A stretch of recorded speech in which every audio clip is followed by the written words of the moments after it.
And we are live, or we should be.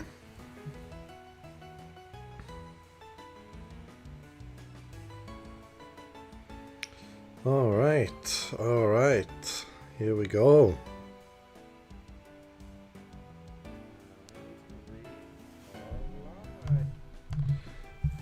Guys, is anyone here?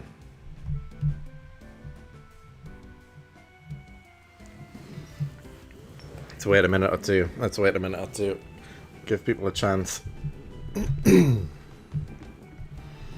May reposition, get all comfortable for the stream ahead.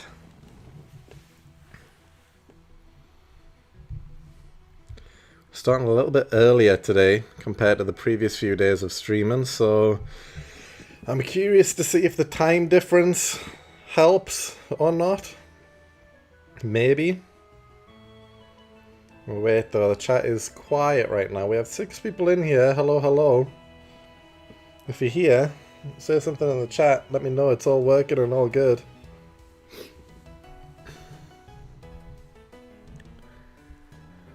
But yeah, we've got a full new setup. Look at this, all fancy compared to the Rootmaster one.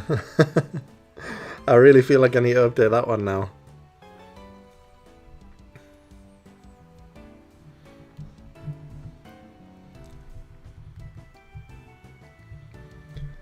All right.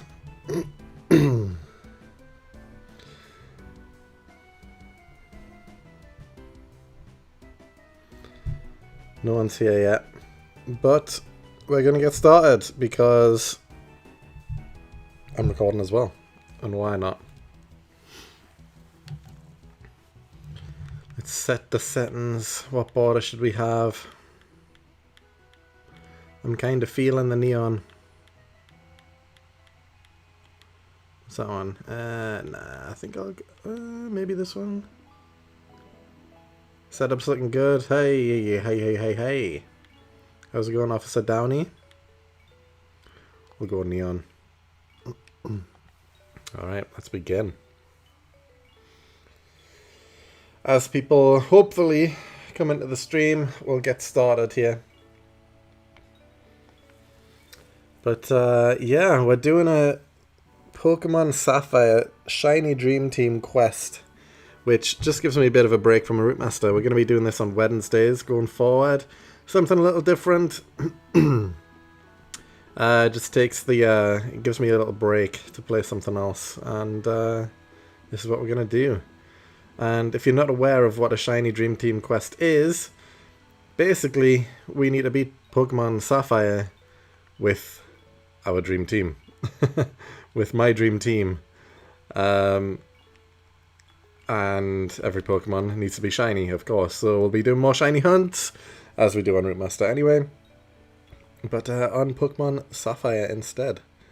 So looking forward to it, because Gen 3 is my favourite generation. Haven't played it for a while now. So it should be fun to get back into it and do some hunts in here. So let's jump in. We're in the back of the truck being child trafficked. Hopefully not.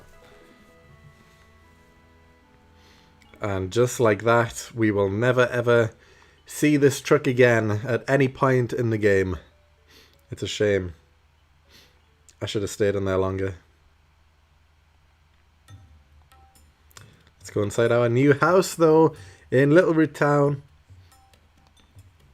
Isn't it nice in here? It is, it is. Eyes. Sota Sully, welcome in. Good luck on the starter hunt. I appreciate it. My starter is not going to be the one that people expect it to be. Alright, we've been told to set the clock, so let's do that. Let's give it a big spin. Where are we going to end up? Nobody knows. And we'll do 7. Why not? 7 PM. How do you like your new room? It's looking good. I'm glad there's no Machokes in here, because that would be a bit awkward if I was just on my own with a Machoke. So very happy there. We will check the PC mother. And we will get the free potion. And we will quickly walk away. But not before checking out the Nintendo GameCube first. Game Boy Advance is connected to serve as the controller. Brendan, Hero, I guess, since I've just called him Hero, has style. He knows the game system of choice. Doing custom starters? I am not doing custom starters, actually. Oh, Hero, quick. Come quickly. Alright, I will slowly walk over to you because you haven't given me running shoes yet, because I can't run without running shoes. Professor Birch is his name. He lives right next door. You should go over and introduce yourself. I will do. Because I'm a grown adult who can walk in other people's houses and introduce myself. Frighten the life out of this woman who I've never met before by walking into her house. My daughter is upstairs, I think. You don't keep track of your children? Aren't we like canonically 11 right now? I feel like you should know where your daughter is at 11.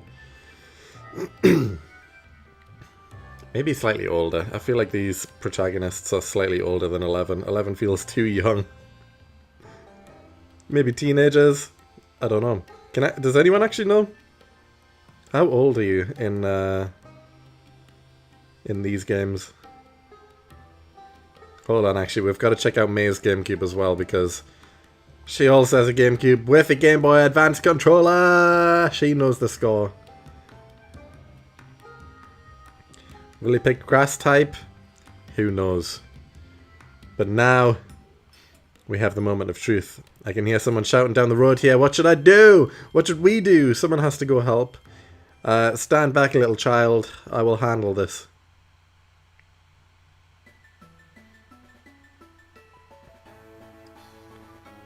Please help. In my bag there's a Pokeball. Now, everyone. On a normal Shiny Dream Team quest, everyone picks a starter Pokemon as their first Pokemon. We have Trico, we have Torchic, and we have Mudkip.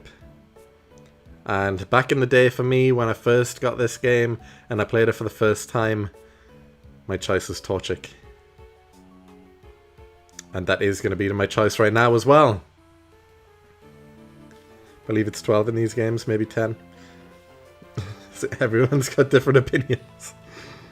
So, it's not a shiny. So what do we do when it's not a shiny? We move on, because I'm going to get rid of Torchic as soon as I can. Torchic is not going to be the first member of this dream team. So let's just quickly beat Poochyena and move on. Yes, that is right. My first team member isn't actually going to be one of the starter Pokemon. So if you are looking at the thumbnail for this video thinking you figured out my entire team, you are wrong. It was all a ruse. Yeah, we're not going to have a starter Pokemon in our dream team, because, to be honest, playing Ruby, I barely use the starters. I like the rest of the Pokedex, and one of the starters just wouldn't be in my dream team, so it's not going to be. So the first opportunity we get, we will get rid of this Torchic. So let's continue. Back into Route 101 we go. We will need to level up Torchic slightly though, just so that we can beat May easily. So let's go and do that. We found a Wurmple here. Our first battle. Our true battle. And it is against the Worm God himself.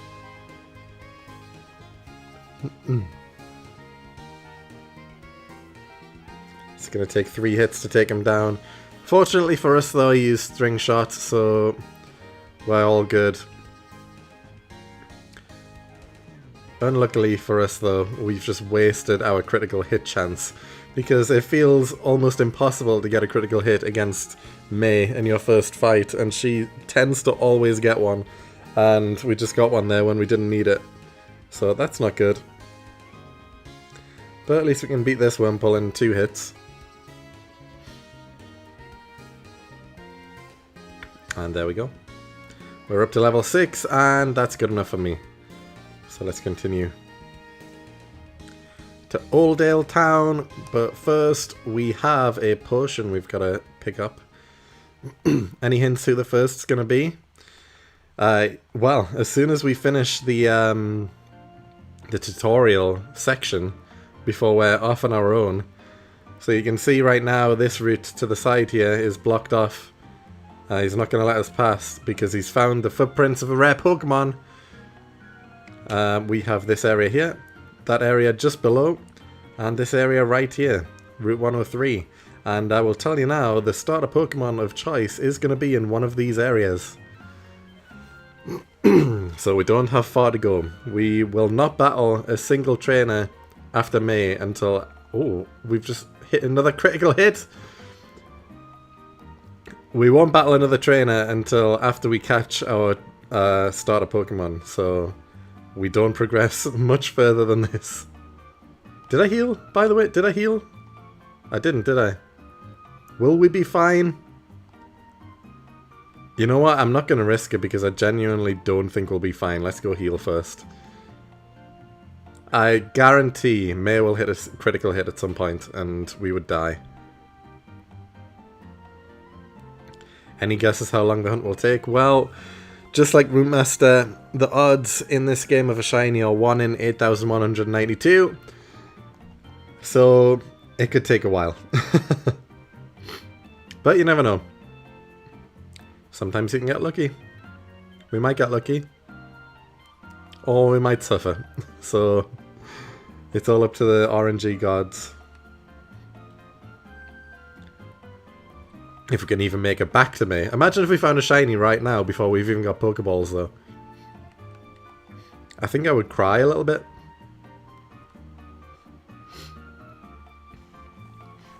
But here we go. It's battle time. Our first trainer battle. Pokemon Trainer May would like to battle and send out Mudkip. Here we go. So the strategy here to get almost a guaranteed win is hit growl twice and then just spam tackle. And as long as they don't get a critical hit, we're good to go. So we've hit 2. Mudkip now only does 2 damage. And we should just sweep unless he gets a critical. He missed as well. Okay, even better. We've definitely won then.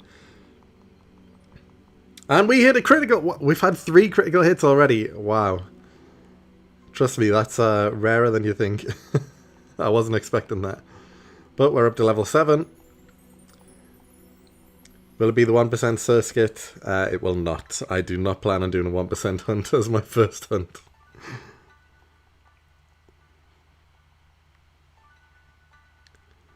Alright, let's head back to the lab, and we're almost done with the tutorial section of Gen 3.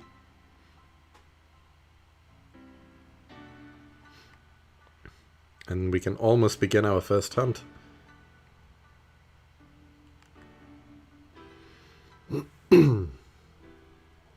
It feels so good playing another game that isn't Platinum, I can't lie. I've been stuck in the Valley Windworks for over 2 months, and it feels so good to be able to do something else. So just got the Pokedex there. Cool. I'm gonna catch 6 Pokemon and then never look at it. And we just got some Pokeballs from May as well. Perfect. That means we can now begin our hunt. And just like that, we're free to do whatever we want. And we instantly get stopped before we can go any further, because we can actually get the running shoes as well.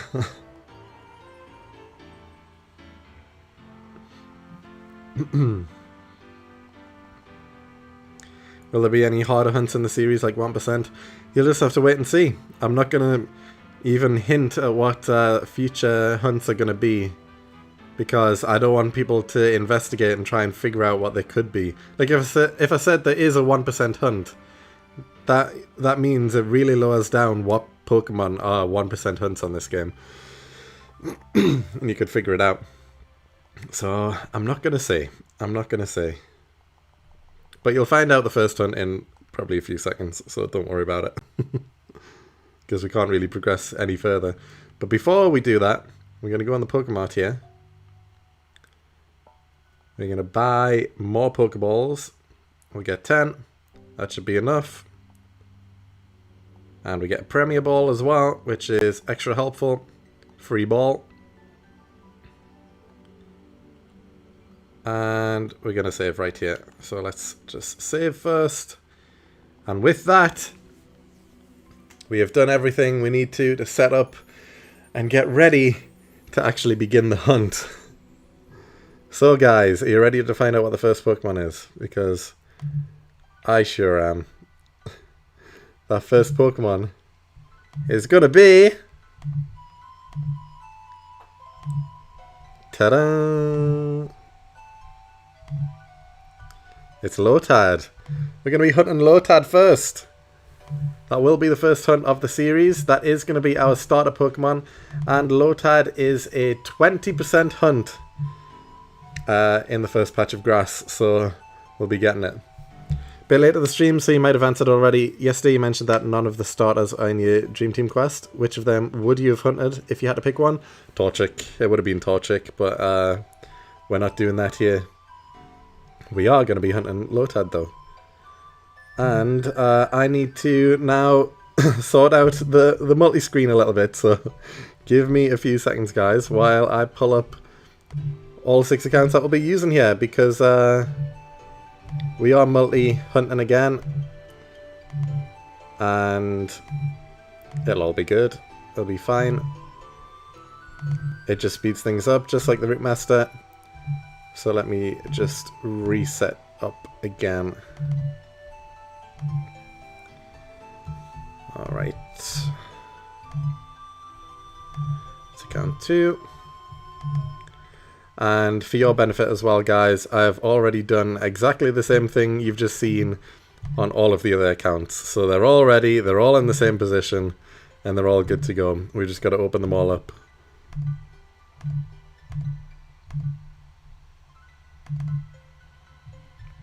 But yeah, Lotad is going to be the first hunt of the series. What do we think about that? I don't think anyone would have guessed it, to be honest.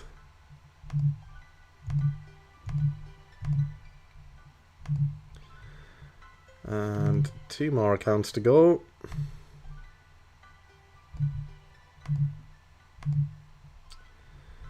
Account 5. Let's get that one open as well. And then the final one.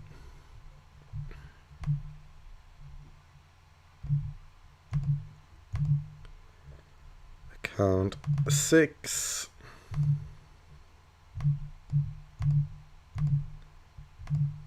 And there we go.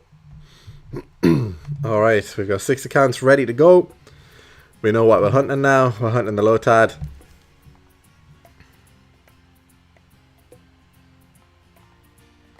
Alright guys, I need to get them all in sync with each other.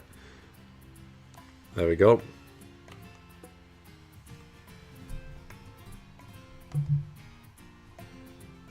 Good shiny, but I feel like it's the best of the line. And then hold on a second guys, because we're also against what people like, but I'm doing it anyway. Can't stop me. We are going to put on speed up. Not massive speed up, but it is going to be double speed, because shiny hunting takes time, and this is just going to be a series that we do 1 day a week, and if I only do this 1 day a week, it's going to take me forever, so apologies, but I am going to do speed up just like I do on Route Master. But this emulator that I'm using means I've got to set it up every time I open the games, so it's a bit annoying for stream purposes, but in the edited video of this, it'll be fine because you won't even see this.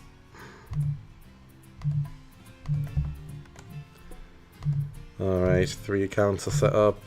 I've got to do it account by account as well, which is extra annoying.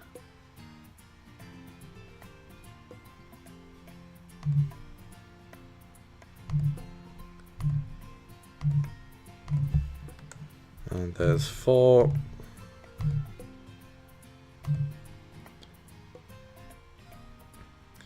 Why are you doing the hunt in Sapphire? Why not Emerald?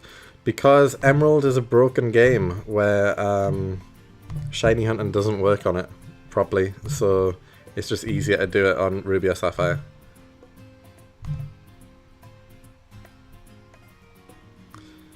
And finally, account 6. Like, they legit messed up how shiny hunting works on Emerald, so it's just almost impossible to hunt for shinies on Emerald. We good? I don't even think the speed up worked, you know. I mean, I'm walking at normal speed here. Oh man, honestly, these emulators that I'm using, not the best, I don't think.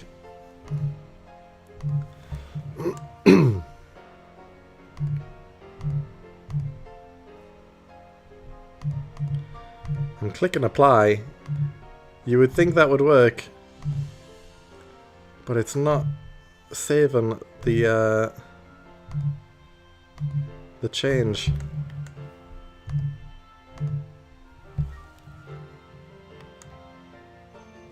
It worked on account 2 only there. Yeah, you know what? We're not doing we're not going to do speed up then. Alright. Let's line everyone up together because everyone's already out of sync here. Everyone on the same tile. Alright. We're not using speed up in this hunt then because the emulators don't work all together at the same time, so ideal. We're doing normal speed hunts. Okay, that's fine. Let's slowly... Actually, I wasn't even lined up there. I thought I was, but I wasn't. This account number 4 wasn't in the right position. There we go. Now we're all lined up. We're all in sync. Good luck with the hunt. I appreciate it, man. We're already out of sync. You know what? It doesn't matter. As long as we get in this grass, we're good. Just get in the grass. Alright, there we go. We're in. We're hunting. Let's do this, guys. Let's do this. The hunt begins. And account 4 is struggling for an encounter straight away. There we go. It's just the soft resets that are messed up. You can still do random encounters. Ah, okay. Well, either way. We're doing it on Sapphire. I know my team on Sapphire, so that's what we're doing. We got 2 Lotads there, but unfortunately, none of them are shiny. And like that, we can begin properly hunting now.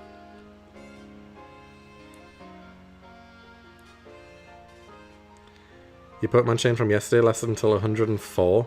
That is ridiculous. I hope you took a picture of it. I hope you've got proof. Lurturzel shiny and below 3k encounters? What's Lurturzel? Oh, we've got a Ralts here. First Ralts sighting. I'm already noticing the difference in speed. Just between having speed up and not having speed up. I'm so used to the Route Master speed that this feels extremely slow for the Pokemon to slowly shift across the screen, to throw out my Pokemon, to go over to run. But we're good, we're fine. We can do this. You know what I should do actually? I should save on every account in this grass because I've got a feeling there's a chance we might not get a shiny tonight. So let's save here. And we'll continue the hunt. Alright, let's go. German Lotad. Alright, I mean I wouldn't mind it if we got... As long as we got Lotad, that's all I'm looking for. If we get a Ralt... Now that's interesting. If we get a Ralt, which is, I think, a 5% chance in this grass. I actually didn't check all the percentages of everything you can get here. I believe 5%. And then Surskit is 1%, which we haven't even seen one yet. So, yeah. But Lotad is 20. We're likely to get a Poochyena or a Zigzagoon or even a Wurmple first, though. But we're going to keep going until we get the Lotad. Unless we get Ralts, in which case I might switch to Ralts. It's an unintended team member if we get Ralts though. But what do you think of the setup anyway though, guys? Because obviously Route Master was pretty plain and I worked harder on this one, and now I feel like I've got to update the Route Master one to match how nice this one looks. So I'll be doing that. Can you use cheat engine for speed up?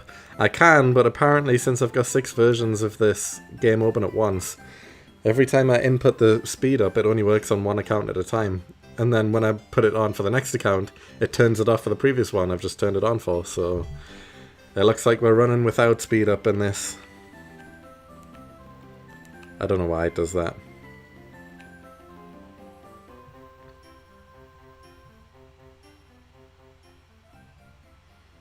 It's fine. It just means we'll get through encounters slightly slower, but at least no one can complain about speed up in this one, because I've had a fair share of comments on the Route Master complaining about speed up, when I don't know why it would bother anyone, to be honest. It's me that has to suffer the countless hours of shiny hunting, not them. But, oh well.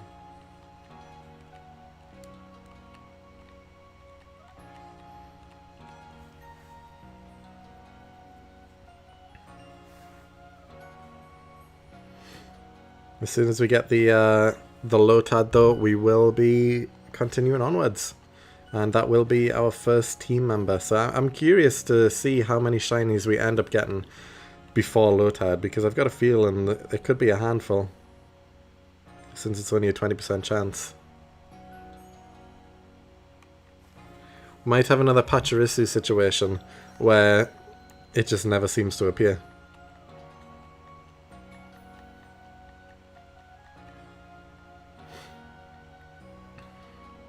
I think you need to open 6 instances of cheat engine and then speed up for every emulator instance. I don't know.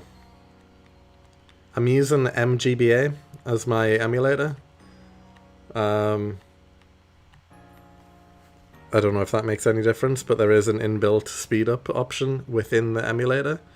But turn it on for one, turns it off for all the others. I'm assuming that's because they didn't expect people to be playing on 6 versions at the same time, but either way, I don't know why it would turn it back off again for the other ones. Oh, we finally found our first Surskit. A 1% chance, and there it is. It is real. And we found it at almost 100 encounters as well. So that 1% chance is looking real right now.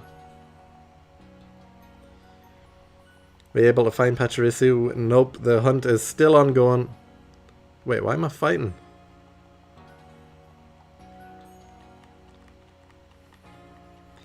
Hunt is still ongoing, but Wednesdays are now Shiny Dream Team quest days, so yeah. We're taking a break today to play something else and Shiny Hunt on a different game.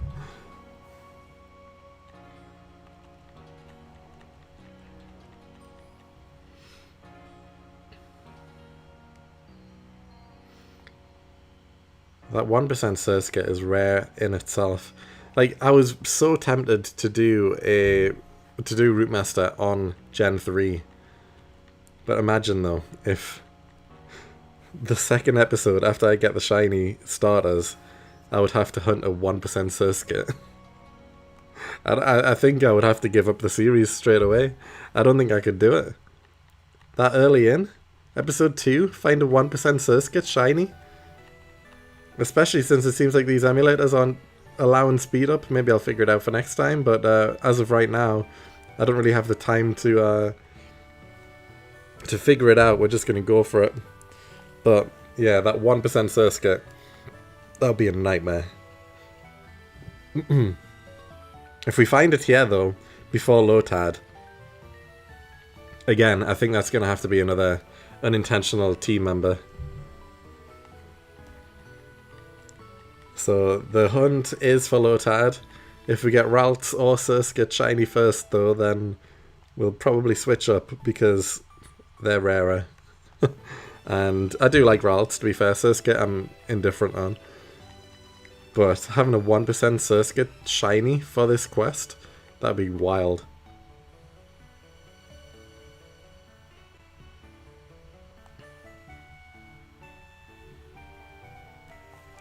So we're going to be seeing a lot of Torchic here,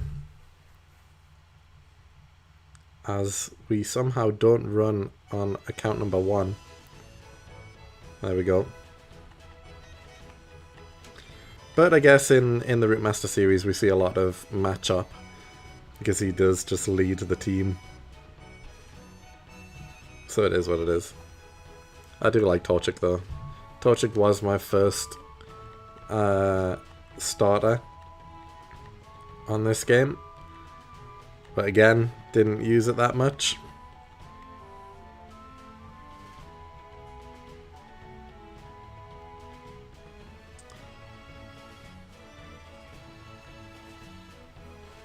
Mudkip was always my third choice though. Like, I've played this game countless times now as a kid and grown up. Torchic was always number 1. Trico number 2 and Mudkip number 3. But since the memes of Mudkip came around and everyone loves Mudkips now, it's like he's turned into people's number 1 choices. But for me, he's number 3. Although out of the 3 starter Pokemon, he probably does have the best shiny though, since he's purple. And the rest are kind of just like a shade difference.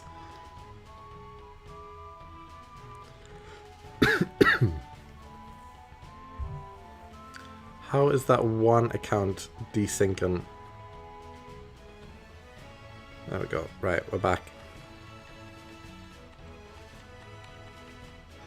Come on though guys, let's get your predictions. How many encounters is it going to take to find a shiny? And also, what is the first shiny going to be?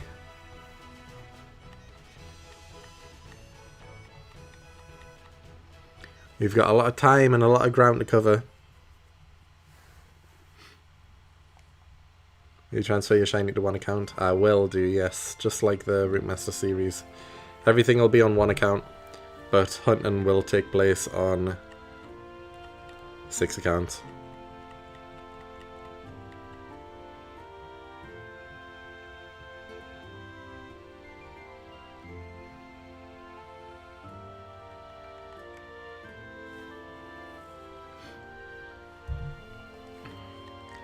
If we see 2 Surskits at the same time, by the way, that's a 1 in 1,000 chance.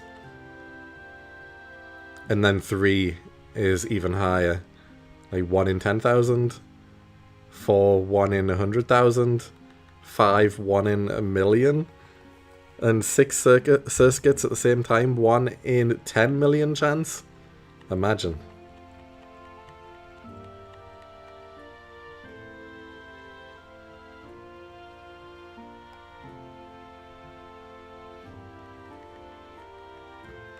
I think if we found like 4 at the same time, that's pretty massive odds.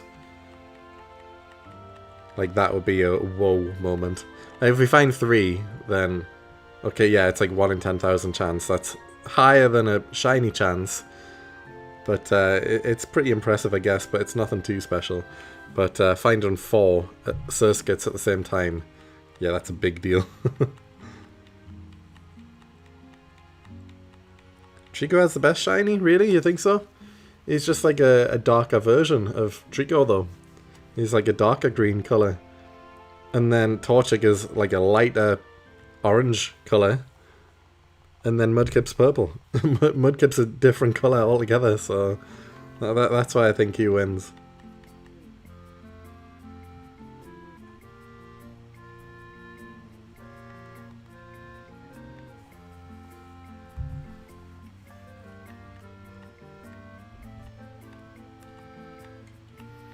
$2,643 shiny Wurmple. Ugh. Wurmple is the one thing I really don't want, because obviously we've got Wurmple already in the Route Master series as well. Don't want to have to see a shiny Wurmple again. Everything else is at least a new unique shiny for the channel. But you know, if we get Poochyena, Wurmple, or Zigzagoon first. We're going to continue.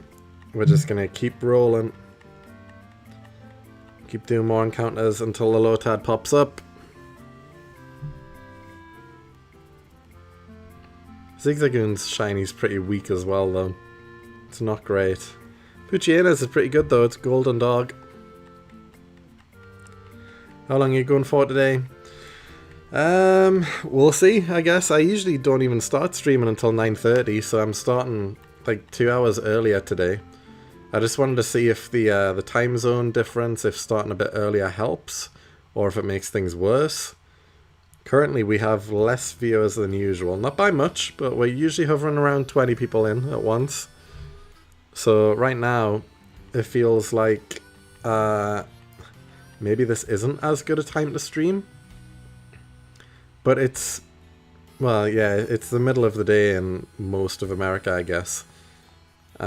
People could be working. But, yeah, by like 9:30 when I start to stream usually, it's like, well, it's 9:30. And people in Europe, it's late for them, especially if they live in like Germany, Spain, elsewhere. Further east, it gets later and later, so I don't know. I thought 7:30 a good middle ground, but we've got less people in here than usual right now. Trico is bright teal with a red tail. Maybe I'm misremembering. I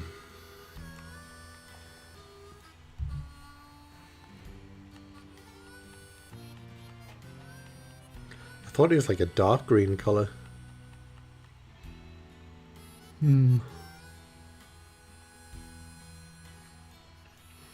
4 Wurmples at once. I don't know what the encounter rate is of Wurmple on this route, but having 4 feels a little bit rare. Maybe it's like 1 in 1,000 chance or something.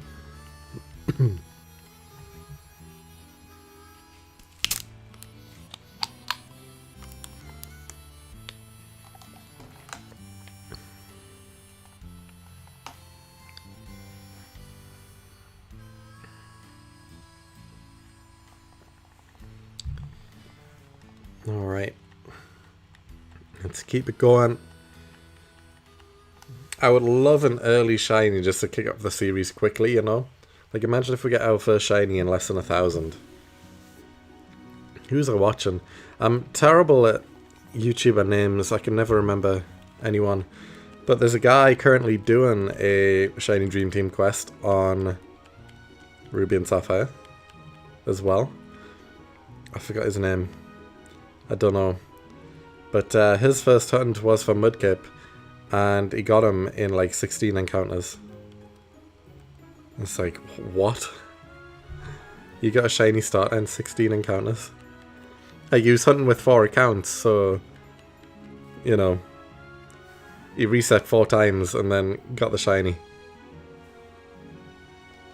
I can't remember who it was though. I forgot his name. Maybe someone in chat knows.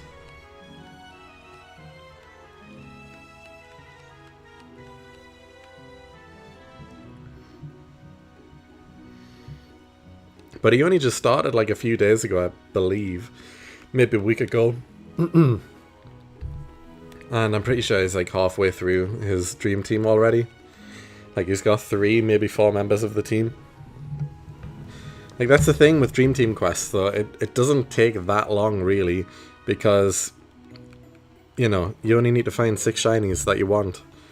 Whereas Route Master, you've got to catch everything shiny. It takes a while. But just to catch 6 shinies, I feel like you can do that in like a month, maybe 2 months, depending on their encounter rates. And how many accounts you're hunting on at the same time, I guess.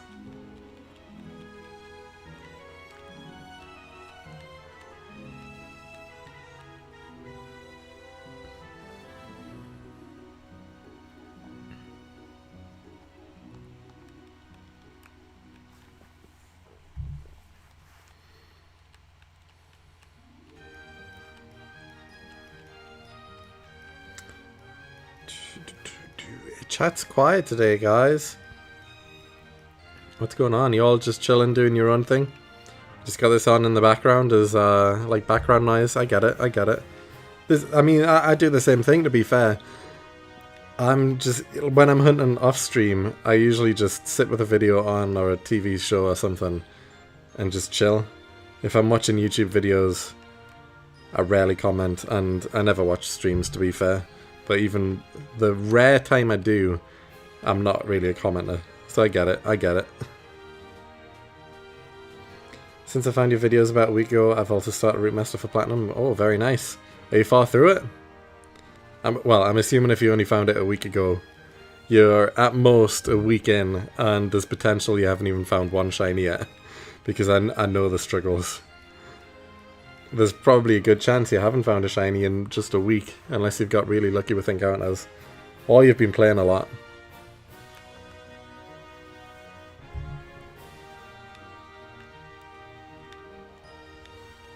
Platinum is the worst game out of all of the games to hunt shiny starter Pokemon on as well, because of all the dialogue boxes that you've got to do before you can see your starter Pokemon. It's the longest time out of any Pokemon game. Although, maybe it's slightly longer on Diamond and Pearl. I think it is slightly longer, like a few seconds longer on Diamond and Pearl compared to Platinum. Because instead of just getting the briefcase at the top of your home town, you have to go to Lake Verity and then battle the Starly there instead, which takes slightly longer, I believe, per reset.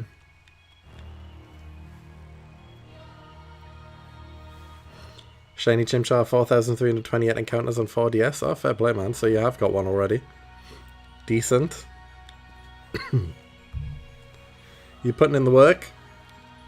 Are you recording it for YouTube or just doing it for yourself?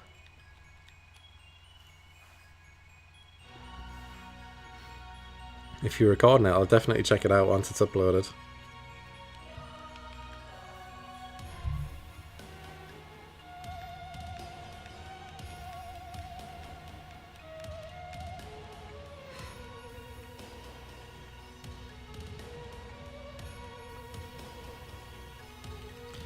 The speed of these encounters has definitely thrown me off a bit though, because I'm looking at the encounter rates and I'm seeing like we're just over 350 now, and usually in this amount of time we've probably done double the encounters. We're probably close to 700 by now on Route Master because of speed up.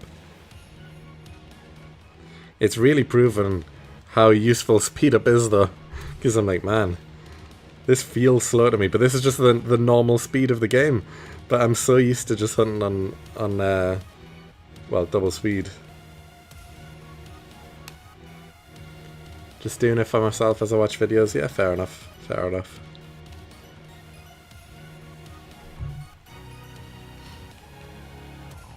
Well, this is likely to be everything that happens in this stream tonight. Is just me running around in this patch of grass, unless we get extremely lucky and find a Lotad. An early one. It can happen. It's happened before. It'll definitely happen again. But will it be today? That's the question.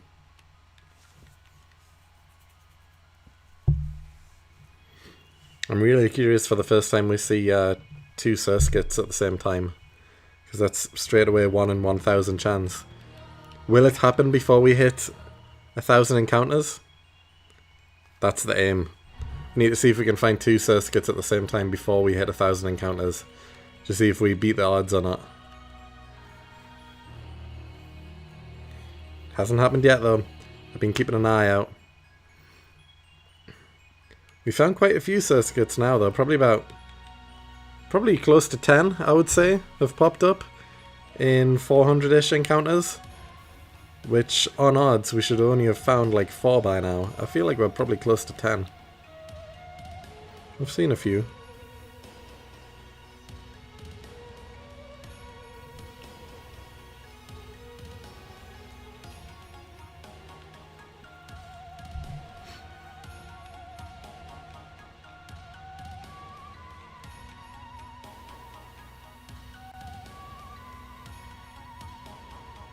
I feel like I'm going to be jump scared by a shiny Pokemon. No matter who it is. Like, I'm not going to be expecting it, especially if it's an early one. If we get one over odds though, that's a little annoying. I would prefer to get a shiny under odds. I mean, everyone would.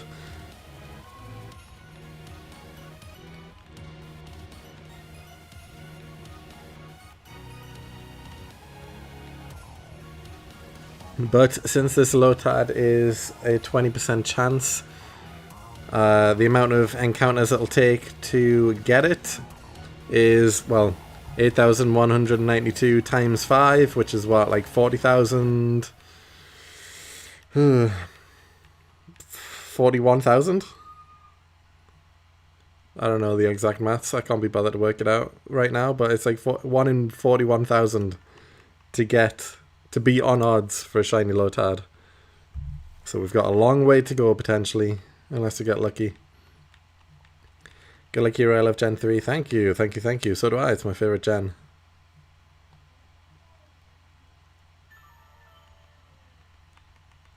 We were talking about on stream yesterday. Oh, my throat.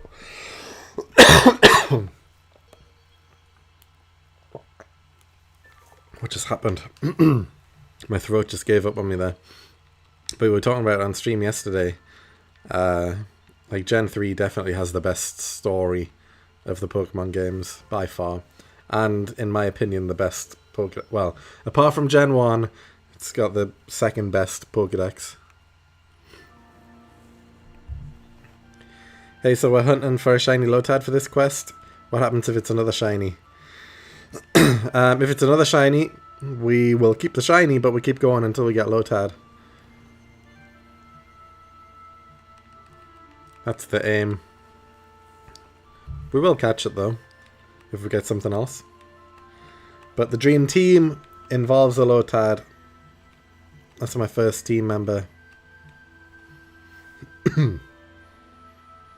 Because Ludicolo is one of my favourite Pokemon of all time, which is why I want it on the team. Love Ludicolo.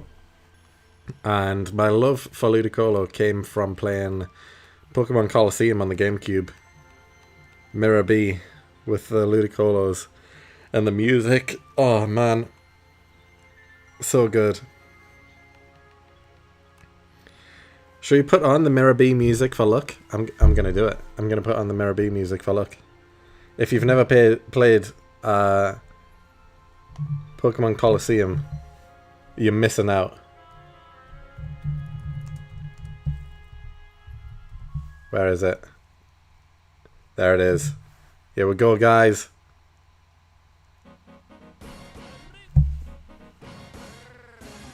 Oh, the memories. They're flooding back right now.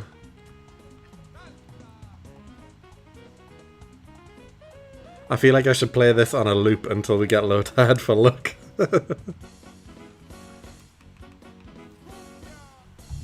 I would genuinely, because I played Colosseum that much and I would keep restarting it.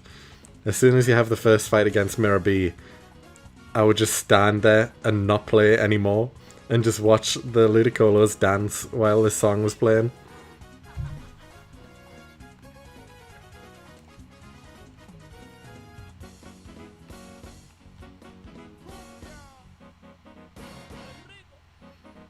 Such a fun idea. I'd love to play a game with only my favourite Pokemon as shinies. I should do some research on if any game has all 6 I'd want. Yeah, I mean, there's plenty of series on YouTube where people do shiny Dream Team quests. And the team we'll be hunting for is my Gen 3 Dream Team. So that's the aim, I guess. Like, you could do a Gen 1 Dream Team, Gen 2 Dream Team, so on and so forth. Gen 3 is my favourite generation though, so which is why I'm doing it here. But you know, obviously you can have a mix of Pokemon from different generations, but it is tough to find them all in one game.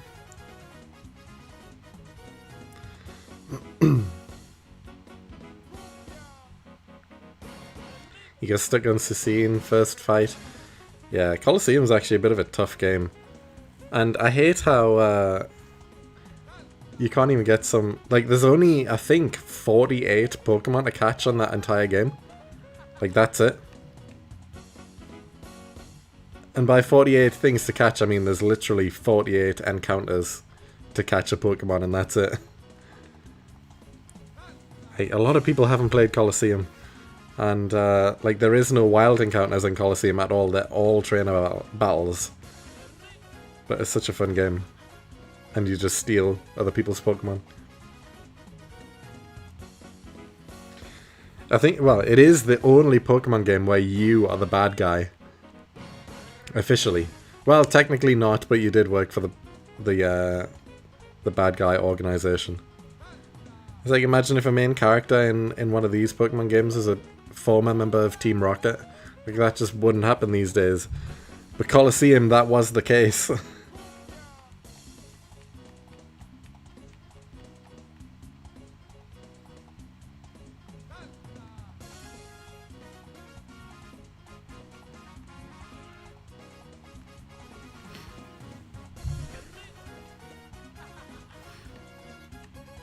Have you played Pokemon XD as well, which is like the sequel to Pokemon Colosseum? It's definitely not as good of a game, and I actually never finished XD. I finished Colosseum, I never finished XD. But they did bring back Mirror B in that game as well, believe it or not.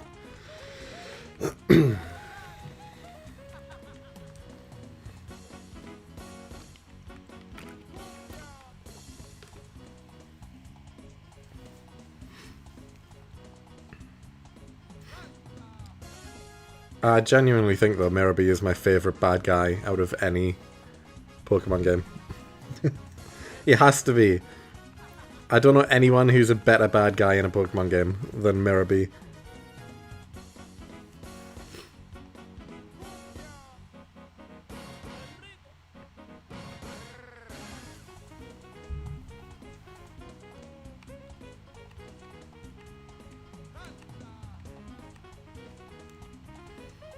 As soon as this theme song finishes, by the way, I'm going to put on his XD theme song just to compare, because it is also a good song. It's not as good as the Colosseum one, but it is another good song. I have not always wanted to, but for the prices it's at, it isn't possible on my end. Yeah, that's fair. I actually have a GameCube collection. Or did. I've got rid of most of it now, but I found, well, I managed to get Pokemon XD boxed with manual, good condition, for just £34, and it's worth over £200. Yeah, I got really, really good luck with that. It was my holy grail in my GameCube collection, the most expensive game I had. And I did end up selling it along with most of the collection as well. But yeah, it's great. Alright, now let's see his XD theme to compare.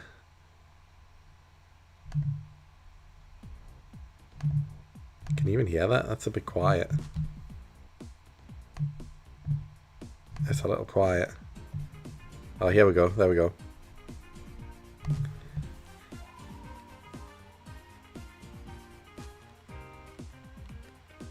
It's just another funky song.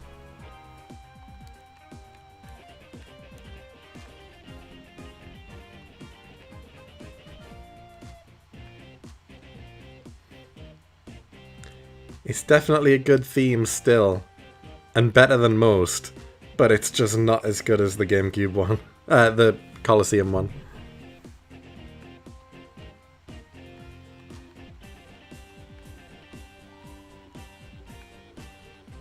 But the Colosseum one is hard to live up to. Probably my favourite Pokemon theme out of anyone. Any route, any trainer, anyone.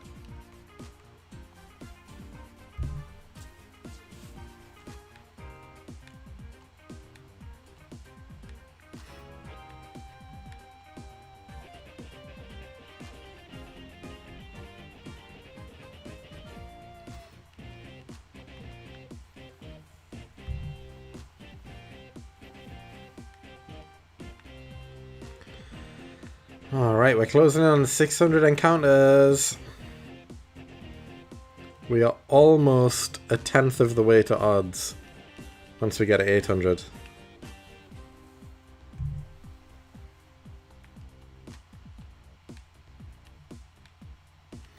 There's definitely not as many people around tonight though. I'm still wondering if that's because of starting 2 hours earlier, or if that's just because I'm not doing Route Master and people only care about Route Master. Could be both.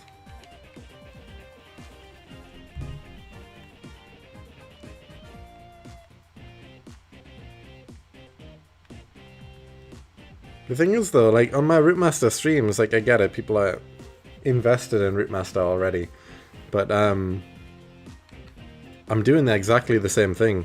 I'm just running around in a patch of grass until something shows up, and I'm doing the same here for this series, but in a different game. And I assume that these live streams will just be on in the background for most people, just background noise, just chilling, you know. But we've got like half the viewers as usual. But maybe that'll pick up by the time it gets to 9:30 again. It's 8:30 now. We've been going for an hour already.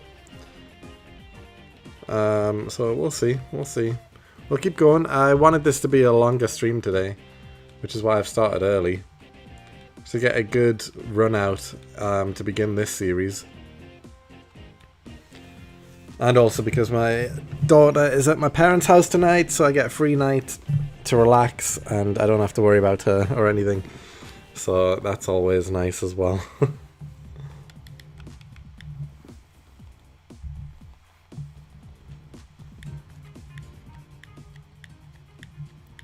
I love running around in grass looking for different colour Pokemon. Yeah, me too, man. That's how I spent my last 7 months.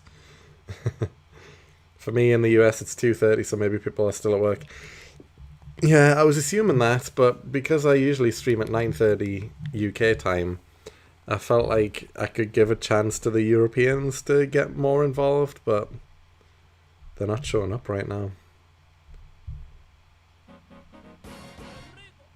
I want to play the Coliseum theme song one more time before we go back to the regularly scheduled music. I think it's more because DTQ have been done to death. Route Master was something new. Yeah, I mean, that's true. And I agree with you. I completely get it. But, you know, unless I think of a completely new and unique idea that no one's done before, I'm kind of trapped into Route Master for my views. So I wanted to try something else. And Shiny Dream Team quests are relatively short. It doesn't take that long to do. I've just got to find 6 shiny Pokemon and then beat the game. That's nothing compared to Route Master.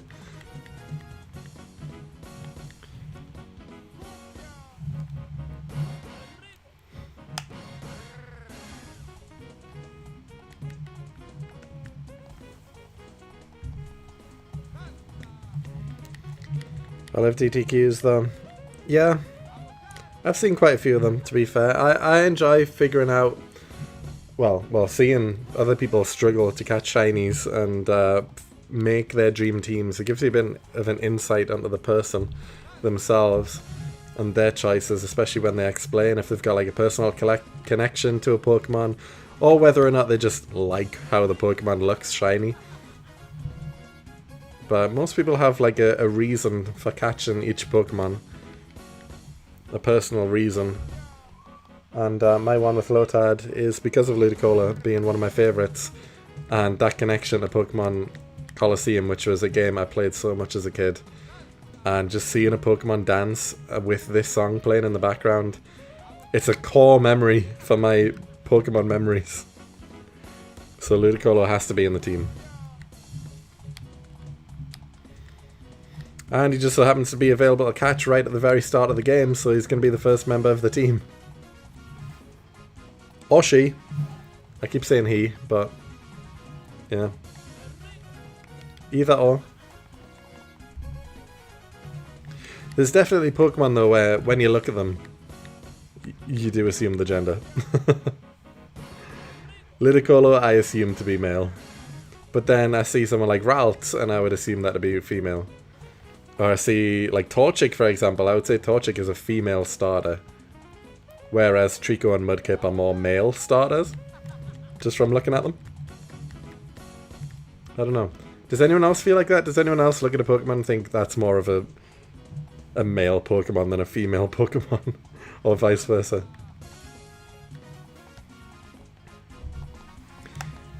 Torchic's my GOAT starter on this game though. But while setting up all 6 accounts, I only managed to get 1 female. Which you can see, account number 6 is a female. The other accounts are all male.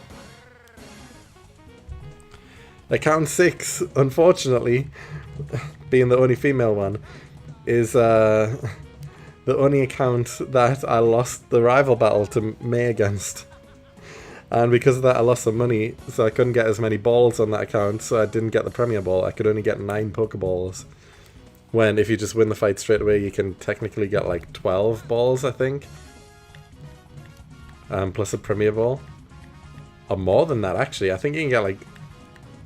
Well, you've got 3,300 cash, so what's that? 16 balls plus a Premier Ball. But if you lose the fight to May, then you can only get 9 balls. That's how big of a difference it is from losing the first fight or not. And I did lose against May on that account. Did you already find a shiny starter? I am hunting my shiny starter now. A Lotad is going to be my starter. Because in my dream team, there is no starter on the team. My dream Gen 3 team doesn't involve a starter Pokemon. So I won't be hunting for one. The first team member will be Lotad.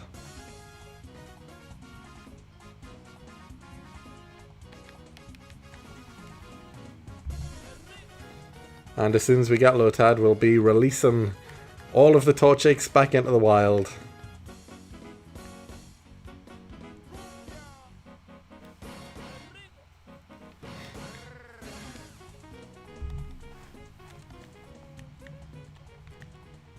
Because as soon as I get Lotad, Lotad will be my starter Pokemon, and we will continue the game just using Lotad.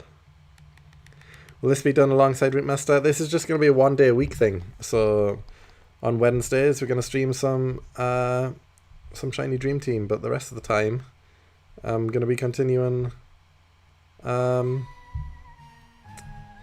Master as usual. So this is just a 1 day a week type thing. Play something a bit different. And gives me a bit of a break from Route Master because I've been stuck in Valley Windworks for over 2 months now, and I just want to do something else. Because Pachirisu just doesn't want to appear, apparently. And Gen 3 is my favourite gen, so it feels good to be able to play these games again. Can you send them to the club instead? Club Penguin? I could do. What's the closest penguin Pokemon? Ice-Q, I guess, is almost a penguin. Piplup? Piplup was right there. How would I think Ice-Q first when Piplup is right there? But, yeah. Send them to Club Piplup.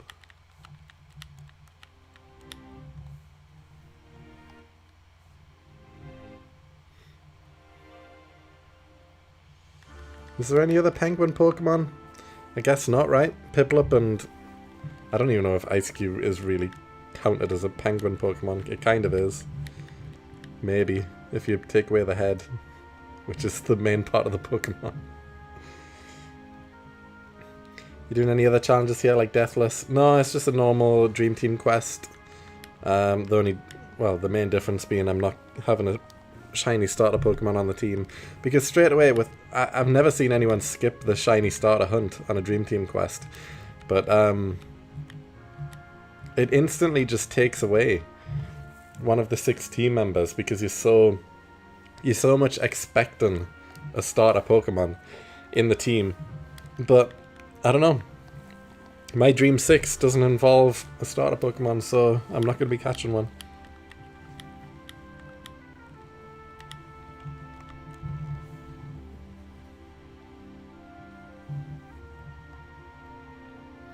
It's funny though because the game I played the most, which made me fall in love with Gen 3, is Ruby.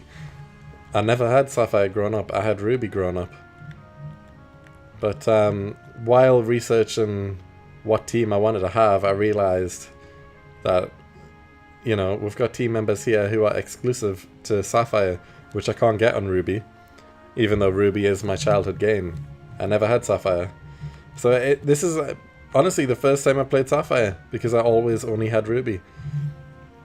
But Ruby made me appreciate the exclusives of Sapphire even more, because I knew the only way I could get them is by trading for them. So I had friends who had Sapphire, and we would trade the exclusives over to each other, and I always appreciated the Sapphire exclusives more, because for me, the Ruby exclusives, I see them all the time. They weren't exclusive to me, they were just there. Whereas the Sapphire ones, it's like, oh, I physically can't get these without buying another game. So I really enjoyed the Sapphire exclusives more without having the game. And obviously, Lotad is Sapphire exclusive, because Ruby has Seedot instead, which isn't a Pokemon I really like at all.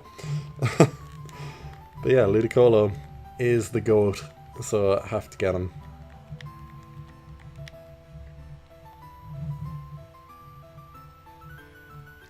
But fortunately though, like looking at the team, because I know that all 6 members already, looking at the team, like all 6 members come at different points of the game.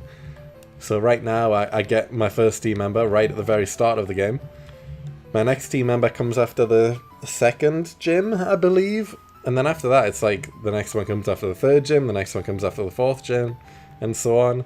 So all of the Pokemon are pretty spread out. It's not like I just catch all 6 or most of the team all at the same time. They're all pretty spread out across the run, which is good.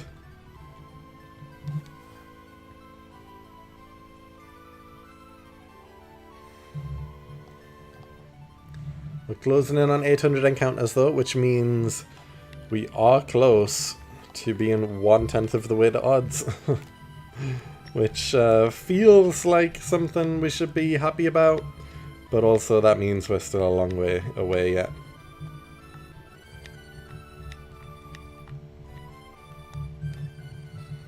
Not having match up in the front though and not doing speed up, I'm seeing how slow this is in comparison to Route Master.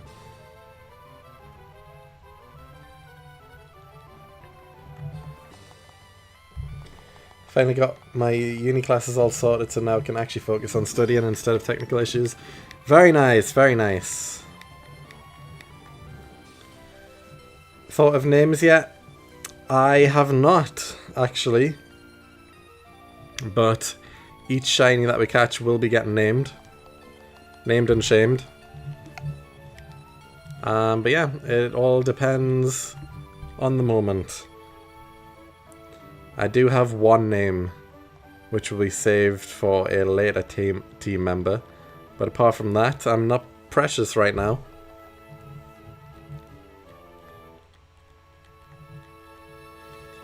So it all depends. We could be talking about something when a shiny pops up, and then I make the name related to what we're talking about at the time.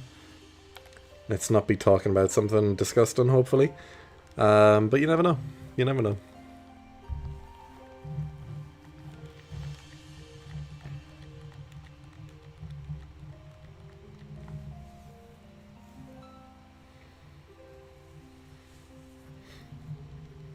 Sorry I got here late. Have you announced what team you are going for? Or is that a wait and see? That's a wait and see. But you can see the first team member at least. First team member is Lotad. I can't exactly hide that when I'm actively hunting for it. But the rest of the team will stay hidden until we start hunting for them, I guess. Otherwise it spoils the surprise, you know? Like, people won't be interested if they know all 6 members straight away, because they'll be like, oh well, I don't really need to watch, I know what Pokemon you're going to be hunting for, and that's kind of it. But the first hunt is for Lotad, that's what we're looking for. And hopefully we get it on stream today. But I've got a feeling this might take a while. But that's why I started early though, so I could stream a little bit longer today compared to usual. And yeah, we'll see how things go. Might get lucky.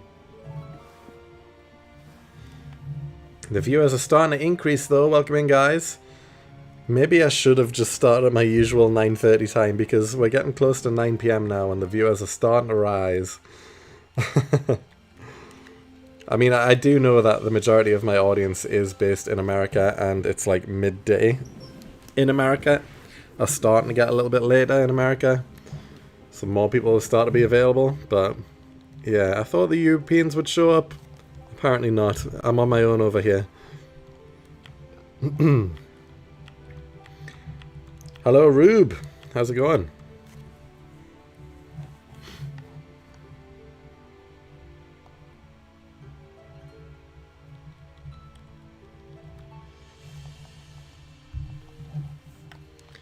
I really hope the first shiny of this series isn't Wurmple, though. It's the only one that we've caught in the Route Master.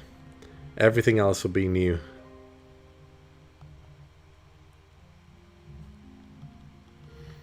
It's genuinely the only shiny I'll be disappointed in getting if we get a Wurmple first.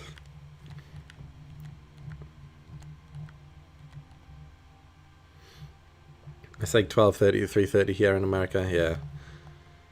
Yeah, so like 9:30 in about 45 minutes when I usually start recording. It's starting to get on a little bit. More people are a little bit available. Because I usually go until midnight. So, you know, people are doing stuff. I get it.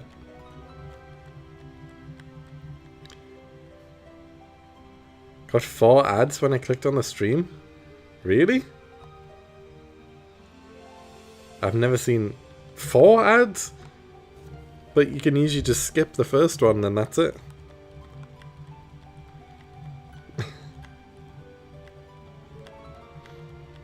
Someone doesn't pay for YouTube Premium, it seems, though. I do. Almost 9 in the UK, yeah, exactly. 9:43 PM in Belgium here. We have Belgium in the chat. Yes, we were waiting for the Europeans, and they're here.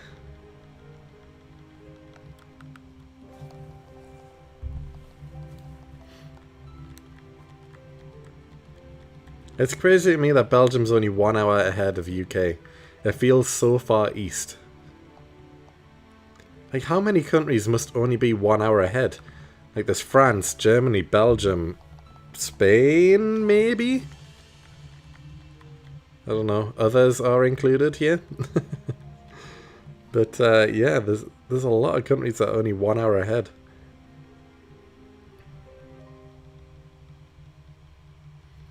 As someone who's been watching YouTube since I was 19 years ago, I will never pay for it. Oh man, you're only 24. I started creating YouTube videos in 2006, 1 year after YouTube was released.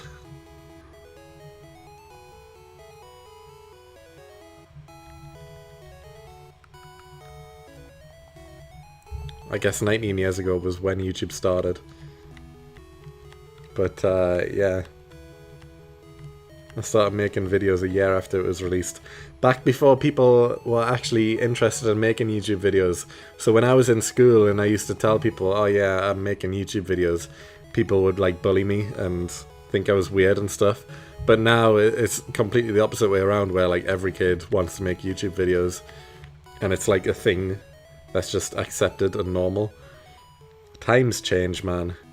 Back in the day, it was recording my TV with a camcorder set on top of a stack of books, playing Call of Duty 4, and then putting some default music over the top of it, no commentary, where 480 was like the highest resolution you could have. And that's the YouTube I remember, the good old days.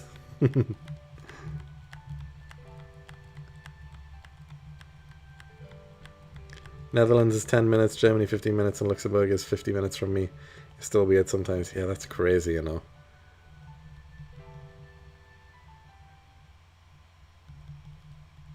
Oh, what happened to the music?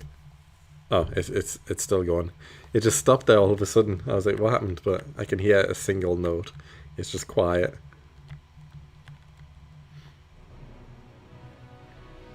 I started watching Pokemon Diamond guides, and now I'm watching Pokemon Sapphire shiny hunts.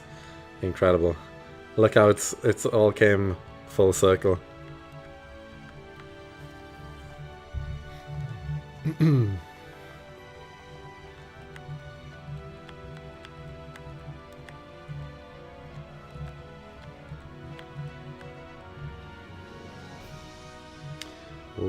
We've got 4 low tads here. I want to see a screen of 6. I would love to see a screen of 6. We've still not seen 2 Surskits at the same time. That's a 1 in 1,000 chance. It feels like it's not going to happen before we hit 1,000 encounters. Because we're pretty close to 1,000 now and we only ever see 1 Surskit at a time. There's still a chance though. There's still a chance we see 2 Surskits at the same time.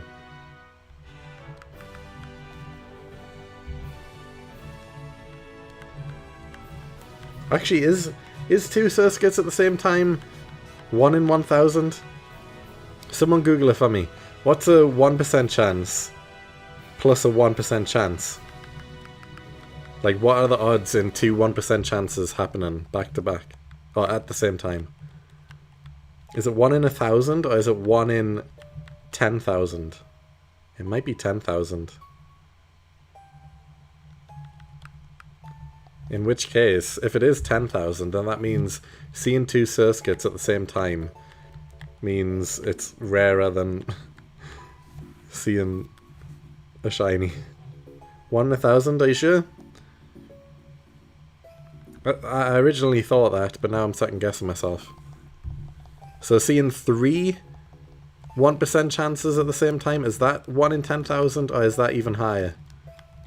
It is 10,000? Okay, so does that mean seeing 3 Surskits at the same time is 1 in a million? Add 2 zeros, so 1 in a million?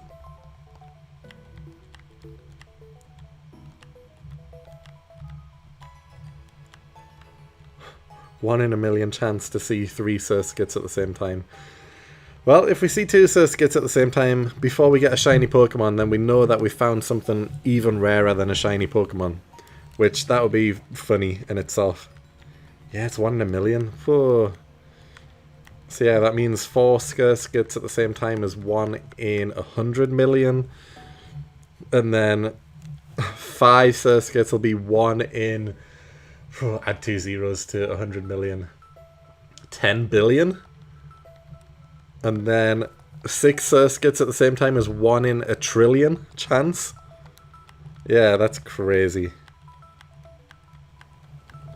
That's so crazy. Imagine if we seen 6 Surskits at the same time. You'd have to put me on suicide watch because, like, I've wasted my chance in winning the lottery on finding 6 Surskits at the same time. I don't get it. The thumbnail is different hunts. Yes, it is. It's a ruse. I don't want to give away what my 6 team members are going to be. So I put in some different shinies instead. Well, some different sprites instead.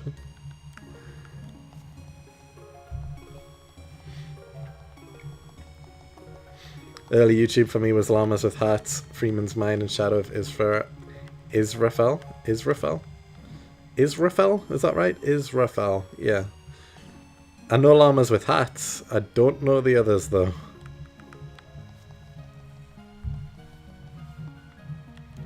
Do you know what the requirements are for allowing memberships on your channel? I need to set them up, actually. I haven't set up memberships, so I can. I thought that no one would really be interested because you pay for membership, right? And I'm still a small channel. I don't expect anyone to pay for memberships, and I don't really have anything to offer anyone who does get a membership, to be honest.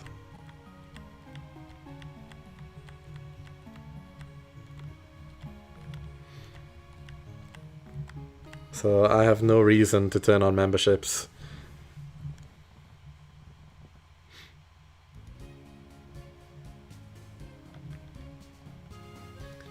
I'm not going to just turn on memberships for the sake of turning it on just to make a little bit extra money when I don't have anything to give you. If I had something significant, if I for some reason, even though I'm such a small channel, had merch or had exclusive content or something, then okay, fine, maybe. But like, I release one video every few weeks for Rootmaster and that's it. So, you know. You only do it for small channels? Oh, fair enough, but I don't really have anything to offer. If I had anything to offer, then fair, but without having anything, I just feel like I'm scamming people otherwise, and I don't want to do that.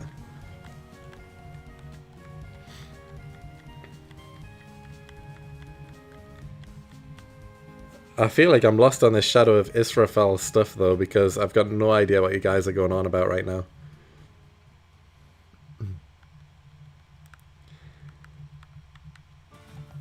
I watched your all-big gym fight. Why did it take you 4 times to beat him? Because I'm an idiot, and I completely forgot that Turtwig was caught on account 1, and I could have just sweeped the gym with Turtwig straight away. But instead, I picked other Pokemon that were disobedient because they were over the level cap and they would never hit, and because of that, it took me 4 tries. So that's why. I'm just an idiot, that's why.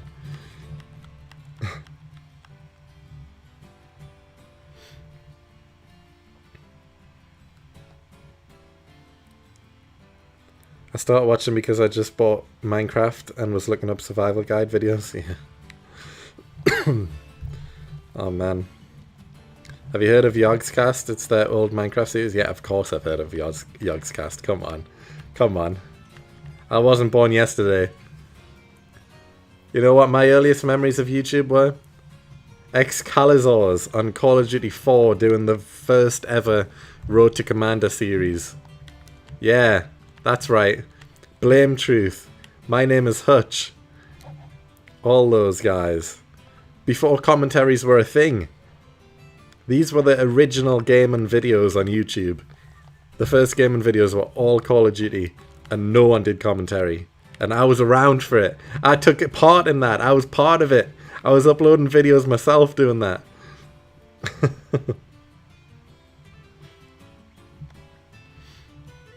I mean, if you think your channel's small, do bottom tier for £1 and £5 for top tier, and you can give an update once a month of what's happening in Rootmaster, or even make suggestions for next series.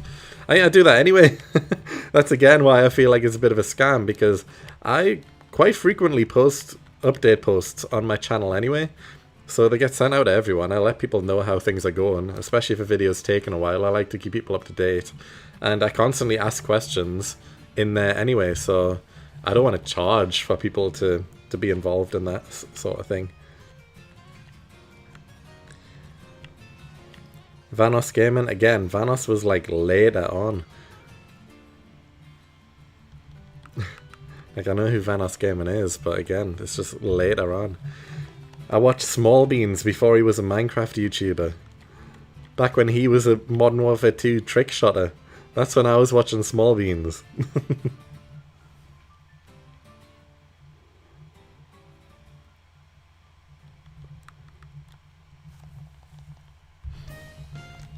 The good old days of Black Ops 2 and Vanos. Yeah.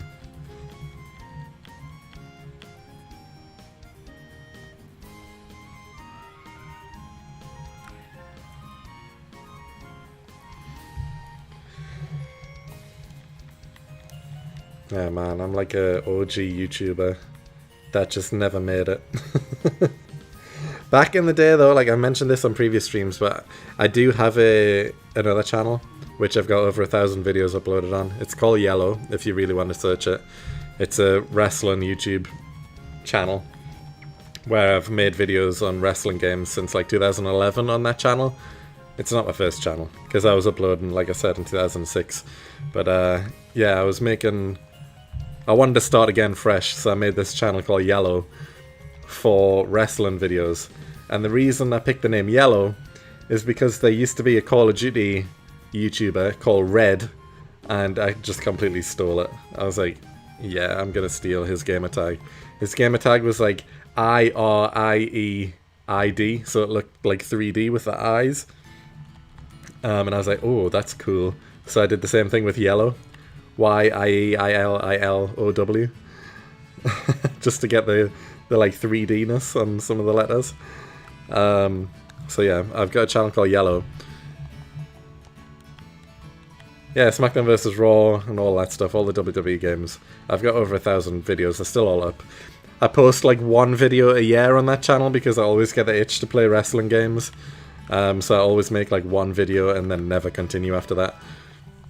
But I've got like 26,000 subscribers or something like that on that channel.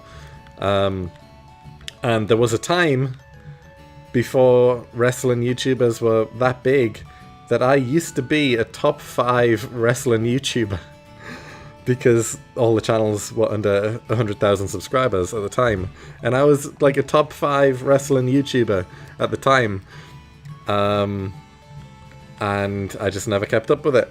It's my one biggest regret, is wondering how big of a YouTuber I would be if I kept up with it, because some people that I made videos with on these WWE games went on to have like millions of subscribers.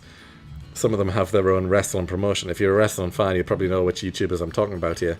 But I've made videos with the guys who have their own wrestling promotion, and I used to talk to them quite often, that sort of thing, make videos together, and yeah, they all went on to bigger and better things, and I just stopped making videos and got left in the dust. What's your favourite wrestling game? SmackDown vs. Raw 2007, which is also my most popular series on that YouTube channel, because I do a general manager mode on SmackDown vs. Raw 2008, I mean. 2007 was when general manager mode started, but it wasn't the best. 2008 was the best version of it. So 2008, and I made a GM mode series, which is my most viewed series of all time. I think episode 1 has over 500,000 views. My biggest video of all time has 1 million views, I think. But yeah, I gave it all up because at the time when I was making these videos, I was in secondary school. I was like 13, 14, still like a top 5 YouTuber for wrestling videos.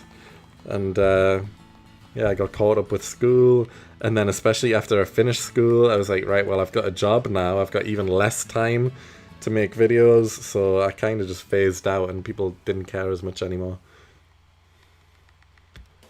And now every time I try and return on that channel, I get like maybe 1,000 views, and people don't really care because they know I'm just going to disappear again, because I've made a video like once every year for like the past 6 or 7 years now, and I never stick with it. I'm giving you guys all the lore tonight though. So yeah, this channel isn't my first channel, but it is the one I'm interested in and the one I'm trying to build. I'm just stuck with a series that takes me forever with Rootmaster, which is why I want to try new things as well at the same time, like this, the Shiny Dream Team quest, because it's relatively short in comparison, and it's another series on the channel. And it would be good to be able to say I completed a series as well, because Rootmaster's going to take me years. Shiny Dream Team quest, if I actually fully focused on it, I could get that done in like a month or 2. But I'm not going to fully focus on it because my main focus is Rootmaster. So once a week I'll fully focus on it, which is why we're doing this now. I see you speak Braille in the description. I love how some people don't understand that joke straight away. You can't speak Braille. It's not something you can speak. Braille is a written language. It's a joke. It's a joke.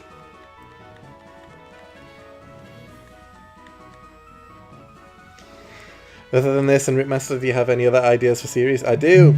I was talking about this on stream. I've got like half an idea for a series, and I don't know how to fully implement it yet. I'm working on it.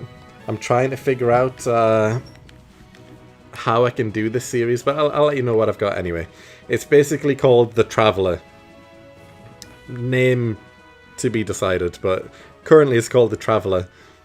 And what I want to do is, each episode is going to be a different generation. So, generation 1 to 6, that was my plan. So we start off in Johto, Gen 1, and then go through the first 6 regions. And the plan is, the aim of each episode is not to defeat the Elite Four, because that is the main thing that everyone does in Pokemon games. And my my idea is to be an explorer, a traveler, someone who's came to the region on holiday pretty much. So what I want to do is, I'll find one Pokemon in the region that I want as my travel companion. I'll catch them shiny. That'll be the first part of the idea of the series. I get one Pokemon that I catch shiny. So I'll spoil it. I already know what my Gen 1 Pokemon would be. It'll be Poliwag.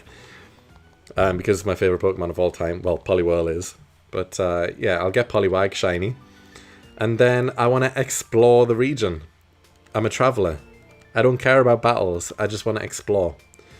So the problem I've got at the minute is I don't know how to make that interesting. If the main goal is not to battle, what can you really do on Pokemon games? So my idea was, obviously the whole idea is to travel, so you go around each of the cities within the game, within the region, and I want like some sort of challenge I can do in each city. I just don't know what those challenges could be to be interesting if they're not battle related. Maybe it's even in real life challenges. Maybe it's like, if I go to Pallet Town, the home city of the region, then I've got to do an IRL vlog of my home city. Just a mini one or something like that, showing around my home city. But then in-game though, I don't really know what challenges I could have. Like, I could get the game corner and then the challenge could be, okay, well I've got to get like max coins for this city. But I want to explore. That's the thing. Explore the region, do things along the way. And then at the end, I thought to wrap up each episode, the end challenge would be defeating like the legendary Pokemon of that region. So Gen 1, it would be defeating Mewtwo with the shiny Poliwag that I got. And then that would be how I wrap up completing the region. I've done everything there is to do, I've explored, and then I even met the legendary of the region and defeated it in battle with my companion Pokemon. And then from there, the next episode would be going to Gen 2. And I would carry my team over as we go. So the Poliwag would come with me to Gen 2. I would catch a Gen 2 companion, and we would do the same thing again. We would explore the region, do challenges along the way, and then beat the legendary of Gen 2. And so on and so forth. Until we get a Gen 6, in which case we would have a full party at that point. Of shiny Pokemon, one from each region, so it'll be a pretty unique team because we've got Pokemon from 6 different regions in the team. And then with that team of 6, we take on the Elite Four, and finally, after exploring all of the regions and making a full team, we would defeat the champion and become a champion. So that's my idea. That's my half an idea at least, because I don't know what challenges I could do in each episode to make it interesting. But that's like half an idea I've got right now, so I'm still trying to figure it out. I think the shiny hunting's fine though. Everyone likes shiny hunting, so I think that part of the idea is solid. Beating the legendary of each game with that shiny Pokemon, I think that's solid as a good way to wrap up the episode. It's just, what do I do in the middle while I'm exploring the region? I don't really know. Are there maybe challenges in correlation with anime or something? Yeah, exactly. I don't really know what's possible to do in-game in a lot of these regions that isn't specifically battle related to make it interesting though, you know? Like, obviously I can do battles, I don't want that to be the main focus, really. You could get your wife or a friend to edit in calling you to give you something to do for the challenge with them being local to the area. That's a good concept, actually. That's a good concept. I did actually have an idea for a one-off video where basically what I would do is I would pick a generation. It doesn't really matter which generation, but let's say Gen 1. And then I would just like print off the Pokedex, so all of the Gen 1 Pokemon, so all 150. Oh, well, I would print off just the first evolutions in Gen 1 so that, you know, you only see the first evolutions. And I would give this sheet of paper to like my mom and then ask her, pick 6 Pokemon, because she knows nothing about Pokemon at all. She wouldn't even be able to name Pikachu. So if I showed her a sheet of paper with all of the first evolutions of like Gen 1 Pokemon, told her to pick 6, then I would catch those 6 and beat Gen 1 with those Pokemon, no matter what they were. So I thought that would be like a cool little one-off video. Because I could end up with anything doing that, really. But, you know, it's just an idea. Would you be doing Gen 1 Kanto or the remakes? I might look for challenge ideas, but knowing which version would help with that. I would do remakes, to be honest. I don't... Personal preference, I guess, but I don't really like the original graphics. Like, I want at least, like, Game Boy Advance. Like, Fire Red, Leaf Green graphics for Gen 1, you know? I don't want to be walking around doing single color palette games. Which I get it, those were the originals. Those are a lot of people's favourite versions, but I want to actually see colour, you know? For Johto, you can make it the first episode for the bug catching contest. Ooh, that's a good idea, actually. Like, exactly, for the Traveller series, doing the bug catching contest would definitely be a solid idea. Like, that is a challenge. That is something specific to the region, which is unique, that you can't do on other games, which is fun and cool. So yeah, that's definitely a good idea, doing the bug catching contest on there for Gen 2. But it's just finding like a handful of challenges to do for each region. Like, I don't need to do a challenge for every single city in the region, you know? But if I've got like maybe 4 or 5 challenges, also catch the shiny Pokemon, also beat the legendary, like, that makes up a video. That's a video right there. That's an episode. The OG doesn't have shinies, right? Well, exactly. Fire Red and Leaf Green do, which is why I would use them for Gen 1. So I'm still in the region. I'm still traveling around. I'm still seeing only Gen 1 Pokemon. But, you know, I'm not playing the original, like, Pokemon Yellow. I'm playing Fire Red, Leaf Green.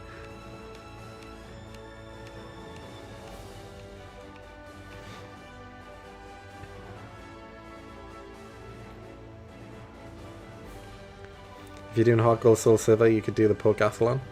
Ooh, that's true. I could. So these are ideas, but you know, I want like I said, like maybe 4, maybe 5 different things for each region. So that's what I'm trying to figure out. But I think this would be a really cool and unique idea, though, for a series. It's got a bit of everything, then, you know. Catching a shiny Pokemon, battling the legendary of the region, doing other mini challenges to explore the region, and I become a region master. And then after all 6 episodes, when I've done 6 different regions, I've got a full team. I can take on the champion and become champion finally after 6 long episodes going through 6 different regions. I finally, after all that time, become Pokemon champion. Oh, the music ended? Have we been going for 3 hours already? No chance. This video I've put on is 3 hours of music. How's it ended already? There's no way. Well, let's pick a different one then. I've been going since 7:30. It's been less than 2 hours. How did the music end?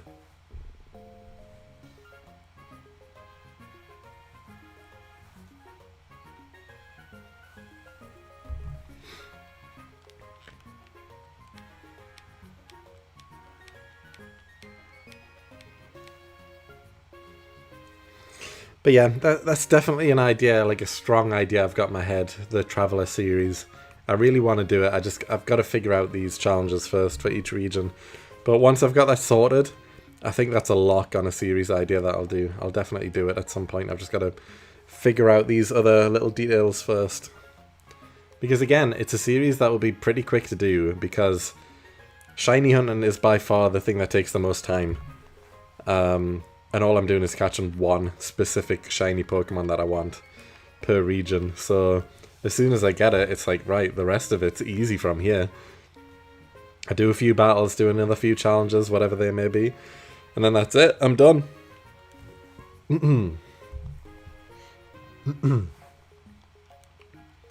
For Kalos with the ghost that appears, then after it could inspire the person you're playing as to go get their favourite ghost Pokemon an X or Y.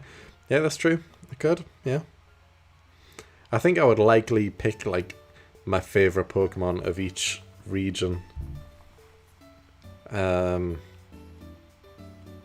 Which I'm not even sure what they would be for each generation, to be honest. Poliwag definitely for Gen 1. Gen 2. Oh. Let's have a conversation about this here, guys. Because I'm curious to know your guys' stuff. So let's start. Gen 1. What's everyone's favourite Gen 1 Pokemon? Not including starters or legendaries. I'm also going to search Gen 2 Pokedex just so I can remember everyone that's in there. So what's everyone's favourite Gen 1 Pokemon? Mine is Poliwag. Of course. Trying to find a Gen 2 picture here. Oh, there we go, we've got one. Alright, what we got in here for Gen 2? Oh, I think I know what it is, you know. I think I know.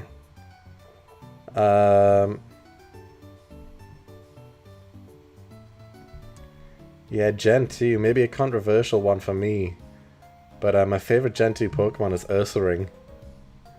So that would be my Gen 2 Pokemon of choice. Did I just turn on speed up for everyone? No, it only worked on one account. Never mind. I thought the speed up... I clicked the button by accident, but I remembered it only turns on for one account at once. So no, that's not happening.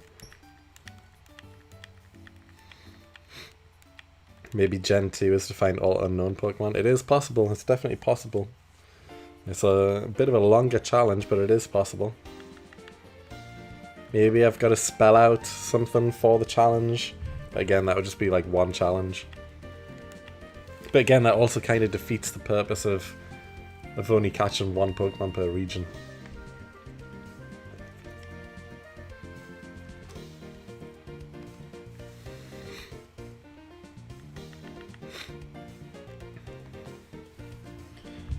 My favourite Pokemon period is Donphan. Oh, that's an interesting one. Yeah, nice pick.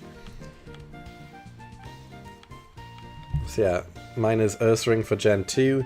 Gen 3, I'm not going to spoil because it's going to be in this series at some point, so I'm not going to spoil what my Gen 3 choice would be. Gen 4, let's have a quick look at the Gen 4 Pokedex to get a little reminder. I mean, that's Diamond and Pearl, which is what I play the most. Like, I play Platinum the most. I should know this Pokedex, but let's have a quick reminder look at it. Gen 4. What we got here?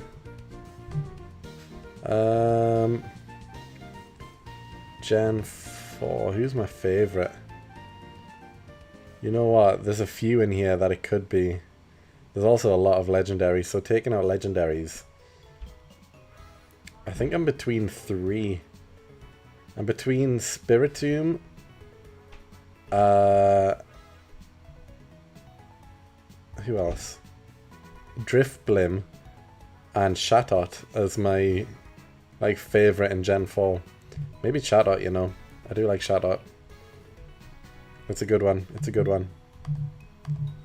So that would be my Gen 4 choice. Chatot. Doduo because it looks like it doesn't know where it is. And Gen 2 Quagsire because he looks the derpy. Yeah. Solid choices again. Solid choices. So what we got so far? What did I say so far? We've got Poliwag / Wrath, I guess, since it'll be fully evolving. So Poliwrath. Gen 2, I said Ursaring. Gen 3, I'm not going to say because of this series. Gen 4, Chatot. Or Chatot. Gen 5, what would be my Gen 5 pick? I'm kind of ruining if I do this series, by the way, because I'm telling you all the Pokemon I'm going to catch each episode. Gen 5 has the smallest Pokedex out of any game. What's my favourite Gen 5 Pokemon, though? Am I even looking at the right Pokedex here? This doesn't feel like it's everything. It's not everything, that's why. Okay, that's my bad.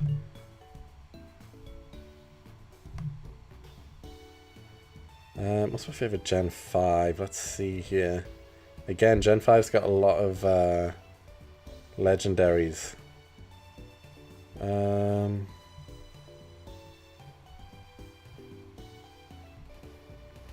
Oh, I know what it is. Oh, actually, there's two again. There's two again. Cophagrigus and what's it called? Croconaut? Croconaut? Whatever it is, the third evolution. That and Cophagrigus. Those are my favourite Pokemon in Gen 5. Yeah, both solid choices. Or for Gen 3 to maybe get Feebas involved in Melodic with some kind of restriction. Again, interesting challenge. Gen 3 Walrein because he looks like a mix of Grandpa mixed with Santa. Alright. Gen 5 I'd have to go with Golurk. Yeah, that's a solid choice as well. I think Cophagrigus is mine. That or Croconaut. Is it Croconaut? I feel like I can't even remember the name. I'm gonna Google it. Is it Croconaut? Or Crocodile! Crocodile, of course, it's Crocodile. Yes, the third evolution, Crocodile. How did I forget that? Of course, it's Crocodile. So yeah, Crocodile or Cophagrigus. And then Gen 6. What we got for Gen 6 now?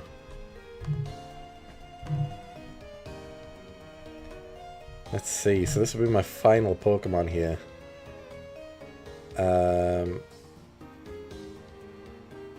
Again, oh, I know exactly what it is. There's only one choice here. Hawlucha, definitely. Hawlucha is the best Gen 6 Pokemon. 100%. Hawlucha.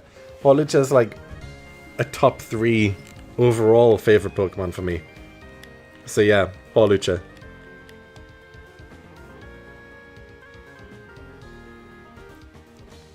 Gen 4 Riolu because I got him on X and Y and call him Dave. What a name. It's like when people give dogs human names. Like Steve or something, you know?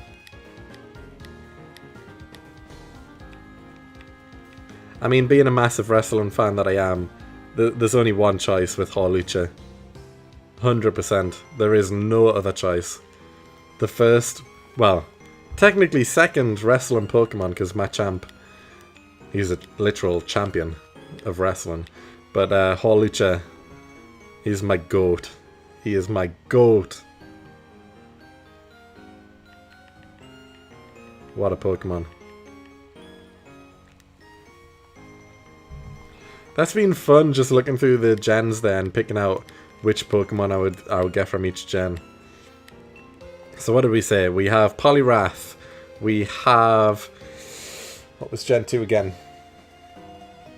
I've already forgot, you know. I've already forgot. I don't want to go through it. Never mind, let's move on. I forgot all my choices. If someone can remember my choices, leave a comment. I already can't remember, and I can't be bothered to go back and look again. Cophagrigus. Hawlucha. Poliwrath. What else did I say? Ursaring from Gen 2. How many is that? 4? What was Gen 4 again? What did I say? Chatot. And then Gen 3, which I'm not saying because it's going to be in this series and I don't want to spoil a future hunt.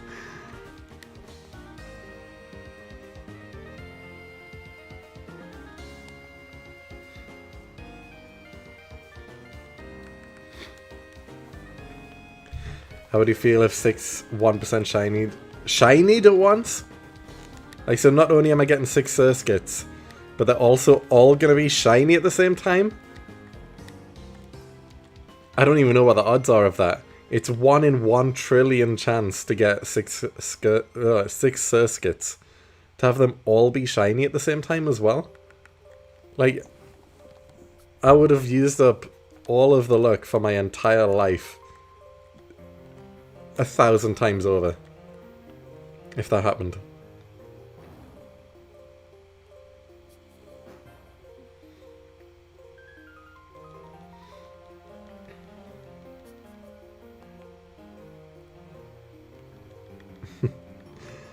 I think that's a solid team, though. If you look at that team, like Ace Dog just put in there, Poliwrath, Ursaring,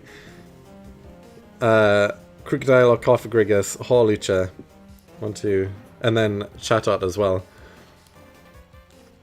That's a solid team already. If you get Trubbish in Gen 5, your title could be I beat Pokemon with only Thrash. You mean Trash? To be honest, I bet you there's already a video of that. I bet you someone's already did it.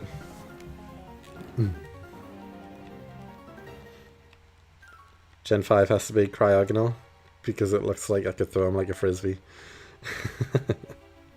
Solid choice, solid choice.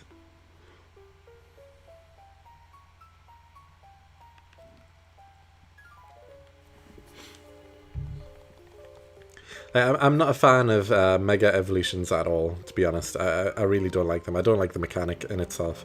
Well, I don't like any of the Switch generation of games. I've made this well known anyway on previous streams and stuff, but I don't like any of the Switch games, apart from Shine and Pearl and Brilliant Diamond, because they're just remakes. But all of these like new evolution types, like Mega Evolutions, I'm not a fan of at all. But when I did see that Hawlucha got one, I was a bit like, oh, my boy, my boy.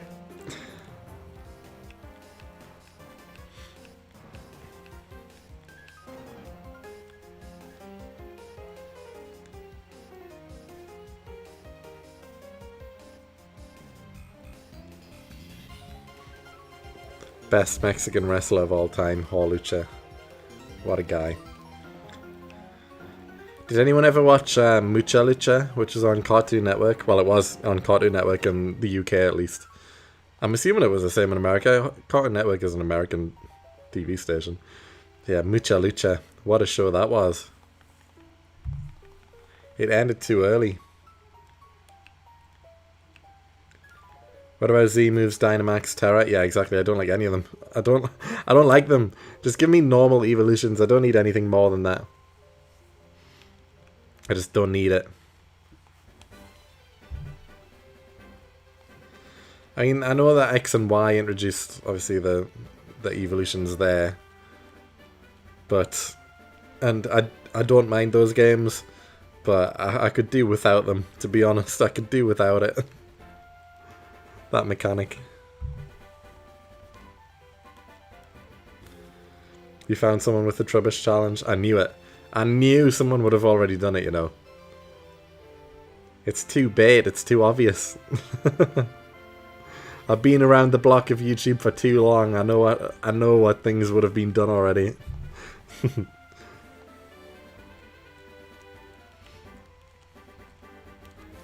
Well, we're closing in on 1,500 encounters in under 2 hours. Which is significantly slower than Route Master, I can't lie. Because I usually get 1,200 encounters an hour on Route Master. And this has taken almost 2 hours to get 1,500. Not including the first 10 minutes of just doing the tutorial stuff, I guess. And then setting up the account. So maybe in like an hour and a half? Actually, that's not so bad then. In an hour and a half, getting 1,500, when it usually takes me 1,200 in an hour. Maybe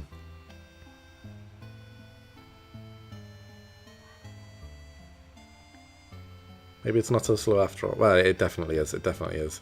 I'll probably be close to...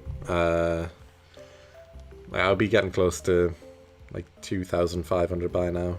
Maybe even slightly further.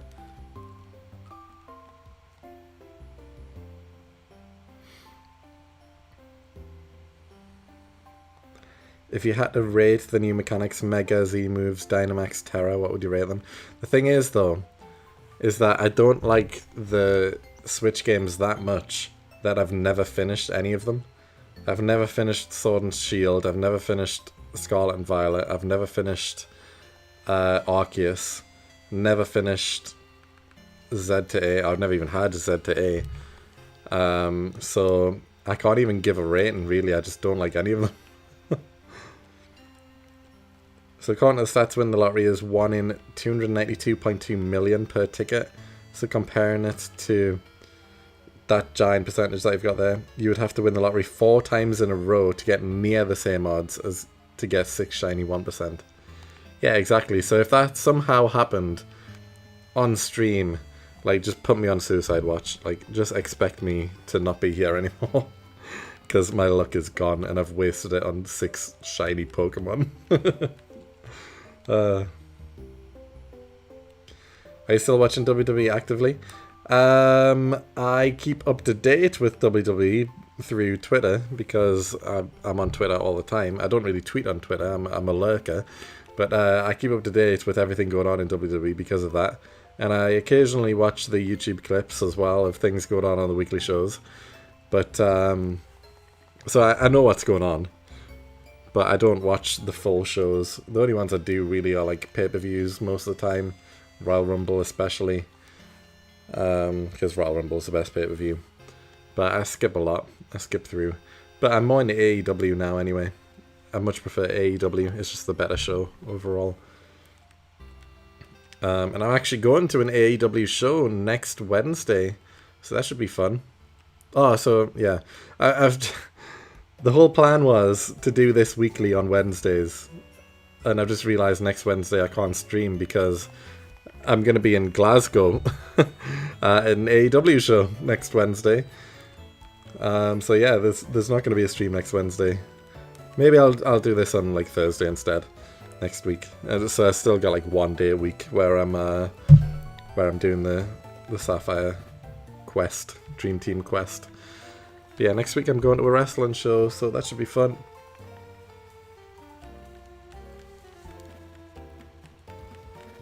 Do you watch AEW as well, or just WWE? If you don't watch AEW, then you're missing out because it's just the better show. It just is.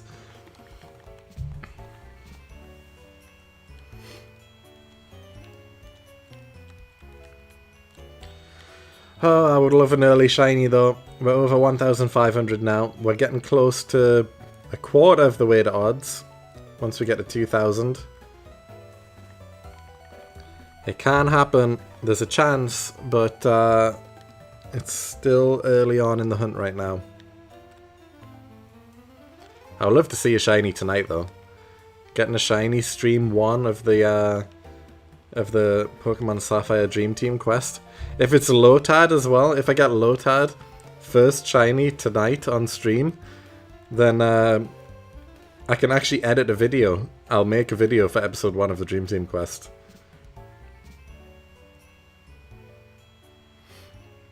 You're excited for All in London? I was going to go to All in London, which is why I'm going to the Glasgow show like 4 days before it. But to get to London, I would have to drive because all of the trains in London are off on the day of the show for some stupid reason. Like, there's just no trains running to London on that Sunday.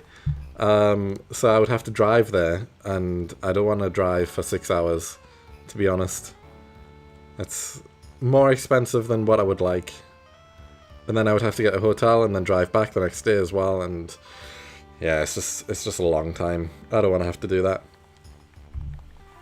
But I'll go to Glasgow instead. It's a bit closer. I mean, I'm still driving, but it takes me like 3 hours instead, which isn't so bad. What got you into wrestling? What got me into wrestling? My granddad, I remember. Maybe not my granddad. My uncle, actually. My uncle was a big wrestling fan. And was being the main thing there. He's not anymore. But when I was a kid, like literally 3-4 years old, I remember I would go to my nana's house and he would be there watching wrestling on TV. So I started watching and I never stopped. So from the age of like 3 or 4, I've been watching wrestling. He was the one who initially got me into it. And then I just continued on. Still watching it to this day. Almost 30 years later. And fun fact, guys, I actually trained as a wrestler for 9 months. I went to a wrestling school. I did weekly classes on a Sunday, which were 7-hour-long classes, which is ridiculous, and don't go to a training school that does that, but I did anyway. And I learned how to wrestle, and I had 2 shows in front of an audience. Only 2. Both times against the same opponent. Both times I lost. The first match was a 3-on-1 fight, where I was part of the 3 and we lost. The second time was a 1-on-1 match and I lost. And the second match, the 1-on-1 match was just a lot better, because the 3-on-1 match was literally a 90-second match where I got hit like twice and then that was the end of it.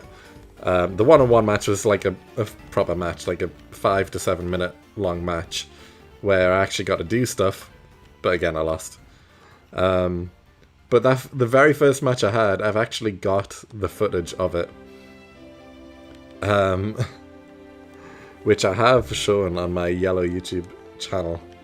Maybe I'll show it at some point on here during a live stream if it ever gets a bit boring. I'll throw up the footage. But yeah, I did one wrestling match, which is recorded in front of an audience, which is like 90 seconds long, and it was a fun time, I guess.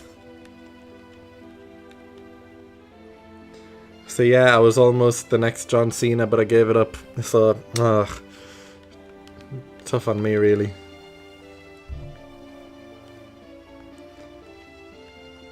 I found my granddad VHS tape wrestling connection when I was 8.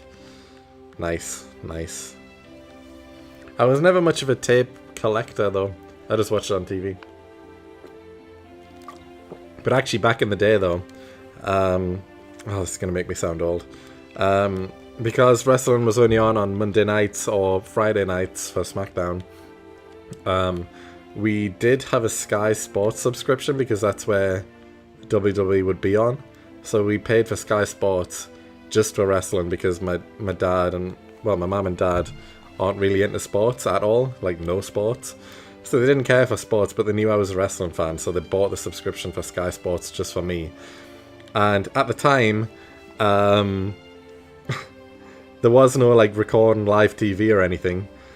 So what you had to do was get a VHS tape and record the VHS tape when the wrestling was on. So we would go to bed at like 10 p.m. The show didn't start until like 12 a.m. I guess. So we would just start recording at 10, and then it would just run through the night until the tape ran out. And then the next morning I would have to get the tape, fast forward like 2 hours of rubbish just to get to the wrestling part so I could watch the wrestling. Hero Price. That wasn't my name.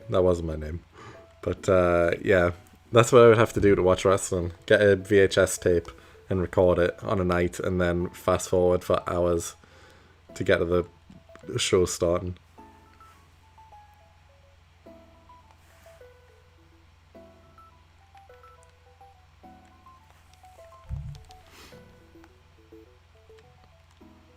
Luckily, technology is a lot better than that now, though. So now, if I wanted to watch, well, if anyone wants to watch anything at any time, you can find it. So it's easy. But these were the struggles we had back in the day as a young child of the late 90s, early 2000s. It's my favourite match that I've watched.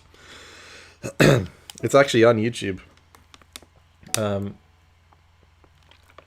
So it's not a WWE match. It's a Shikara match, which, for people who aren't wrestling fans who are just listening right now, you're going to have no idea what I'm going on about. But there's this old promotion called Shikara, which shut down years ago because of details I'm not going to get into. But they have a 4-way match.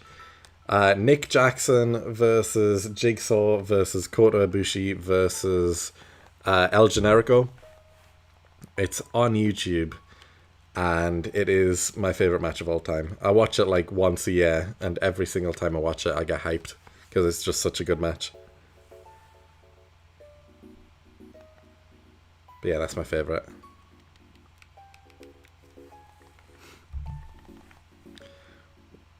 You would think that they do more shows that is reasonable for Europeans and Asians to get more views. I mean, WWE especially always tries to branch out, but it never really goes anywhere.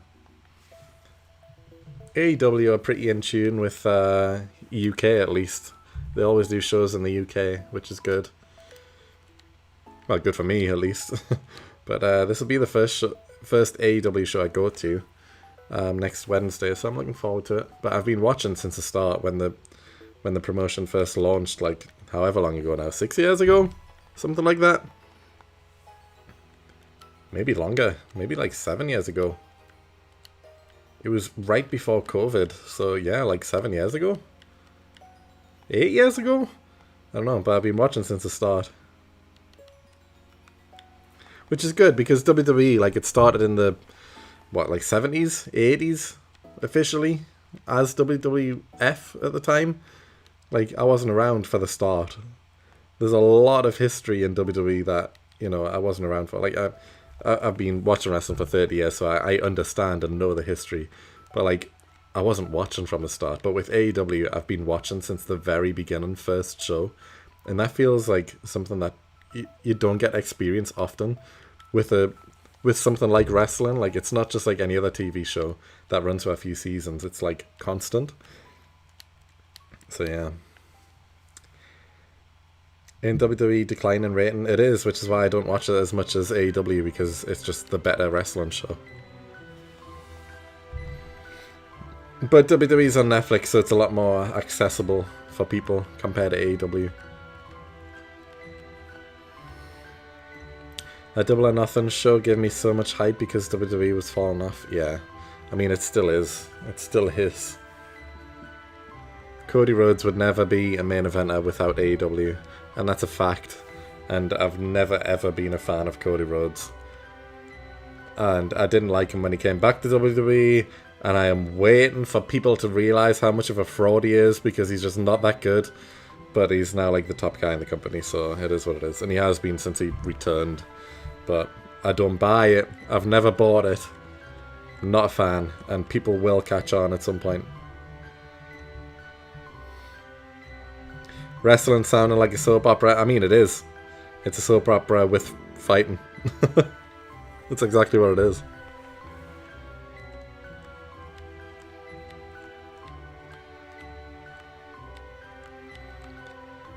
Going for the low tad. That's exciting. It is. It is. We've got to find the low tad. That will be my first team member. And then we're going to get rid of all these useless Torchics, which no one wants. I kid, but I mean, Torchic is my favourite Gen 3 starter, but yeah, not part of my dream team. It's not part of my dream team. So we will be removing them as soon as we get the shiny, elusive Lotad. Unless we get that 1% Surskit shiny, in which case, you know, I'm probably going to switch to that. But that's very, very unlikely. I'll take the 20% chance at Lotad instead.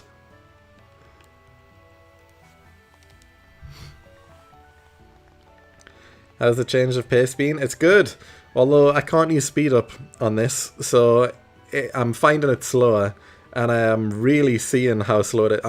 I'm so used to using speed up on Route Master, which I mentioned in previous streams, but it's only like 1/3 quicker than normal speed outside of battle, which is the main bulk of it, because, you know, that's the part where you run around in the grass. But without speed up at all, seeing all these animations and stuff, and how slow it is, I'm like, oof, this is slow.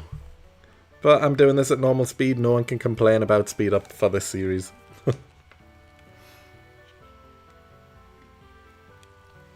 But it has been nice.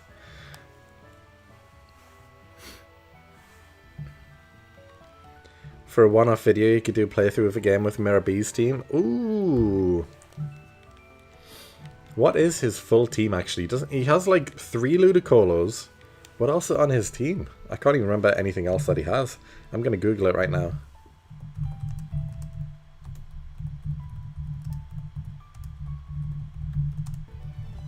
What is Mirror B's Pokemon team?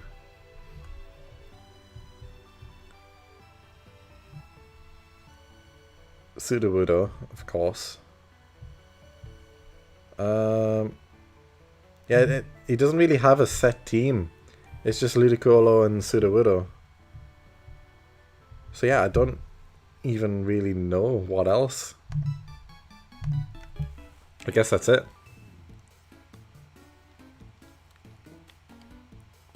Oh, I don't know why. I looked at the screen there, and I seen Poochyena on account number 3, and for some reason I was just drawn to the tongue of Poochyena, and I was like, is that shiny?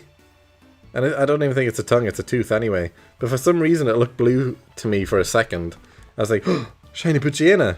And then I instantly remembered, like, no, Poochyena's gold if it was shiny. I was like, what am I even seeing right now?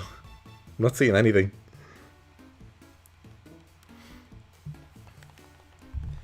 Glad to hear, plus the sprite work in general in Gen 3 is really good. It also, just looking at a new area compared to previous, a fun thing you could do is swap grass patches on phases. Yeah, exactly. I mean, I've been stuck in the Valley Windwork for over 2 months now on Route Master. It's just nice to have, well, going forward, 1 day a week where I can play my favourite generation game. And it's also in English, so I can read what's going on. But yeah, it's nice. It's definitely nice. Just to be looking at something different for a change. And also having this cool new setup as well, which is on screen, which you can see. It's really making me realise that I need to make the Route Master one better, because as I was making this one and seeing how cool it looks and stuff, I was like, man, it's putting the Route Master one to shame, really. The Route Master one in comparison looks so basic. So I'm thinking I'm going to switch up the Route Master layout. Because it's so basic compared to this. And I really do like how this layout's worked out.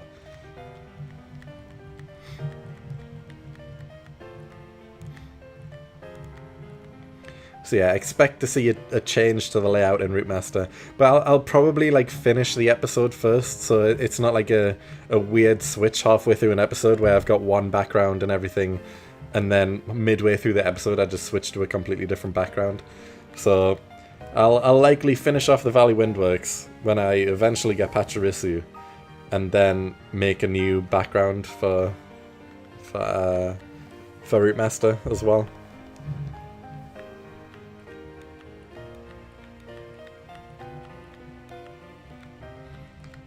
I just realised Turno from XY is a Mirabee reference, based on him with his Ludicolo. Is he actually, or does he just happen to have a Ludicolo as well? I like the layout. With streaming, would you consider showing phases and encounter numbers on the layout? For streams, that is. Tempting. I could. I mean, we've got the encounter numbers anyway. I've always got that on Route Master and on here as well. You can see how many encounters I've got, but I currently don't show which phase I'm on. I could. It would be easy enough just to put like another box right above the current timer, which just says like phase 1, phase 2, phase 3, or so on. So yeah, I could. Feeling hopeful for getting the pink rat soon? I hope so. I mean, I'm on phase 12 now on Route Master, trying to find it. I'm over odds. I've caught everything else more than 3 times over now. I just want the rat. Oh, why am I attacking for? Let's get out of here.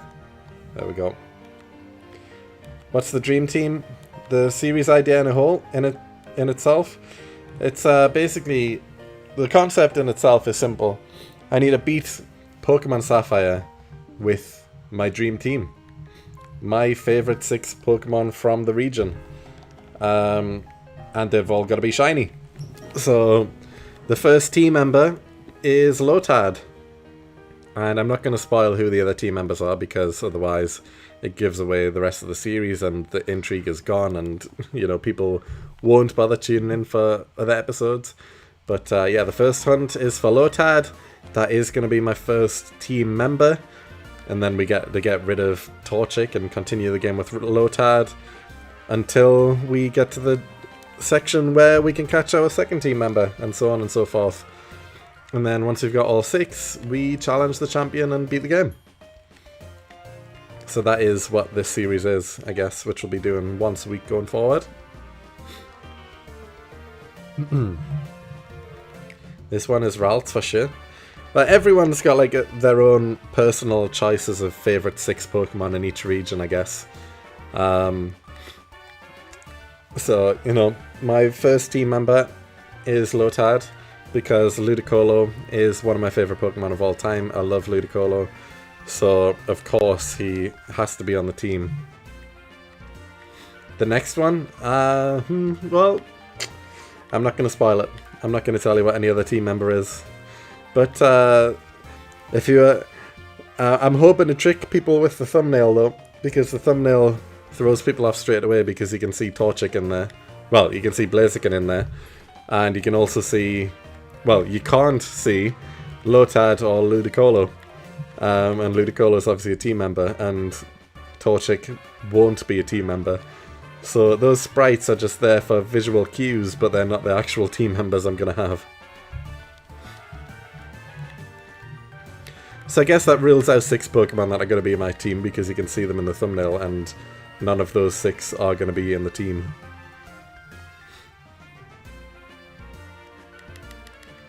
Maybe you can try getting the worst shiny team in the future. I feel like I've already got that with like 6 Shelosses or whatever. Good idea though. After checking, while it's not canon, it is believed based on games and anime his Ludicolo is a reference to Mirror B. Okay, fair enough. Confirmed not canon. Yeah.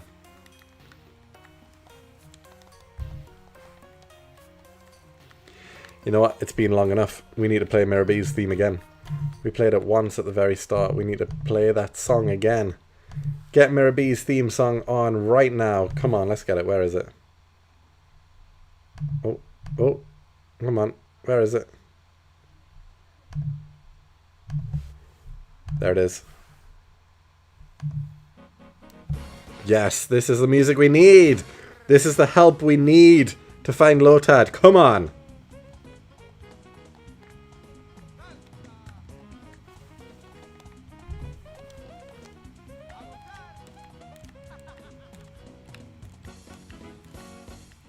The best Pokemon music of all time. It just is.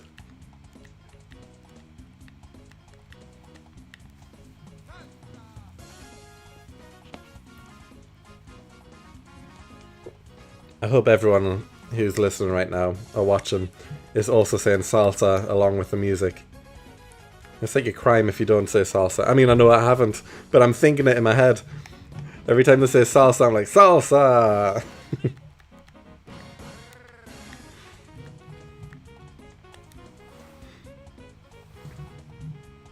Salsa!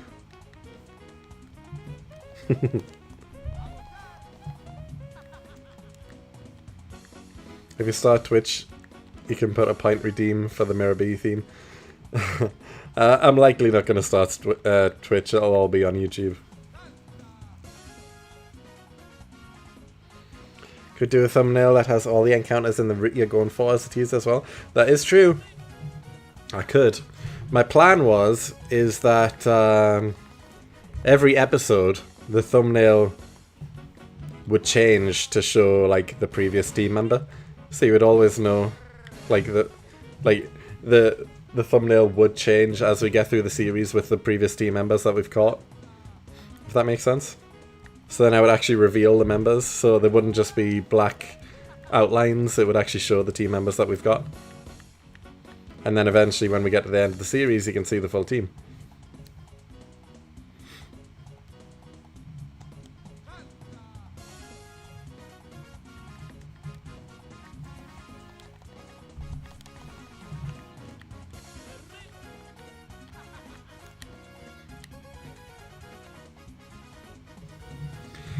It doesn't look like we're going to get an early shiny though, but I can probably still keep going for another 2 hours, so we'll see how far we get. We might be able to get like 4,000 tonight, like halfway to odds. We've probably been hunting for about 2 hours to be fair, and we're close to 2,000 encounters. So we're getting about 1,000 an hour, I think. Which is decent going. So if you do 2 more hours, we'll be on 4,000, halfway to odds. There's a solid chance we might find a shiny before then. If it's Lotad, that would be incredible though. First shiny, a Lotad, and then I get the first team member and I can upload a video straight away. Yes, please.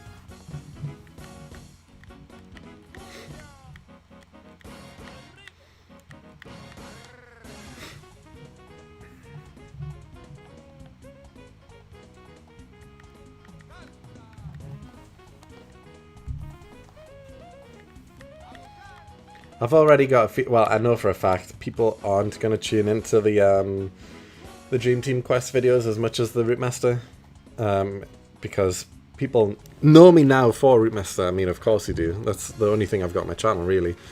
But in general, like, Dream Team Quest isn't a new, unique concept. Everyone's done them at these stages, so... And I feel like everyone's kind of done every generation at this point, and everyone's got a similar sort of team. Which is why my team is very unique. But it is my actual dream team. And it's also the reason I'm not getting a starter Pokemon in the team. Because the starter Pokemon instantly just gives one of the 6 members away. And, you know, as much as I like Torchic as the best starter in Gen 3... It's not one of my favourite 6 Pokemon of the region, so get out of here, Torchic. I don't want a shiny starter in it.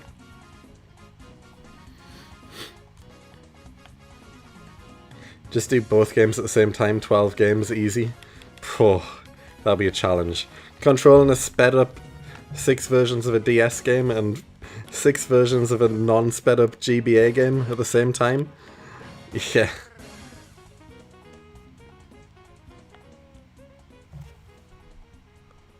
The song is unfortunately coming to an end, and we're back to the regularly scheduled music now.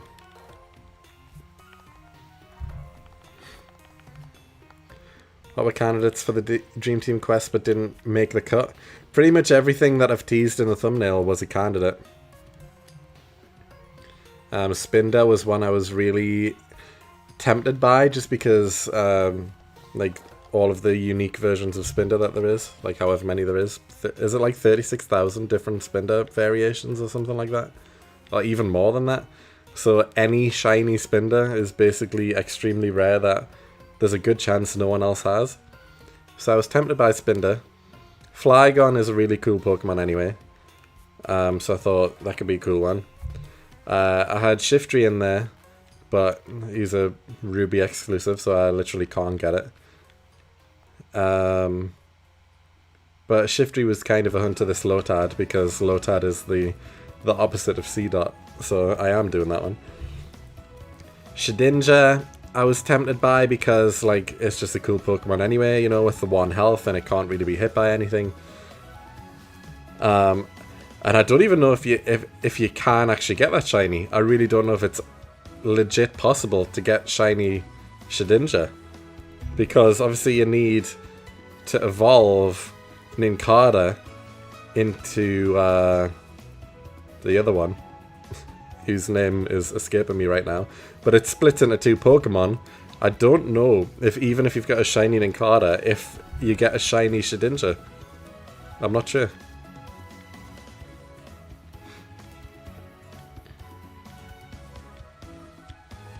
And then Credilli was in there, just as another sprite, to be honest. I've got no reason for having Credilli there. It's just something I knew I wasn't going to be hunting for. We take another sip of water. Ninjask, that is the name.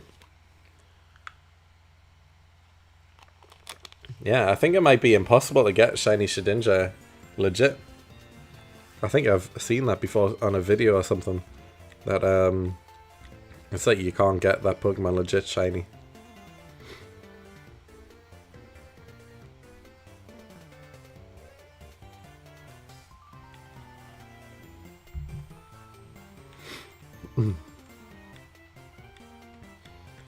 Fun fact, Emerald is broken on the first Spinder you encounter for having seen has a chance to be shiny in the Pokedex. Pokédex has a secret ID and trainer ID, a fun reset option. I actually knew that one. I did know that fact. Yeah, it's pretty cool. Does anyone know what the rarest Pokemon is in Gen 3? I'll give you some time to type because I know the chat is about 30 seconds behind me speaking. So I'll give you some time. Have a think. What is the rarest Pokemon in Gen 3?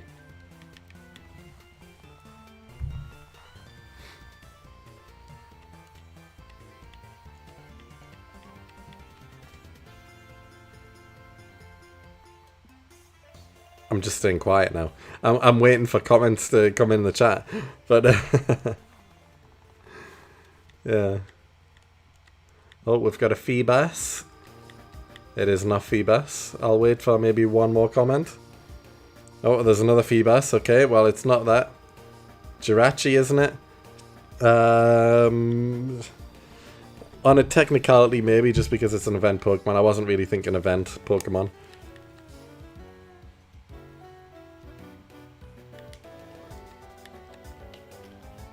Why not? Also no. The answer, as I take a sip of water for dramatic effect, is Relicanth. It is the only Pokemon that no trainers in the entire game have. It is the only one. So you can play through the entire game and not even know that Relicanth is a thing because no trainers have Relicanth. And because of that, you can only find it underwater using dive at like a 5% chance, I think, underwater in the deep dive grass. So it's a pretty rare encounter as is, but 0 Pokemon trainers have Relicanth, therefore it is the rarest Pokemon.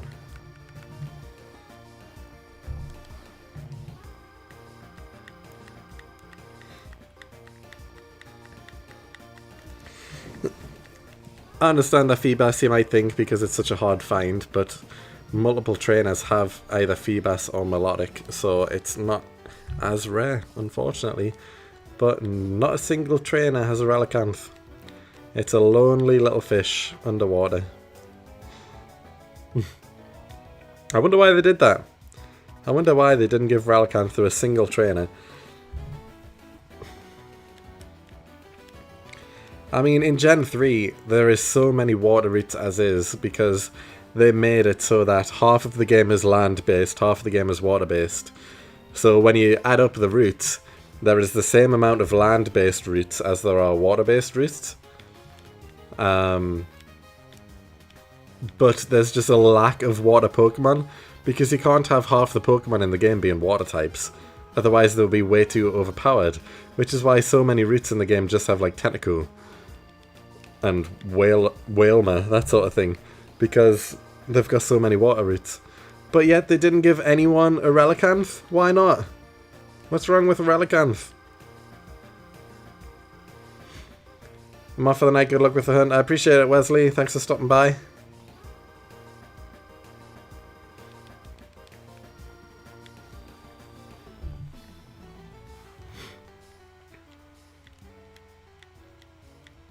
Such fun details and having new games on Switch, which is why I don't like the new games on Switch. If they released a new game on Switch with a new Pokédex, and they didn't make it open world, like they actually kept it constrained like the original Game Boy and DS games, I would probably enjoy it. But I hate the fact that all of these are open world now. I hate the fact that some of them don't even have gyms. Like, which one is it? Scarlet and Violet? It's not Scarlet and Violet. Sword and Shield, is it? Which one's the one where they just have the island challenges or whatever it's called? I don't even know properly because I didn't play them properly. But I just want a normal Pokemon game where you go through the routes as normal, you battle the gyms, and become champion. With a new Pokédex, with updated 3D graphics, I don't mind that. Like, I do like sprites, but I don't mind 3D graphics, that's fine. I just don't want an open world. I don't want to see Pokemon spawn out of thin air that I can just battle straight away. I want to walk through grass and get attacked out of nowhere.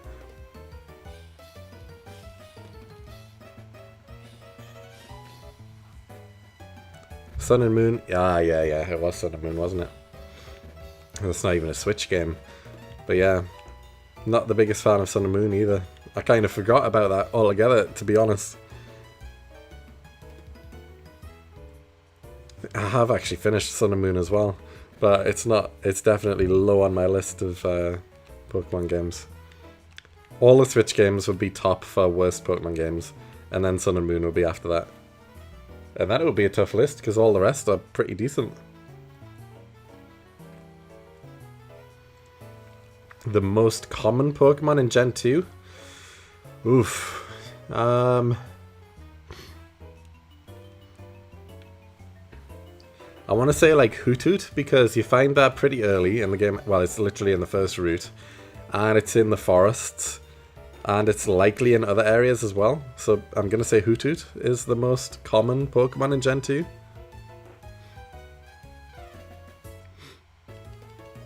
Something unique like Claymation would be cool for a Pokemon game. I mean, it would be pretty unique, to be fair. Oh, in Gen 3? The most common Pokemon?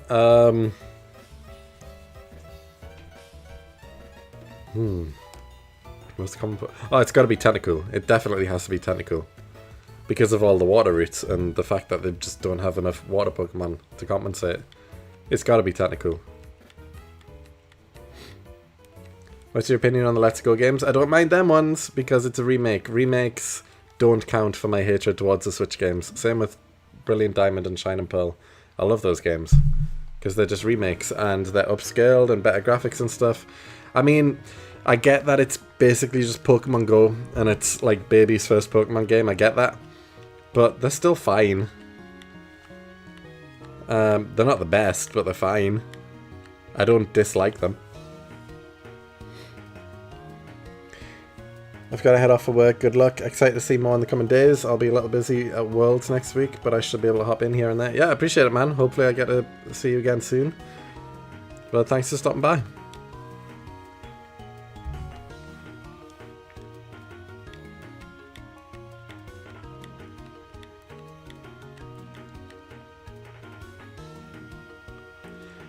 I really want a shiny pop up. It'd be so good to find a shiny in the first stream of this. We're starting to get up there in encounters now. We're over a quarter of the way to odds. That doesn't mean we're going to find one before odds, because obviously, if you've seen my Route Master, which everyone here probably has, otherwise how would they find me? Who are you people?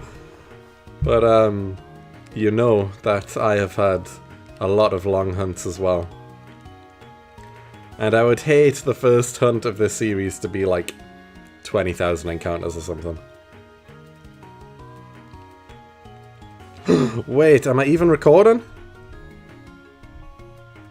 Oh, I am. Oh, I just had a panic attack there. I thought I was streaming but not recording. I am recording as well. Okay, that's all fine then.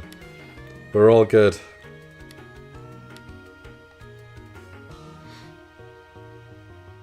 If you wanted some background noise for recordings, not streams, that animated Pokemon series I did is all on YouTube under Citrus Clips. Oh, very nice. I'll, if I remember, I'll check it out. Definitely. I'll definitely have a look at some point.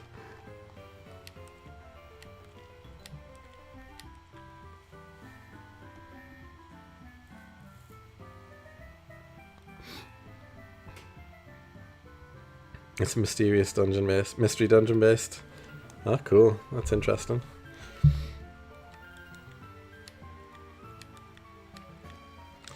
We still haven't found two Surskit at the same time, so the 1 in 10,000 chance of finding two Surskits at the same time hasn't happened. Which I think is a good thing, because if we found that before finding a shiny, then we found something even rarer than a shiny. But it hasn't happened yet. You're off properly now, good luck. Yeah, thanks man. I'll hopefully see you next time. Oh, excuse me. After looking, Hoothoot only appears in 6 routes, while Ambipom is in 10? Really? Ambipom's in 10 different routes? I wouldn't have expected that.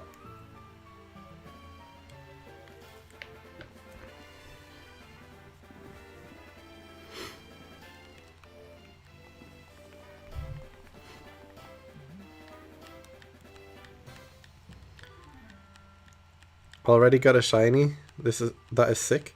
Wait, what? Did I just miss a shiny? I didn't miss a shiny. Are you talking about... You must be talking about you, though, right? I haven't got a shiny. I feel like I'm being... Did I just miss something there? Was I looking at chat and I missed a shiny? There's no way I missed a shiny, right? Green, you're talking about you, right? You must be talking about yourself.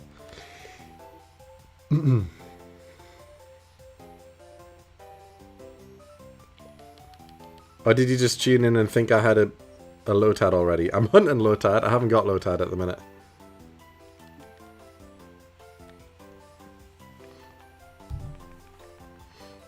You thought the Lotad is a catch. No, that is that is going to be the first team member. That's the current hunt is for Lotad.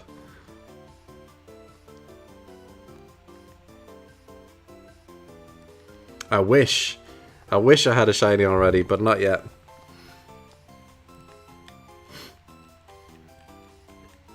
Ah, okay, Ambipom's a headbutt. Yeah, okay, that makes sense then.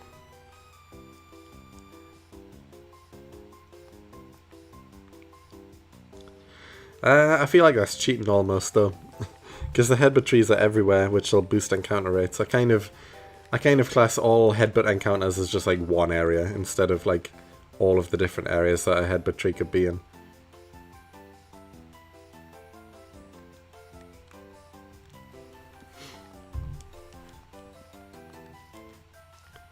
Because in that case, you could say that like, I don't know, well, that's probably a bad example. Like Munchlax is not as rare as it seems, even because it's in 4 different areas, whereas it's like a 1% chance in 4 specific honey trees.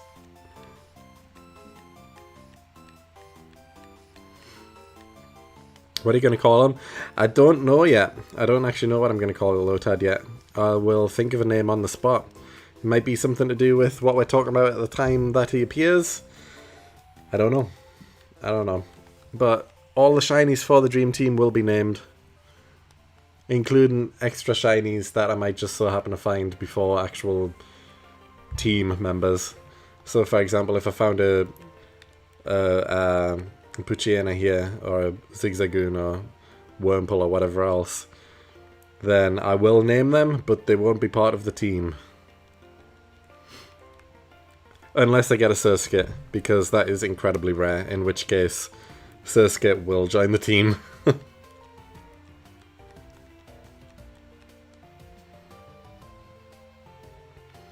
If I find a 1% chance shiny before I find a 20% chance shiny Lotad, then yeah, it deserves to be on the team.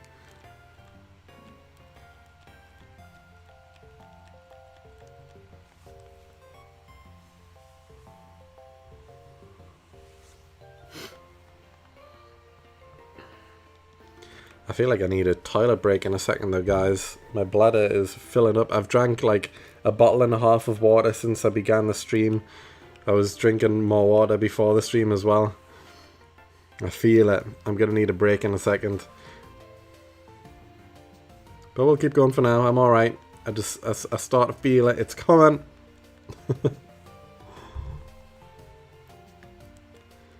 Didn't want to worry you earlier there. Yeah, for a few seconds there I was like, oh my god, I've missed a shiny. But no, I'm hunting the Lotad. Is Lotad a frog or a duck? It's a good question, you know. It's a good question. I would say it's definitely more frog than duck, because it's got a lily pad on its head. But then as soon as it evolves, it's neither anymore.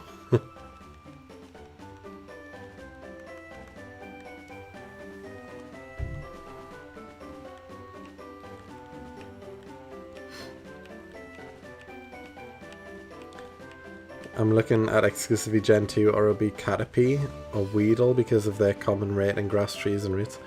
Okay, yeah, that makes sense. This is why I think Gen 2 has one of the worst Pokedexes, because it's mainly just filled with Gen 1 Pokemon as well, and the Gen 2 Pokedex is just pretty weak overall, apart from the legendaries. Like, the legendaries of Gen 2 are great, Like all of the dogs, Ho and Antai, all great. But yeah, the actual Pokédex itself is pretty weak.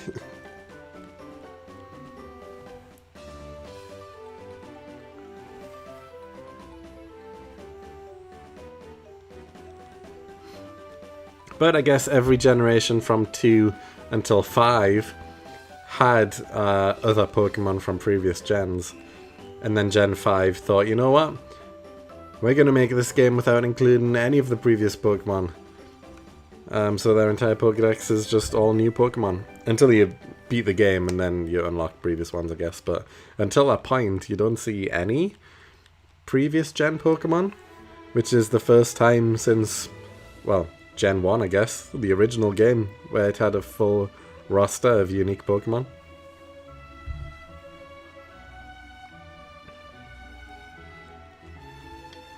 Some Gen 2 Pokemon being post-game was weird. Yeah, definitely. It's just a weird game, you know, Gen 2. Like, the map is pretty great.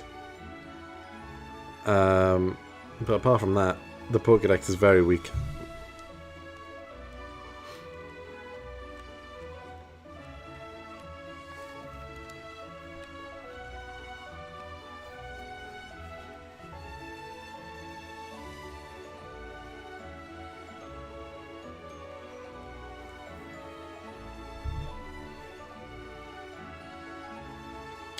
Oh, why am I tackling or scratching even? You should be running. Account number 3, what are you playing at? Get out of there.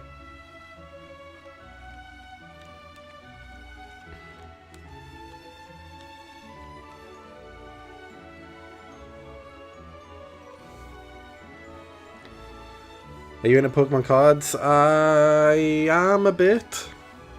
A bit.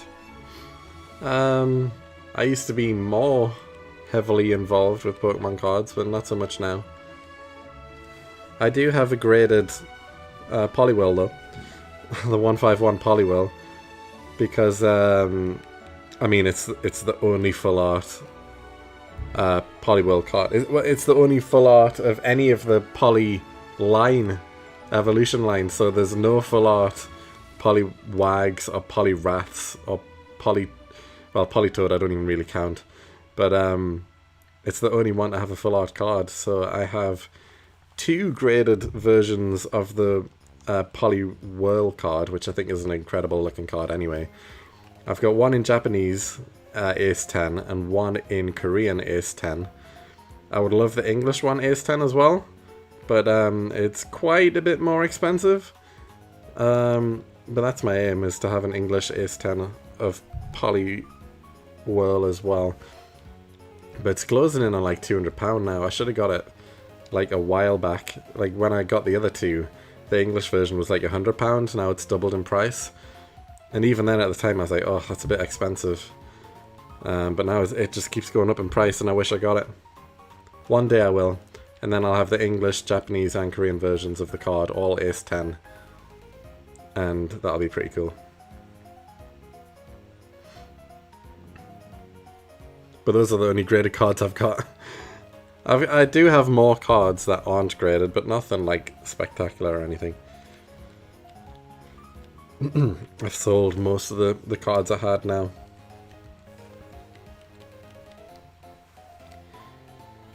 Most Gen 2 grass encounters besides from Hoot Hoot and Spinarak are only available on 1 or 2 routes. While Spinarak is encounterable in 7, while Hoot Hoot is in 8 routes. I knew Hoot Hoot was pretty big. I knew he would be up there. Because like I said, he'll be in forests, he'll be at most places for nighttime encounters. So yeah, I knew Hoot Hoot would be pretty high in the list.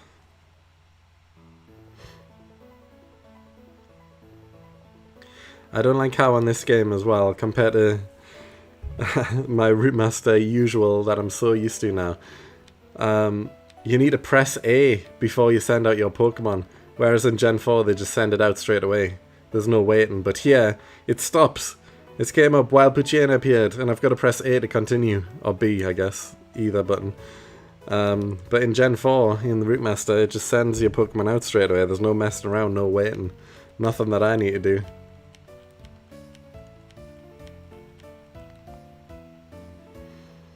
It's hard to know when it's the best time to sell your cards. Yeah, definitely. I did pull the red Jirachi from the white set, the white flare set. I was opening Black Bolt and White Flare packs, and I got the red Jirachi from it. And I've also pulled the Phantasmal Flames Charizard twice. You know the one. The main one. The big one. I pulled it in Japanese, and I also pulled it in English.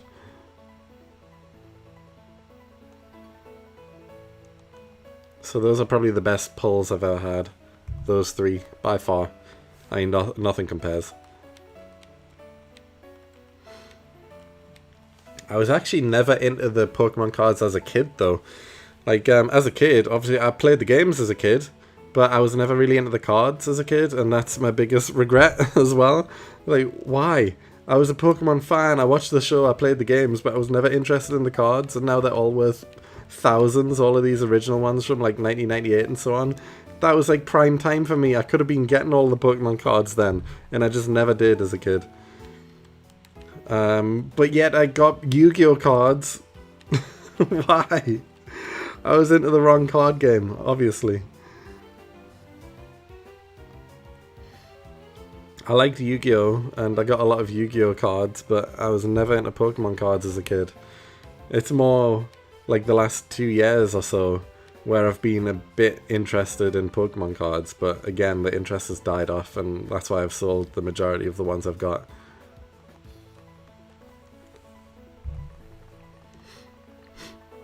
Trading cards were never for me. Like, I like playing the games, but I get consumed trying to collect every single one. It's just impossible.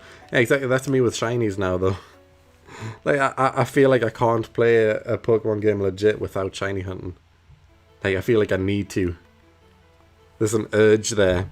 These normal sprites, pah, I spit on them. Horrible, disgusting. A different color Pokemon, though. Ooh, num num num num num. Feed me more.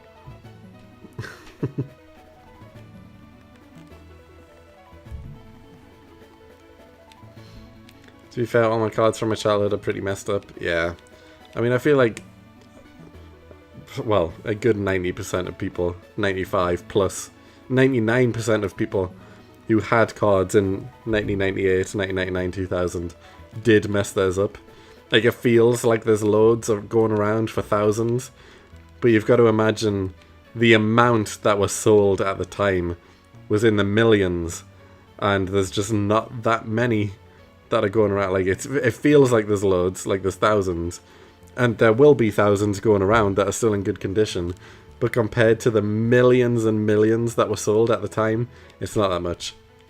Compared to newer sets, where everyone, even kids, are just like storing them, they're not playing with them. Like, you're not seeing a kid getting one of these like new Charizards or whatever and damaging it. It's just not happening. Whereas that happened all the time 25 years ago. All the cards got damaged all the time because no one thought they were worth anything. But now every single kid is even aware of the value of cards. No one plays with them. Everyone just collects and sells. Which is a shame. It really is.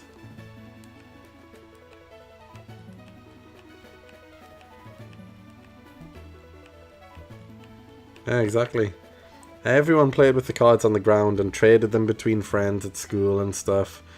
And that just doesn't happen anymore. Or if it does, it's like you're checking the trade value first, making sure you're getting a good deal, and you're definitely not damaging or doing anything to them like that. It's a shame. Like, this is... I've got a story, but it's very UK specific. But, like, as a kid in primary school, a lot of people got, like, Premier League football cards. And we would trade those because in the UK, everyone is obsessed with football. Literally everyone. So as kids, we all got football cards. And we would trade those around on the schoolyard and stuff, trying to get like your favourite players and finish like a full team of players and stuff. And again, all of these cards would be damaged and not in the best condition and stuff, but you would still trade around and stuff anyway. And to be honest, I don't really think... Well, to be honest, I've never really checked, to be honest, but there probably are some that are worth a lot.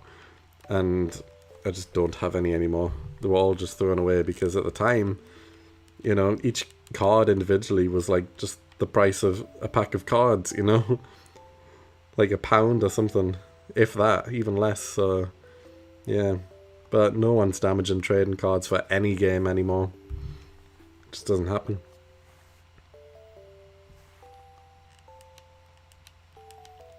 Match attacks, yes, exactly.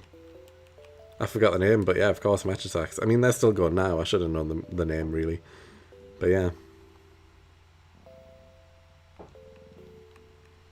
Having a Newcastle United Gary Speed card. Oof. Craig Bellamy, Damien Duff. Oof. Alan Shearer. Oof.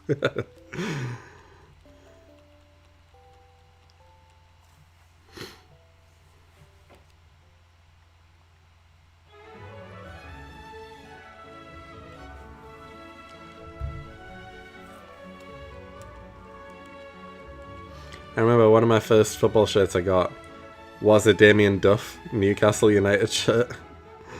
And the reason I picked Damien Duff on the back was because I I was playing the FIFA games and I went on the Newcastle team and I checked, because this is when I was a kid, and even as a kid I liked football but I wasn't like fully invested in it, so I didn't know all of the team members and stuff. I checked who was playing left mid for Newcastle because that was like my position that I played. I was like, oh, Damien Duff, okay, well, I'll get him on the back. Oh, we've got a good evening, everyone, and a good night, everyone, at the same time. Well, thanks for sticking around for a while, Rube. Hopefully I see you again in the next one. And welcome in, Beast. How's it going, man?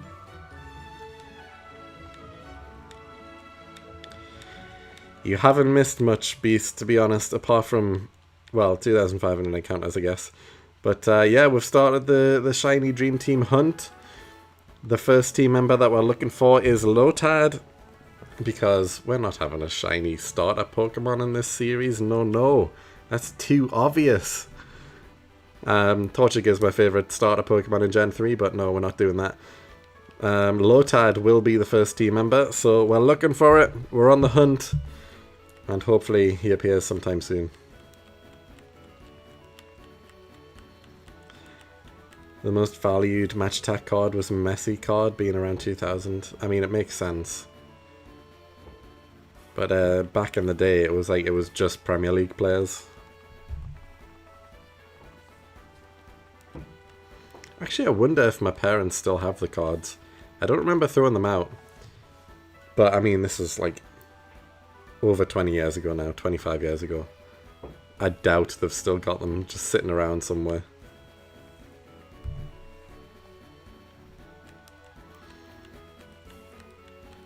Just stopping in to give some good luck on the Lotad. I appreciate it. I appreciate it. Thanks for stopping by, even if it is briefly. You got home and fell asleep until an hour ago, so now I'm in for a long night. Oof. It happens to the best of them. It really does. Torchic is one of the shinies I have.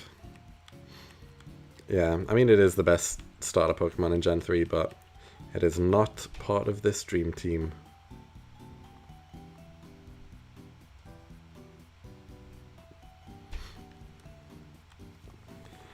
Alright guys, we're going to have to do a quick toilet break because I've been holding it in for like the past 20 minutes now, so I'll be back in 2 minutes. Alright, quick break.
Alright guys, there we go, I'm back. Didn't take long. And straight back into the hunt. Straight back in, and we've got more viewers now as well, we're up to 17. Maybe I should take more toilet breaks. But we continue. The hunt for Lotad continues. Hopefully sometime soon, because we're 2,600 encounters deep now. And still no sign yet. But we're still early, we're still early. Still way under odds. You got a funny story to tell? Go for it, Alice. While you're writing out that story as well, for people who have just joined, what do you feel? How do you feel about the new background here for the series? I spent quite a bit of time putting it together today, and it's making me realise just how basic the Rootmaster one is. So it's definitely the Rootmaster one will definitely be improved soon, but I don't want to improve it like halfway through recording an episode, so I'll keep it as is until we get the Pachirisu and we can finish off that episode. But after that, I think I'm going to improve it, because when you compare this layout compared to the Rootmaster one, it's just night and day difference. This one is so much better, so yeah, we'll improve the Rootmaster one as well. It looks really nice, I appreciate it, man. Took some time to put this together, but it's got everything I need. And you know, on the Rootmaster one, it's just like a basic blue background. And I think, like, because this game is Pokemon Sapphire, and the whole thing of Gen 3 is, like, you know, Earth and Sea, I had to have the background, like, beach related, I guess, or water related, since, you know, Sapphire is more the water game. But obviously that means it's a pretty blue background. And Rootmaster is also currently blue, and I don't need both series to be blue at the same time, so I'm probably going to switch up the colour scheme. But then Platinum in itself is, well, Platinum, it's like greys on silver, that sort of thing, so maybe I'll change like the colour scheme to be like a silvery colour instead. I don't know yet. I also feel like that could be a bit plain, maybe? I don't know.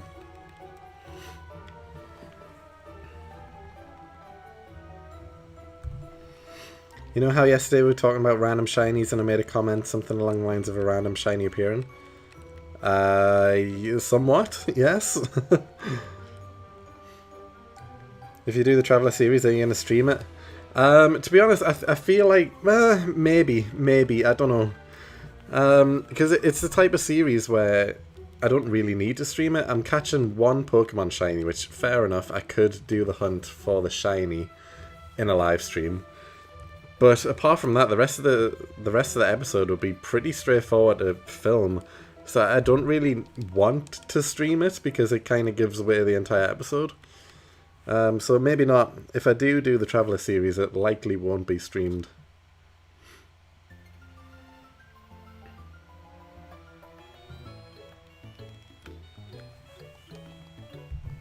I do think the Rootmaster one is very basic. The pure blue is somewhat jarring. Yeah, I mean, yeah, I know it is. It is. It just is. I know that. So it will be improving after the next episode.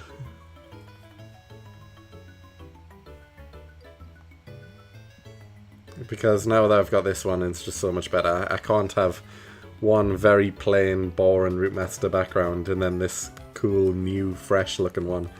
So yeah, I've got to improve it. I'm heading off, but good luck for the rest of the session.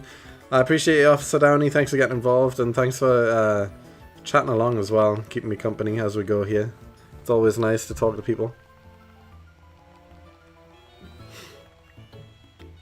Well, I also made a comment about currently grinding through Pokemon Diamond, and if memory serves, I said something about either being surprised or not surprised if I got a shiny before the Elite Four. I feel like I remember that now. It's starting to come back to me a bit more. I'm assuming, I'm going to skip to the end of the story here, but I assume you got a shiny. Oh, I got a shiny Medicham very early this morning while trying to rob Sneasels. Ah, yes, I remember now, because you said you were just playing through the game and you were wondering if you would find a shiny just legit. Very nice though. Medicham's a cool shiny. I do like Medicham as a Pokemon. Nice.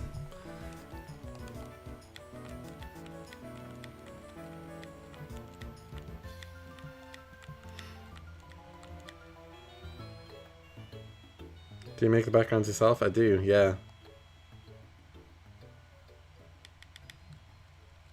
I had a bit of help with the actual like beach background. I used a bit of Google searching for that one. But the borders and everything else, that was all me, so yeah. I can do some basic like sprite work graphics, but I can't do something as intricate as the beach background, so that was a Google job.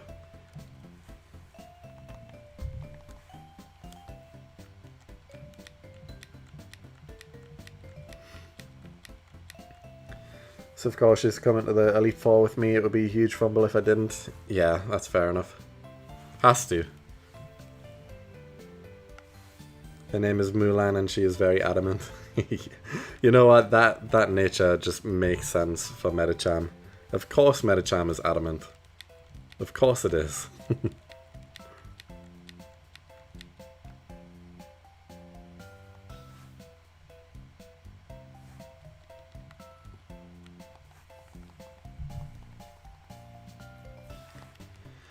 Well, hopefully we find our first shiny of this series as well soon. I wouldn't mind. If it's Lotad, even better. If it's not Lotad, then the hunt goes on. Unless it's Surskit. Surskit is the exception. If I find a 1% Surskit shiny, that is definitely sticking in the team. Because that is incredibly rare, as is. Any 1% Pokemon shiny is incredibly rare, so if I find any at any point, they will be joining the team. But they're not the planned team. They're like an extra. They're a bonus.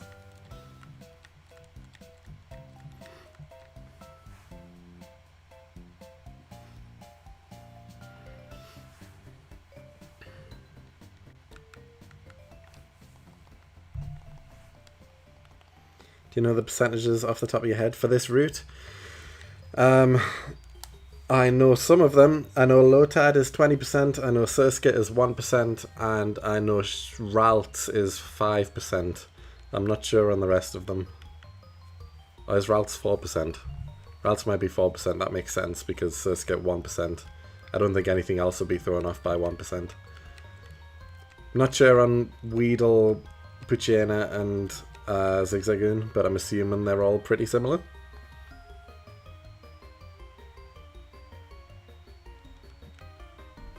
They'll all be around 20-ish% each, I assume. One of them likely 30%, although I'm not sure which one.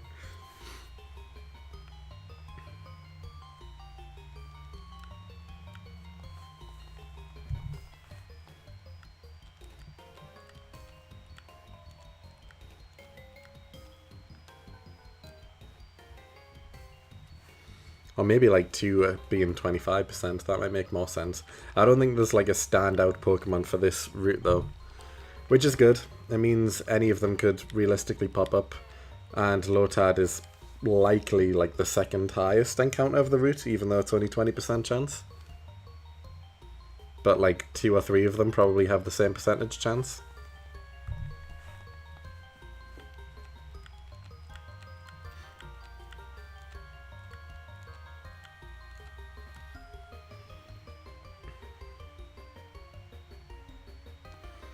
Either way, to be at odds for specifically Lotad, it's 1 in 41,000.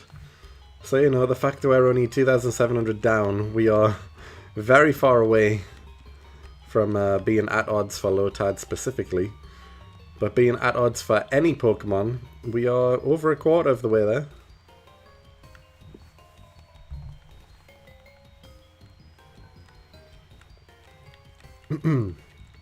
Have you played any ROM hack, and if you have, what one? We actually talked about this on the previous stream, but the only ROM hack I've played is the Dragon Ball ROM hack, which is like a Fire Red Leaf Green ROM hack, but it's just Dragon Ball characters. And to be honest, it's not the best of mods. because everyone, well, 90% of the characters are all fighting types, so there's hardly any super effective moves or anything, which kind of defeats the purpose of like battling, like Pokemon battles. But I'm a massive Dragon Ball fan, and seeing Dragon Ball in a Pokemon game was pretty cool, so I enjoyed it, even if it wasn't that good.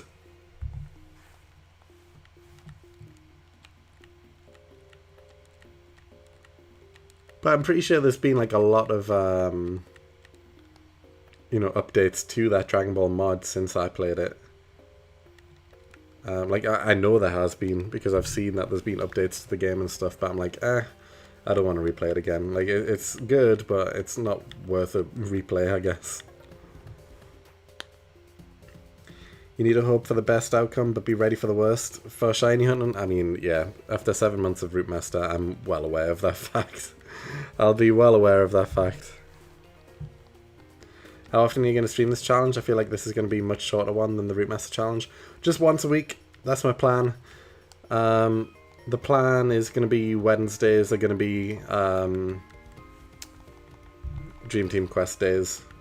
So just one day a week I focus on this, and the rest of the week I focus on Route Master because it takes a lot longer.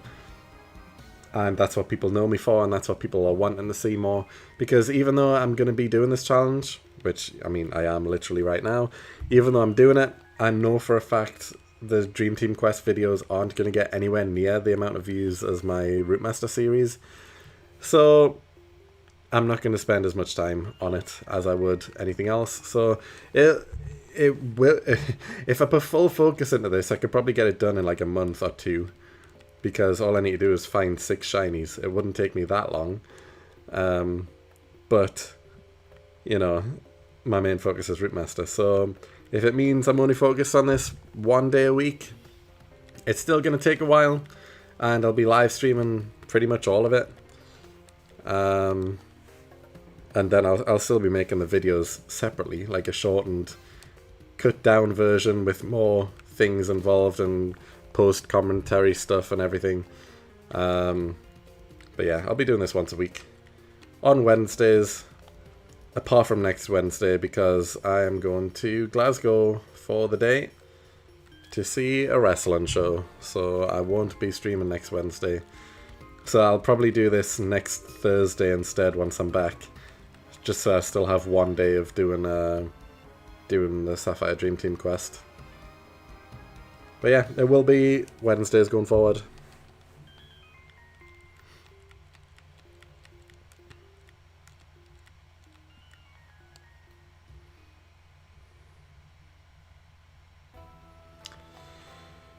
But because of no speed up on this either, it is taking longer with the encounters. Like, we've been going now for however long, I don't even know. We started at 7:30, it is now, well, it's 10:40, so 3 hours. And we are 2,800 encounters in. If I was doing this on Route Master with a bit of speed up, I would probably be on over 4,000 encounters by now. So it definitely takes a bit longer doing this with no speed up. If you're doing the Traveller series around April of next year, you could do a video on Pokemon Orange Island, the region. Not in the canon games though.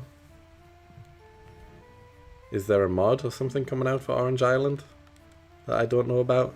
I don't really keep up to speed with mods and stuff because I don't play them.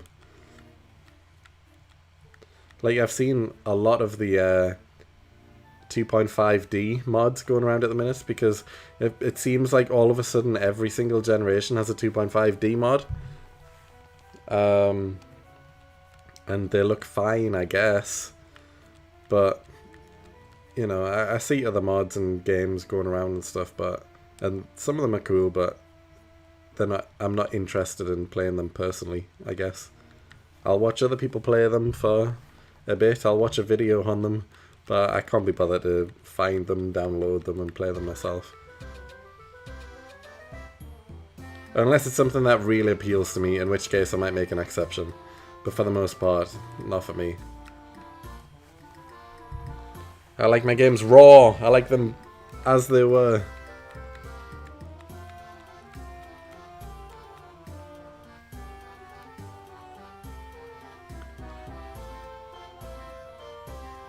Oh, I really hope the first shiny on this series isn't a Wurmple.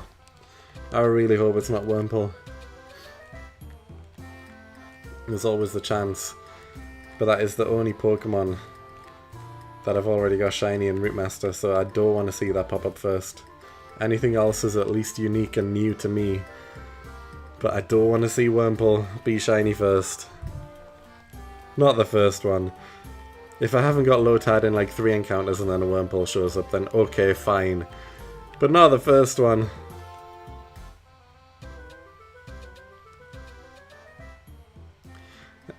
I think as long as you're having fun and we can see that, people will watch, I think. You say that. But I have tried many things in my time on YouTube. And it all comes down to the idea more than anything else. If you get a good idea, people will be hooked to the idea. Route Master is a great idea and people came for the hook. People don't necessarily care about the person until they've been around and had hundreds of videos, in which case you can kind of put out whatever. But again, to get new viewers at that point, you still need a good idea to hook in people. If you do something that people aren't going to be interested in or aren't going to be searching for, it doesn't really matter who you are. You're not going to get as many views. Take any big YouTuber, for example, and their video series. If they've got a good series, it'll do really well. If they upload something different that a lot of people do or people don't care about, it won't get anywhere near the same amount of views. And it doesn't really matter how many subscribers you have, that's just the case. So I know I'm guaranteed a certain amount of views on Route Master. But I know that Shiny Dream Team quests, everyone has done them at this stage. So no one's going to be searching for them as much. It's not a unique idea. Excuse me. So I won't get as many views on it.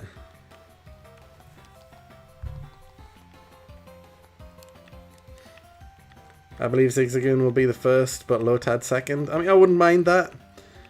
The 20% Lotad being the second shiny I find, that's fine with me. I mean, it would be perfect if I found it first, but I wouldn't kick it out of bed if it came second. If you have a good original idea on YouTube, it is not yours for long. I mean, that's true. That's very true. I mean, Route Master itself, it was Poseidon's idea, but it was also taken from a RuneScape idea, so he implemented it into Pokemon and he was the first to do it on Pokemon, yes. And then I took that idea because I thought it was a great idea, and there's like a solid handful of people who do Route Master series now. But it started with him, who got it from RuneScape, and even in RuneScape, the person who invented it there's been so many Route Master series on RuneScape now because everyone steals it. It's just how YouTube works. No idea is yours for long, and that's fine. That's completely fine, but usually the first person to do it does get the majority of the views, which is the case.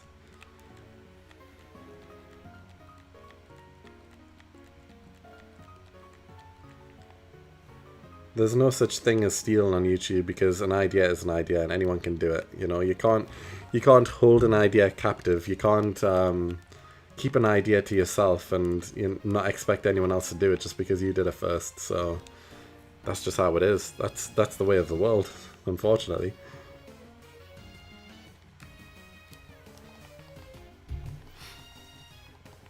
It's true, I found Hero through Route Master challenge, but stayed because I like him and his accent. You like the accent? Fair enough, I'll take it. I'll take what I can get.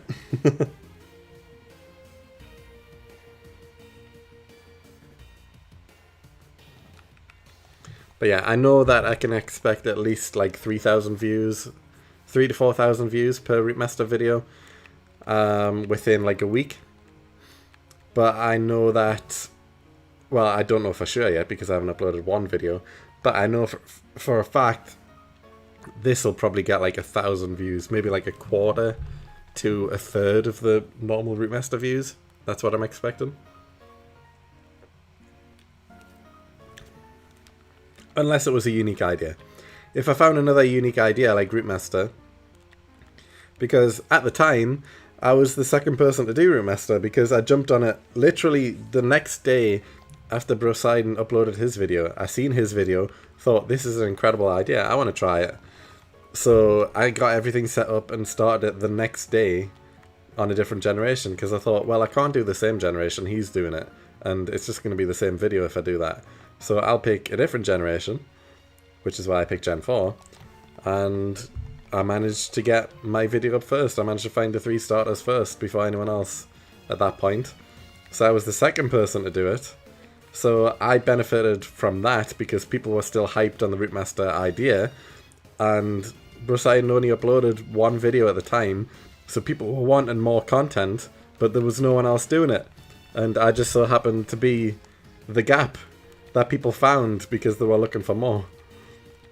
So I benefited from it, but then a few more people did it after me as well, and you know, the views haven't quite caught up the same. Like, I was lucky that I was second. I benefited from that. There was no one else doing it at the time, so it was good. And I definitely got benefited from it. But at that point, straight away, more people started doing it, and the views aren't as high for anyone else because there's other people doing it.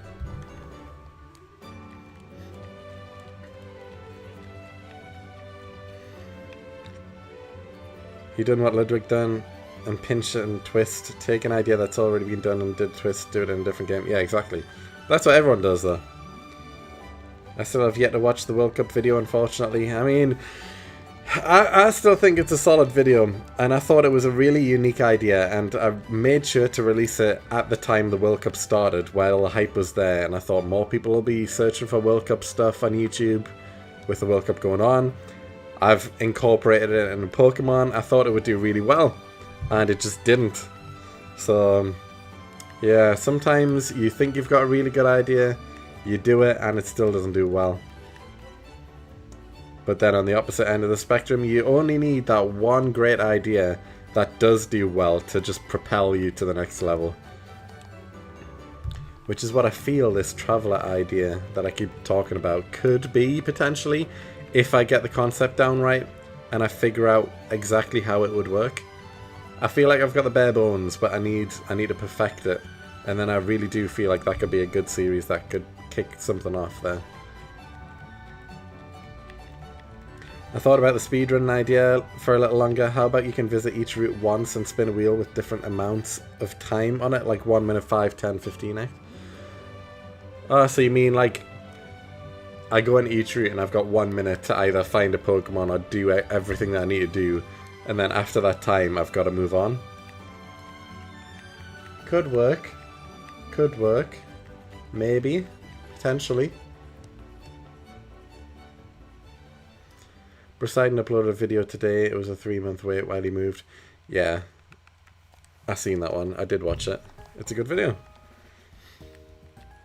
And again, people don't know this because I didn't actually mention it during my Route Master series, but around...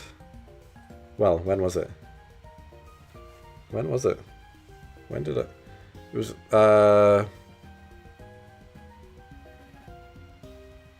When was it? February? End of February? March? March. Was it March? Yeah, it was March. In March, I moved as well. This was like, I was 2 episodes through Route Master, maybe 3. But while I was moving, I stayed in Airbnb for like a week. Just because of problems at my old house and my next door neighbour, and police were involved and all that stuff. I'm not going to go into it. But police were involved. I had to move into an Airbnb for my family's safety. And while I was in the Airbnb, I was still recording Route Master, and some of the shinies I found were while I was in this Airbnb, and I just didn't even mention it in the video. I just didn't even mention anything that was going on, or that I was moving house, or that I was currently in an Airbnb, or anything like that. But yeah, that happened, and I just continued recording Route Master while moving and stuff. It didn't really slow me down, to be honest. But yeah, I'm now in a much better, nicer place. Nicer area, no problems with neighbours, so it's all good.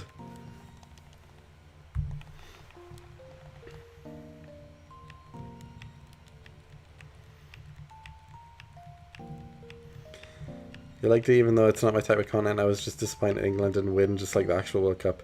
It was always going to happen. It was always going to happen.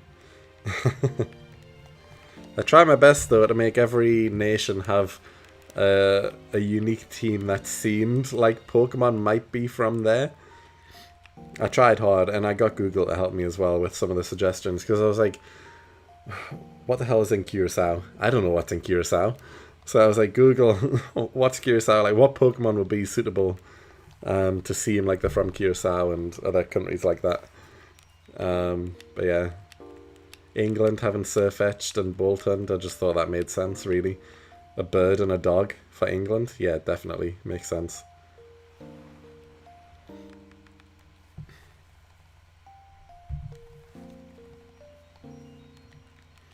But yeah, I am a bit shamed might not be the right word. I'm a bit disappointed that the World Cup video didn't do better, though, because I did put a lot of effort into it.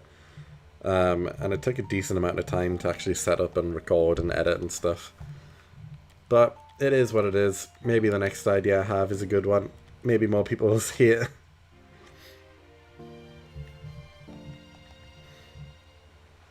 I am realizing now, though, like, back in the day, subscriber count was everything. Like, you needed subscribers to be noticed. And that's what YouTube was built on. Whoever had the most subscribers got the most views. But now it doesn't matter. Subscriber count doesn't matter. You can be a channel with 0 subscribers, and if you've got a good idea, it will be pushed into the algorithm, people will view it, and you can make money from it, no matter how many subscribers you've got. It's all about the idea. Your subscriber count doesn't matter anymore.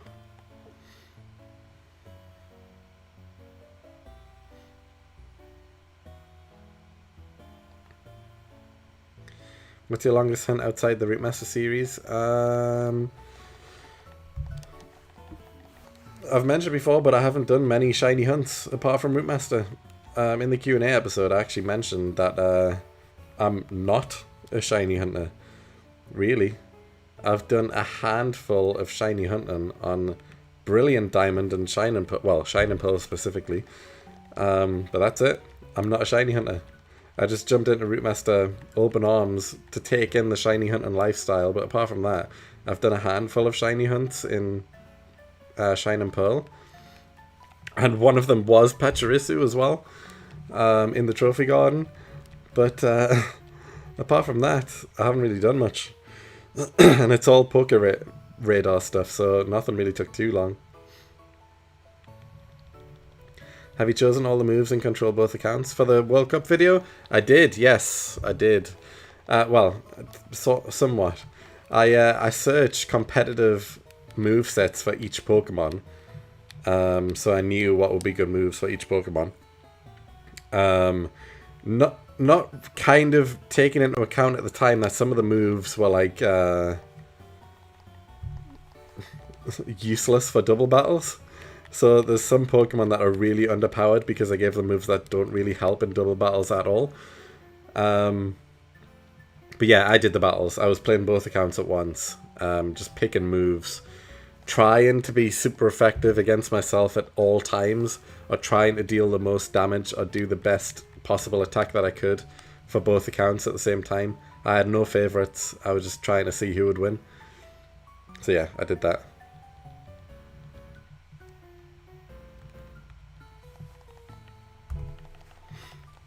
I also never shiny hunted until I started my Route Master. The only shiny I ever gotten before that was a shiny Shelmet. Yeah. A lot of people do just get that itch one day, but I was never a shiny hunter. I just started with Route Master after having a handful of shinies on Shining Pearl. And was like, yeah, I'll try it. And then here I am 7 months later, still going. And now I'm a fully fledged shiny hunter, I guess. I mean, I've kind of got to be a shiny hunter at this point, since I spend almost every day shiny hunting for the past 7 months. I've got to be a shiny hunter at this stage. Like, there's no argument, surely.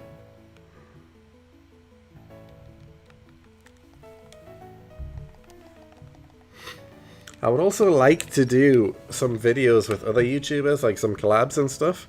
But again, it just kind of depends on the idea. Like, I know how helpful collabs can be for channels, especially smaller channels. So I would love to do something with another YouTuber at some point. I don't know what. I'm assuming something shiny related. But I think that'll be fun.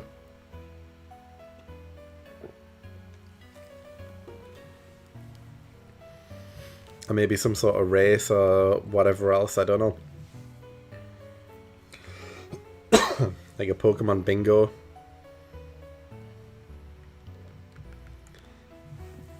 Actually, that could be something. That could be an idea, you know. Like a... I mean, it's kind of a long ask to collab with another YouTuber on this sort of idea, but I just thought of an idea right off the bat. So, what if, like, we created a bingo card, or, like, we each picked, like, let's say 10 Pokemon each, and we put them into a randomizer, and a randomizer spat out a bingo card with these Pokemon in, so a mixture of both of our Pokemon. Okay, so let's say we pick like 30 Pokemon each, so that there's a bit more of a range here. And then the randomizer picked out like 10 from each of us, put them in a bingo board, and then it's the first person to shiny hunt to get bingo. So we don't know what Pokemon are going to get picked. We've got an idea. We know what our lists are individually, but the randomizer decides the bingo board. We both get given the same board, and we've kind of got a race to see who can get the shinies first. Now, obviously, this is a big undertaking because, you know, we'll likely need like 4, maybe 5 shinies each, and we would need to upload the videos and stuff as proof we're getting them, and we're battling against each other. So this could take a while, but I feel like that's a good idea for a collab, is to do that. Because obviously the Pokemon can be anything, any sort of hunt, fishing hunts, fossil hunts, whatever. Start a Pokemon hunt. If we have a line where like 3 of the Pokemon are really easy hunts and then we've got a really hard hunt to complete bingo, do we go for that one, or do we go for a medium level hunt on a different line where each Pokemon's slightly harder to get overall, but we avoid the really hard hunt? Maybe. I don't know, maybe Pokemon bingo shiny hunting could be a good idea. But it's not exactly something you can just do in a day, you know? Like, shiny hunting takes weeks, if not months, to do. I done one hunt after 2 hours doing sandwich boosted hunt for the Axew. Didn't get it, still one return, but sold Violet. I mean, if you're gonna shiny hunt on a new game, you've got no excuse really, because all the odds are 1 in 4,096 instead of the original game's 1 in 8,192. It's half odds. I kind of wish I did Route Master in a new series game, because it would be so much easier. Hey man, how did you go with the rat? I'm still hunting. I'm still hunting it. Wednesdays are now Shiny Dream Team quest days, so this is my 1 day a week break from Route Master where I can do a different sort of hunt. So that's what this is. But yeah, still no luck on the rat yet. We'll be back at it tomorrow. Maybe tomorrow's the day where it comes up, but we've done 12 phases now and it's still not appeared, so it's got to appear at some point.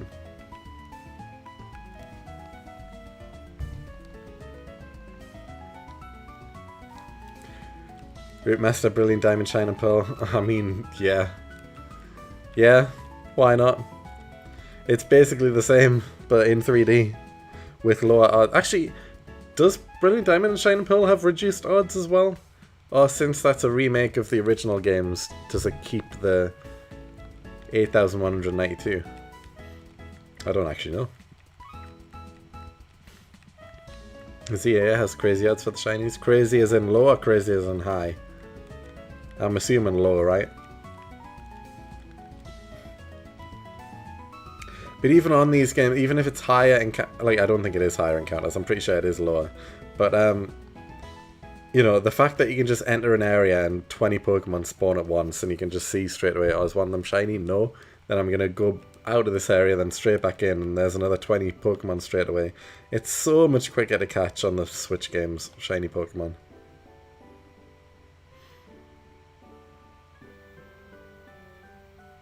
Brilliant Diamond Shine Pearl does have 1 in 4,096. Yeah, okay. That makes sense, I guess. Because shiny hunting does take a long time, so why not make it slightly easier to find them? Even though that's, if you're just doing a normal playthrough, that's still very unlikely that you'll find a shiny in a normal playthrough. But I get it, I get it. 1 in 200 for ZA. I wouldn't be surprised. Like, this is why, when I see people doing videos on YouTube saying, like, I completed the Pokédex shiny in Scarlet and Violet, or ZA, or whatever, I'm just like, is that really that impressive? Like, the odds are so low, and you get so many more encounters per second compared to, like, the original games. Like, is it even that impressive? Like, shinies just don't even feel special anymore in the new games. In my opinion, at least, anyway. Like, you can't say a shiny Pokemon is special in ZA if the odds are 1 in 200. Like, that's ridiculous. You're almost guaranteed to see multiple shinies through just a normal playthrough of the game.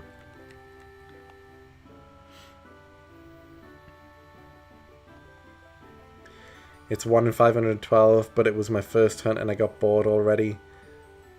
Put 135 hours into the game, so took a break. Also, max Pokemon spawned is 15, 16 plus. If there's a shiny Pokemon, can be above 19. Yeah, I mean, that's just very quick and to get a shiny Pokemon if you were just hunting for it. The shiny charm is bugged, however. In Brilliant Diamond Shine Pearl, it only works for eggs. I didn't know that. I've even completed the Pokédex in Shine and Pearl.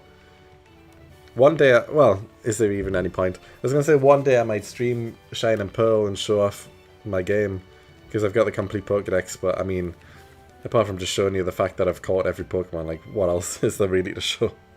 There's no point, really. It's not impressive at all, at least in my opinion. Yeah, exactly. That's what I think as well.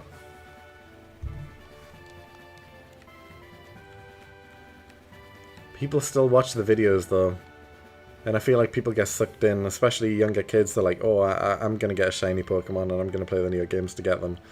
And then they think they're great as well, which, fair enough. It's still shiny, it's still, I mean, shinies are cool no matter what, but it's less impressive that you got one in the newer games. A million times less impressive compared to playing a full odds Pokemon game for one.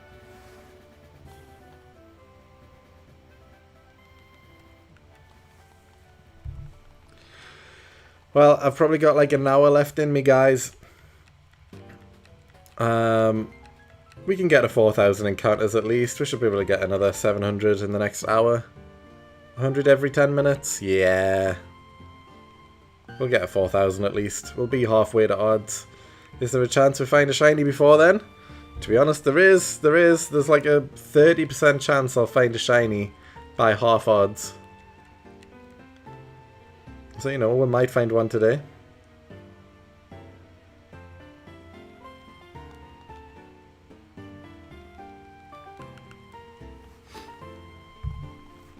Do a mini Traveler stream on it with your current team. I could do, to be fair, just do a test run of the Traveler idea on Shine and Pearl. Actually, I don't even know how to connect my Switch to OBS. I would have to figure that out first. I don't know if I need a special tool or something. I'm not sure. I mean, I could figure it out. Maybe I'll need to buy something. I don't know.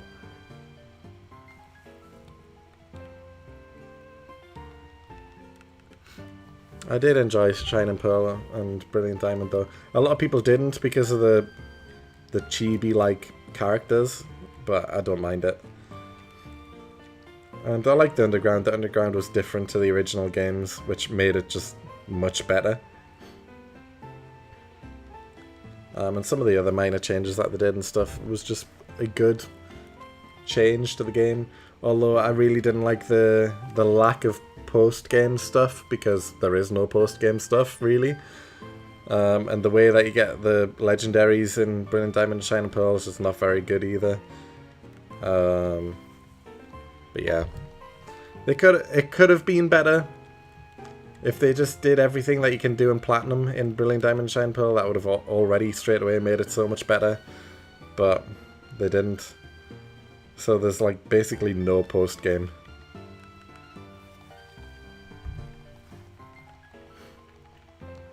Probably need a capture card for it. Yeah, probably.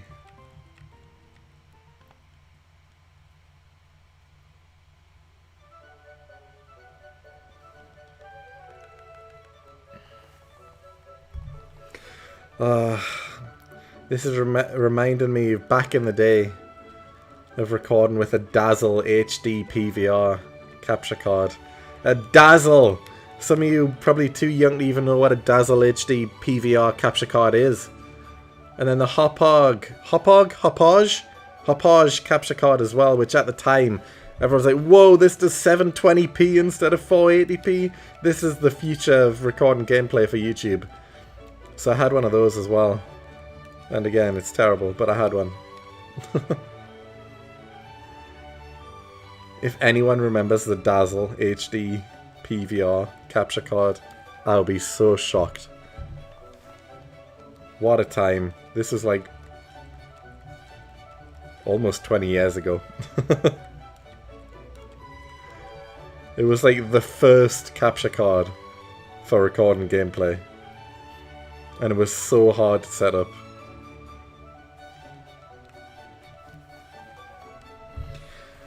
Back in my Call of Duty days. Oh, what a time, what a time.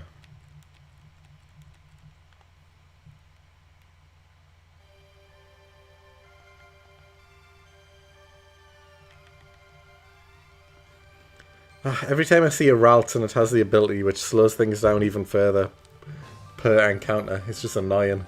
I just want Ralts to get out of here. Elgato! Elgato was like Generation 3. We had Dazzle.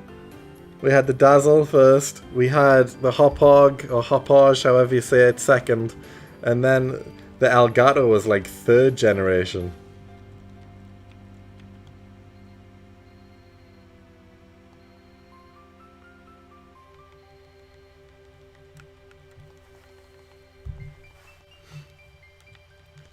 Yeah, man, I'm old. I've been around. I was the time before capture cards. I had a camcorder set up on a stack of books pointing at my TV. That's how I used to record Call of Duty gameplays. Before there was even commentary on gameplay videos, it was just raw footage. With a camcorder against a screen. That was my time. That's when I started YouTube. Back when Paralyzer by Finger 11 was on every YouTube video soundtrack.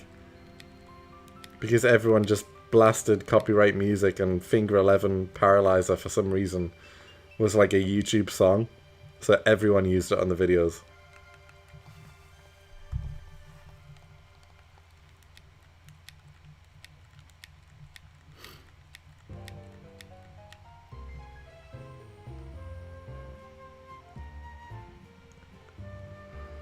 Oh man, this shiny doesn't feel like it's coming though. We've still got like 45, 50-ish minutes to try and find one tonight. Come on, I was hoping for an early shiny. First stream of the Dream Team quest. Getting a shiny, that would be great. But we're going to get to halfway to odds.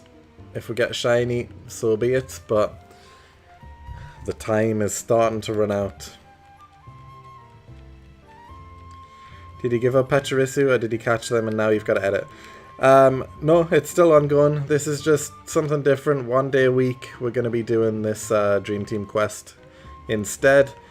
It just gives me a break from the Route Master, and I can hunt on a different game and start putting together another series to go alongside the Route Master, but that's still my focus. I'm still going to be doing that every other day of the week, but 1 day a week I'll be doing this instead, and today's the day.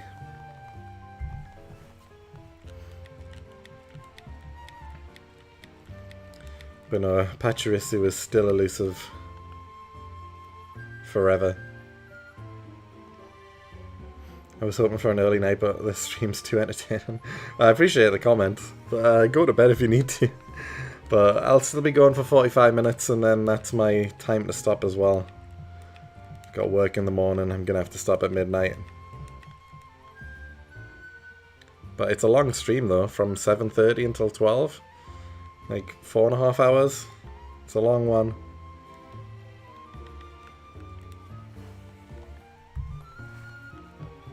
Kinda hungry as well. Well, I mean, I had a Domino's pizza for lunch. But apart from that, I haven't really ate much else today. Starting to get hungry again. I probably shouldn't eat this late at night though. Or I might have a cheeky bowl of cereal before bed.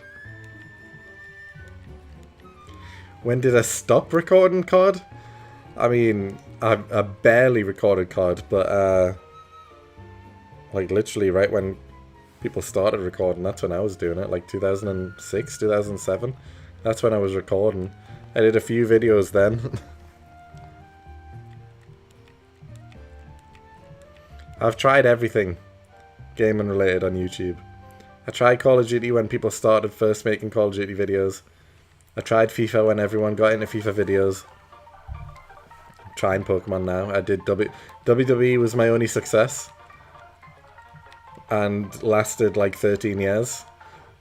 But again, not to the extent I would have liked it to be.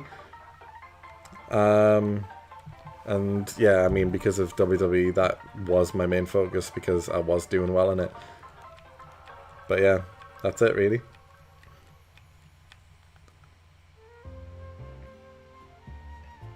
Yeah, I was making Call of Duty videos before there was commentaries on YouTube.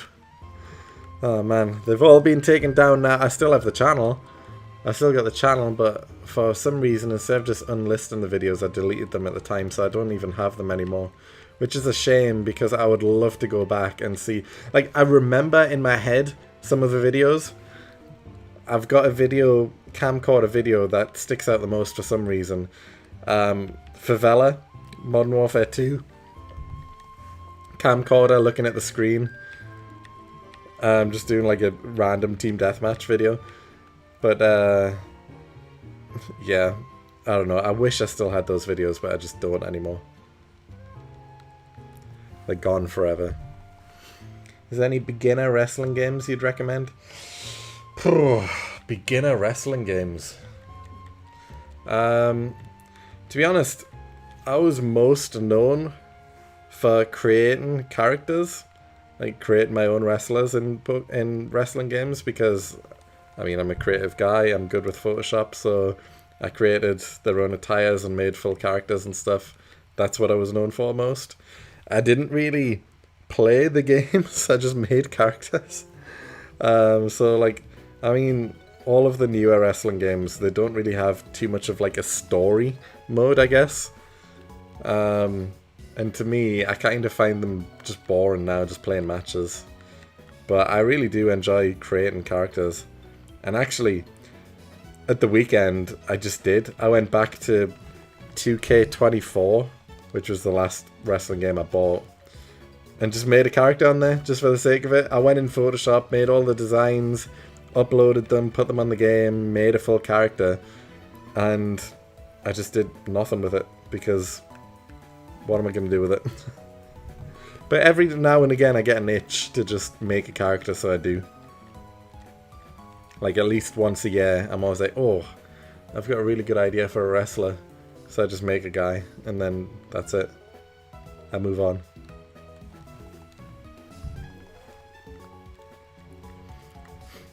Like the last like main series-ish that I did was probably like 3 years ago?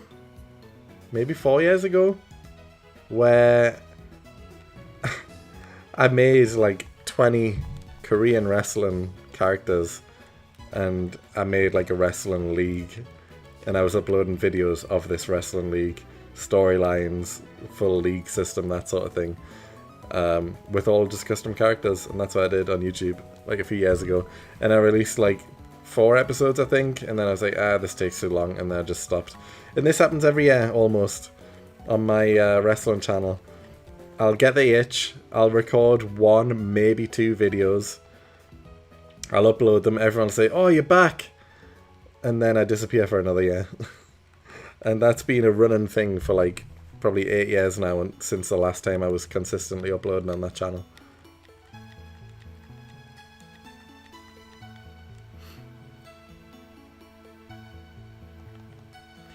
I did have a good break though, like fully not uploading any YouTube videos for like 3 years. And then after that it was like 1 or 2 videos a year on that channel.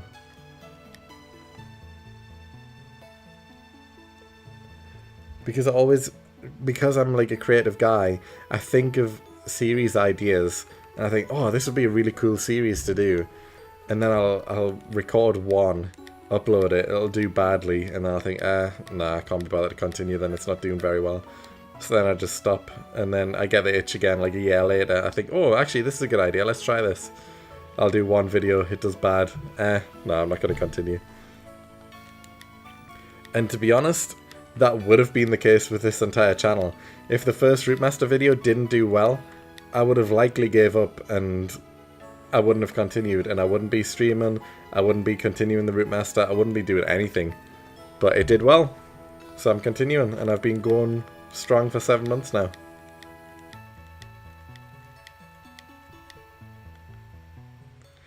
The H-Bomber guy of wrestling designs, lol, semi-occasional uploads. Yeah, it's true.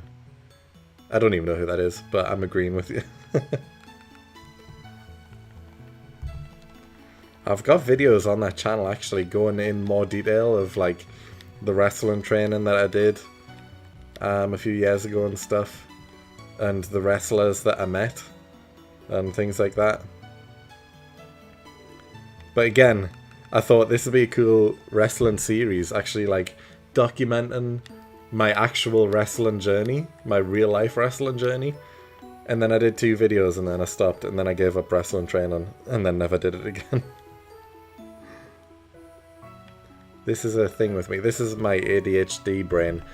I get an idea, I go fully all in on the idea, and then I just stop. And then move on to the next idea. Somehow that hasn't happened yet with Root Master, which is unbelievable. The fact that I've managed to stick with the series for 7 months, you might not even think that's such a big deal, but I was known on my wrestling channel for starting series and then them never finishing, even though none of them were anywhere near as long or complicated as Root Master is. Like, realistically, I could finish like any wrestling series in like a month or 2, but I just never did. I always just got bored or moved on or did something else instead. I'm surprising myself so much that I'm still going with Root Master, but I have no plans on stopping anytime soon. It's fun, and it's very, very easy. It's just time consuming. But I couldn't think of anything easier to do, and there's literally no effort. I can do it while watching TV, and when I'm streaming, like now, again, I'm just talking, I'm just chilling. I'm just walking backwards and forwards in a patch of grass and then waiting for something shiny to pop up. It's so easy. It just takes a while. It's very time consuming, but it is the lowest effort thing you can do. For the wrestling up in Glasgow, you're going to meet any after or straight home? Well, I'm going with my wife, so we're driving up. It'll take about 3 hours. We get there like an hour or 2 before the show starts, so we'll probably just get some food, check into the hotel,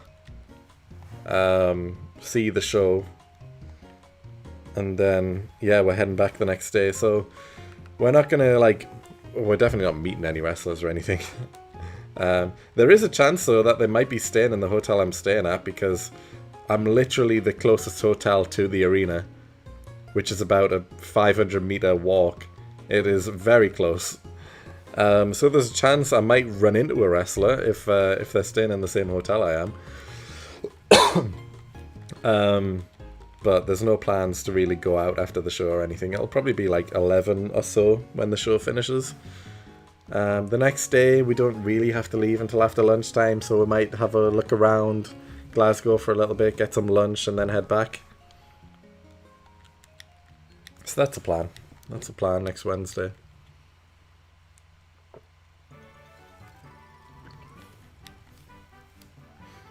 Should be good though. It's been a while since I've been anywhere really. I'm counting this as a mini sort of holiday, even though it's not a holiday really. I'm just going somewhere new for one day. and most of the time's going to be driving or sitting in a show. But I haven't been abroad since last February. Last year, February, so not this year. 2025 February was the last time I was on holiday. And, I mean, it was Korea. I went to Korea for 10 weeks. It was a long one. I was there for 10 weeks because I just got made redundant from a job and they gave me some money. And I thought, why would I be miserable in England looking for a job? Just sitting here doing nothing all day when I could look for a job whilst also being in Korea. So that's what we did. We went to Korea, stayed there for 10 weeks, and I found a job while I was there, and then we came back to England once I found a job, so yeah, it was good. But that was the last time I was on holiday. So this year, we both knew we weren't going to be going abroad because we had to pay for my wife's visa, which was like $4,000, which is a lot of money. So we only just did that last week. We paid for it last week. So we knew we weren't also going to have money for a holiday. So no holiday this year, but we likely will next year.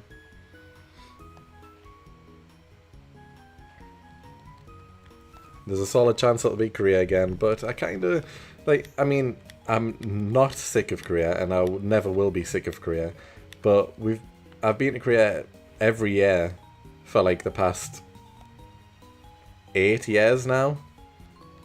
I kind of want to go somewhere else. Just for a change. Maybe just somewhere hot, like Spain or something.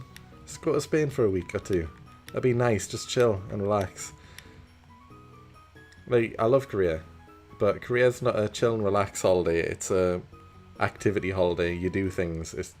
It's not like you just chill around a pool all day. That's not the type of holiday that Korea is. Which, I mean, that's what I like, I guess. I like activity holidays. I like going to Korea and doing stuff. But, yeah, if I just had like a week in Spain, just chilling around the pool, not doing anything, just relaxing, going out for some nice food, that sort of thing. Yeah, I would love that. Just a nice change of pace for a change. Other than Korea, where else would you like to go? Like I said, Spain would be good. My family used to go to Cyprus every year, so as a kid, my parents would always take me to Cyprus pretty much every year. And my parents still go every year to this day. They're actually due to go again in like 2 weeks. Which means I'm not gonna get help with childcare for 2 weeks. But yeah, they go like every year. And Cyprus is nice. We also went to Cyprus last year. We went to Korea last year, but we also went to Cyprus. Well, actually, was that last year? Or did we go to Cyprus the year before? We might have went to Cyprus the year before, but either way, we just kind of joined my parents' holiday while they were there.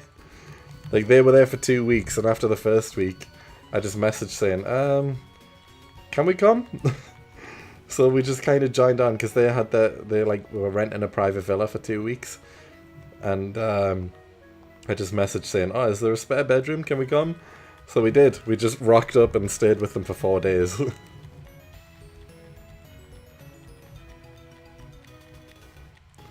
Which is nice. But yeah, I've been to Cyprus so many times as a kid and teenager.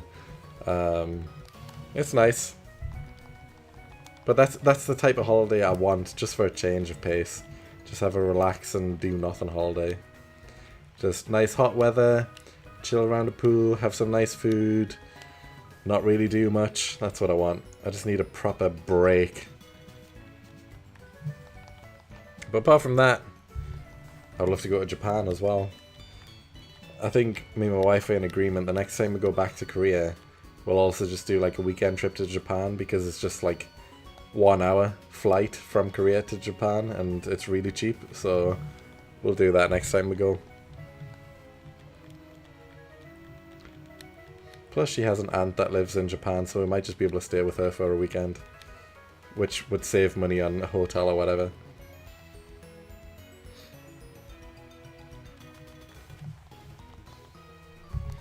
But I've never...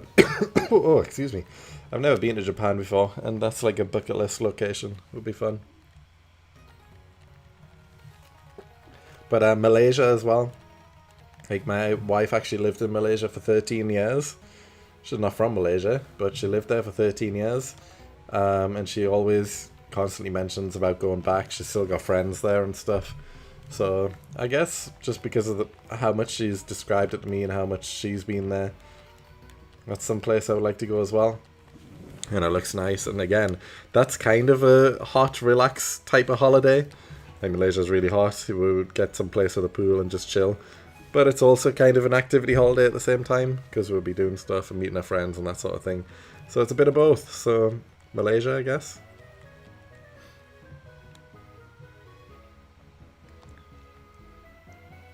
Apart from that, though, I don't really have much pull into like any other countries I really want to go to. Like, I've been to Spain before, I've been to Cyprus, I've been to Greece, I've been to France, I've been to Germany, I've been to Bulgaria. Where else have I been? Korea, obviously. Ireland, I've been to. I've got no real, like, strong pull to go anywhere else. My wife really wants to go on a cruise, and she also wants to go skiing. I couldn't think of anything worse with either. I'm not a boat guy, I get seasick, so being on a cruise, I'm a bit like, I don't know. And then skiing. I don't really like the cold weather at all. I don't like being cold. So I don't really want to go skiing, but it's something that she wants to do, so probably will at some point. And I'm sure it'll be fun, and it'll be fine. But it's not really the first thing that would spring to mind for me, personally. You may be able to get the Jet2 holiday discount. I wish. I wish. I'll go somewhere cheap and easy for a change. Because flights to Korea are not cheap and they're very long. It's a 16-hour flight. And now that we have a daughter, I'm paying for 3 tickets instead of 2. And it was fine when she was under 2 years old, because if you don't know, kids who are under 2 fly for 10% of a ticket cost. So instead of paying £800 for a ticket to Korea for her, we're paying £80. But now that she's 3, well, I mean, it's any time over 2, but now that she's 3, it's like, oh, we would need to pay £800 for a ticket for her to come as well. That's a lot of money. Poland is really nice.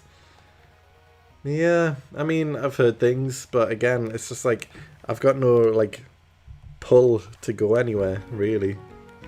Like, there's no countries that are really, like, calling my name, saying, like, oh, I really want to go there, you know? I don't know. I like Korea, and I would like a hot holiday. But apart from that, I don't really have any strong pull. Well, apart from Japan and Malaysia as well. But yeah, apart from that, there's nowhere else really that's high on my list of places to go. I'm in no rush. But like, also I know people who go on holiday and you know, they never go to the same place twice. Like, they want to explore, they want to go to everywhere. So every holiday they go to a different country or whatever, which, cool, I guess, and I understand, and if anything, I kind of admire that. But also, it's like, surely you find a place you like, and then if you find a place you like, you want to go back there. And that's what happened to me with Korea. I found Korea. I really, really, really liked it. And then I kept going back every year. And it's been almost 10 years now of going there. Are there no child prices? I've never been abroad. No. No such thing. Well, under 2s, like I said, they get 10% flight tickets, but apart from that, it's just all full price. I mean, there's probably some airlines that do some sort of like family discount type deal, but for the most part, it's just you're paying full price tickets after 2 years old.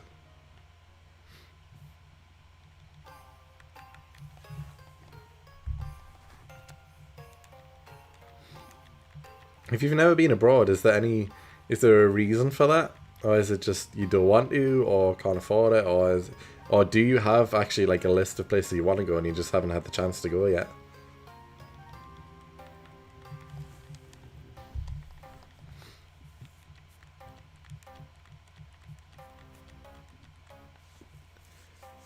Yeah, I've always had a fascination with Japan because of the the Fast and Furious Tokyo Drift film.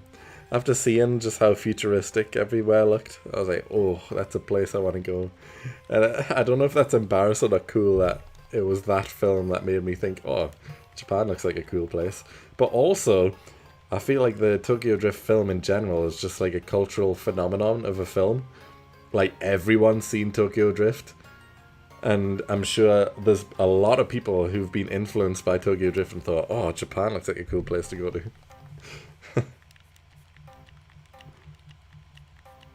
Such a good movie it is. It really is. It's like one of my favourite, if not my favourite Fast and Furious film. Like, I actually really enjoy the Fast and Furious films. I know a lot of people don't. And they make a meme out of the fact that there's like 10 films now. But I actually really enjoy the Fast and Furious franchise. And the fact that Tokyo Drift is one of most people's favourite, and it doesn't include any of the main cast, is kind of funny. Like, Vin Diesel shows up for 5 seconds at the very end of the film, but apart from that, it's a full different cast that doesn't appear in any other Fast and Furious film until the newest one, I think. But even then, it's just like a cameo appearance. I just find that so funny.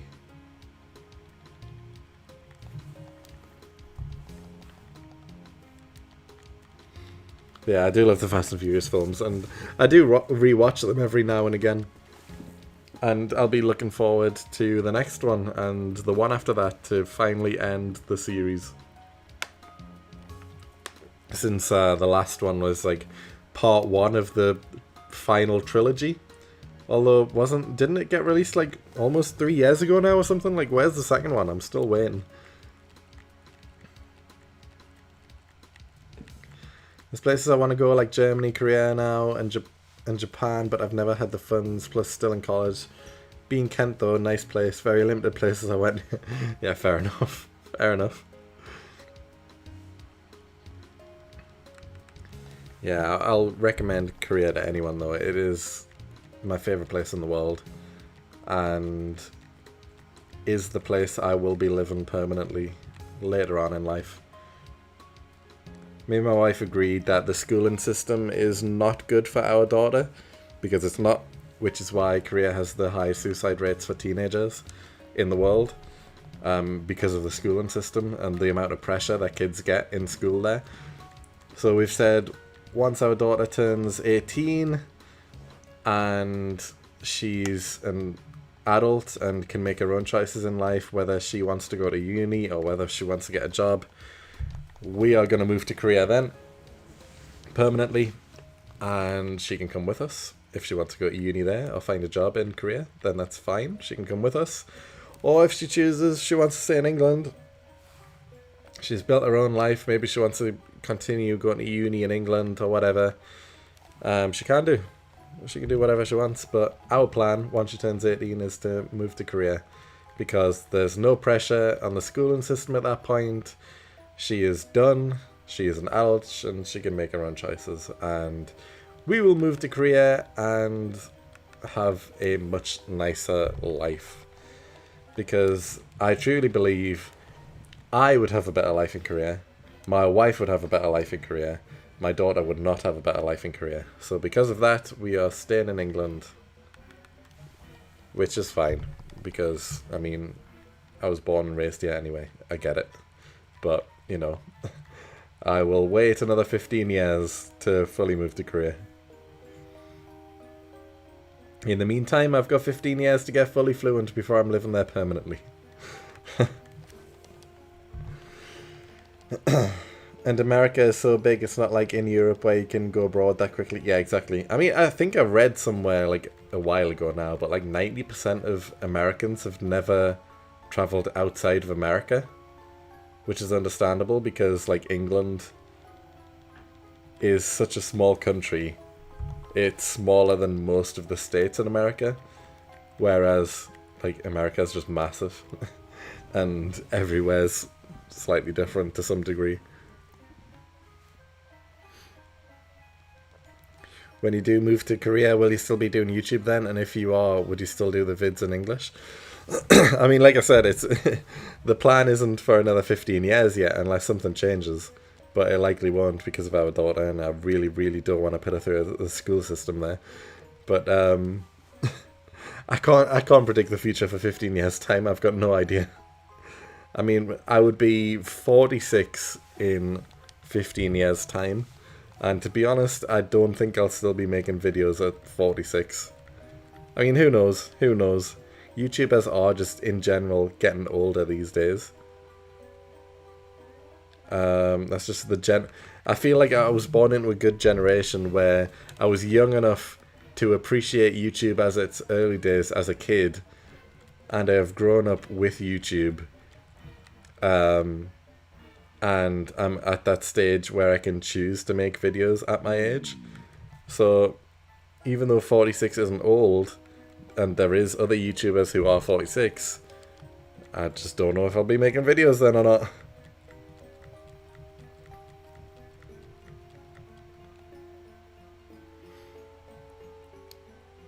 True, us Americans do not have much incentive to leave the country. Yeah, I mean, I'm pretty sure I read that like 90+% of Americans have never left. And I get it, because it is so vast and big. Like, I get it, you don't really need to. But also, I feel like surely, like, even though America is that big, it is very samey. Like, is there really that much difference between the states? Like, it's all America at the end of the day. You've all got the same, like, kind of infrastructure, the same type of people for the most part. Like, obviously I know, like, there's a big difference between, like, say, Texans and Californians, like the accents and all that sort of thing. But for the most part, surely America is very samey-ish. Like, there's still going to be, like, the same type of restaurants. You're still going to have the same type of things going on in each state. Whereas, when you go to a different country with a completely different culture and everything, different language, it's a full new experience, you know? It can't be matched.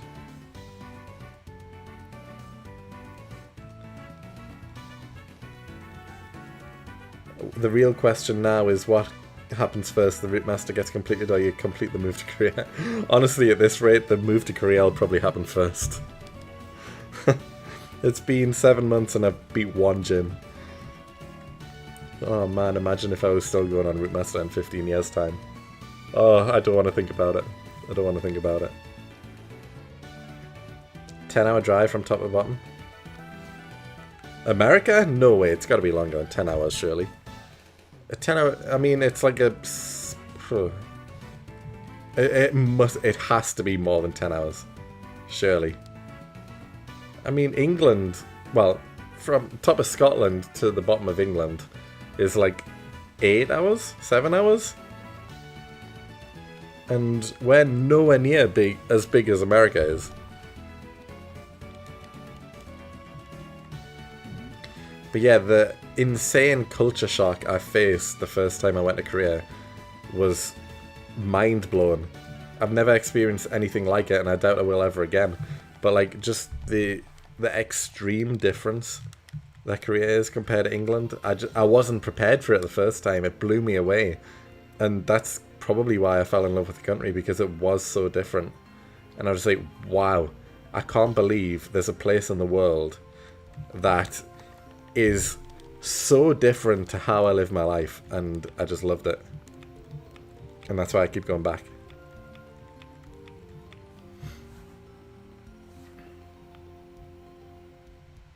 It'll be a hard decision for your daughter though at the age of 18. It's true, it will be.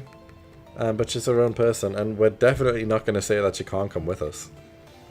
And if she wants to stay in England, she can do. And we have family here, and I'm sure they'll be fine as well. But, you know, we have our plan, and she's old enough to make her own choices. She can obviously want to stay with us, and she can. Or she can stay here, and that's also fine. It's her choice. It's not so much samey, but it's more like everything has been mixed and matched so much that the country's real identity is hard to pass. I mean, that makes sense as well. I get it, I get it.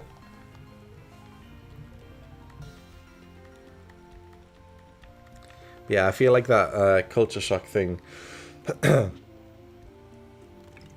Like, it's not going to happen if you go from one end to America to the other. You'll be like, oh, okay, they do things a bit different here. But for the most part, it's pretty much the same. But yeah, the culture shock I got going from England to Korea was insane. Never experienced anything like it before, and I feel like I never will again. Like, I feel like that's a once-in-a-lifetime type thing. Like, I'm never going to be hit so hard by culture shock again, going anywhere else, I don't think. Unless I go to literally, like, a third world country and see how, like, bad it is there. In which case, I probably will be culture shocked, but for the wrong reasons, to know how bad it is. But I don't think there'll ever be a time where I go to a country and instantly get blown away by how good it is again. Like, I don't think it's possible. We've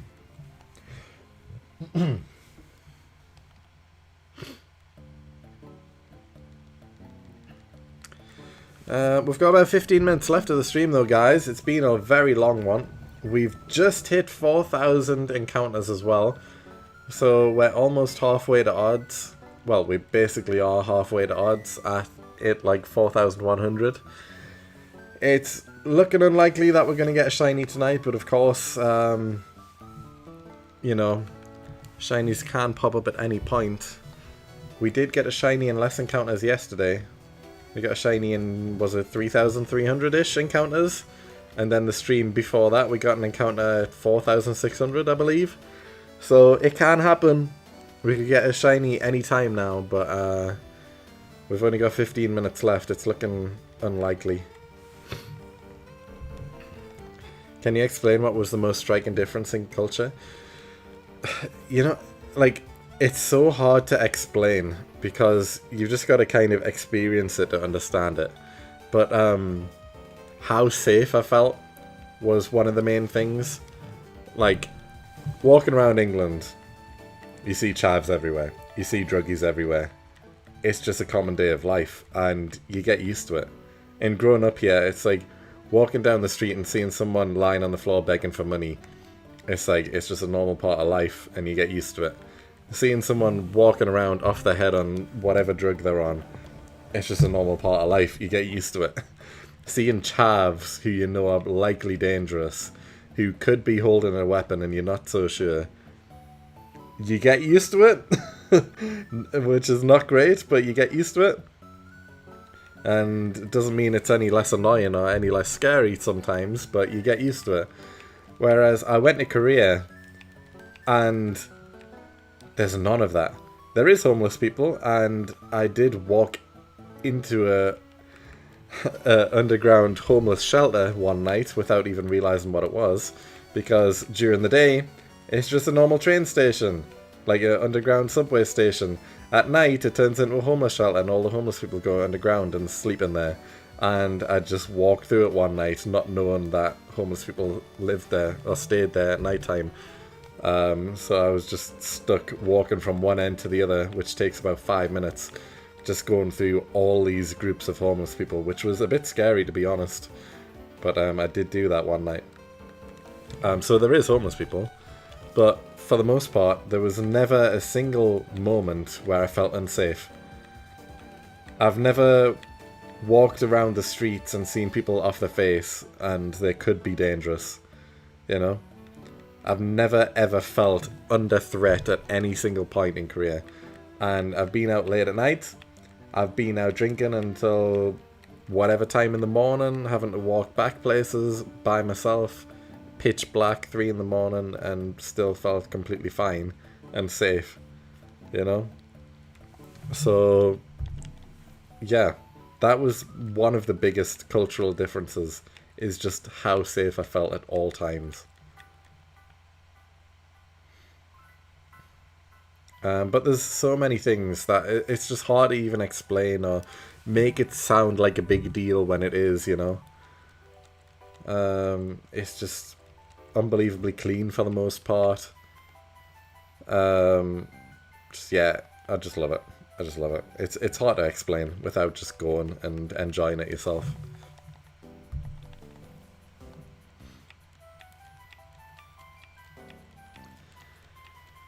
Do we reckon we're going to get a shiny tonight though, guys? We've got about 10 minutes left. We can probably do about another 100 or so encounters. Maybe a bit more.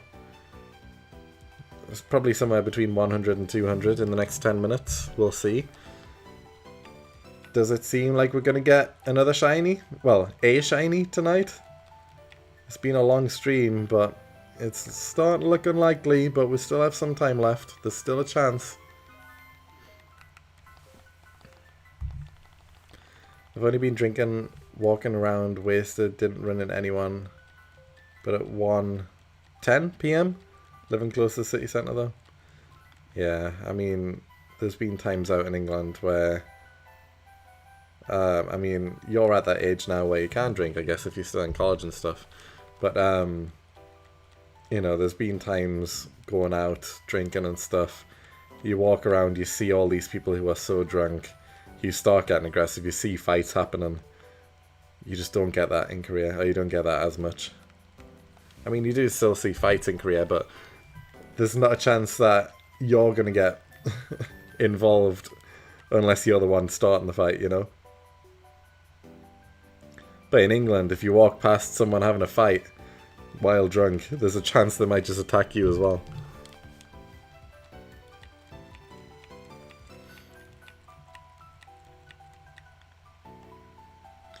I pray for your next shiny before 4,200 encounters. I mean, I would love that. If we can wrap up the stream with a shiny, that would be incredible. But it's looking like day one of the Sapphire Dream Team hunt is going to come to an end without a shiny. But we'll see. You never know. We might get some last minute luck in these final 10 minutes. I'm glad we're like halfway to odds though in one stream. Even though it is slower to do this compared to Route Master, I can see we can get around about 1,000 encounters an hour, which is good.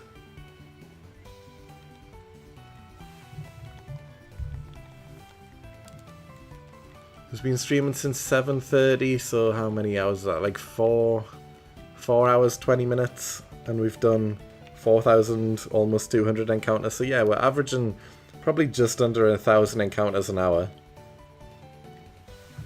Which is pretty good going. But it is faster in Route Master. We can probably get about 1,300 encounters an hour.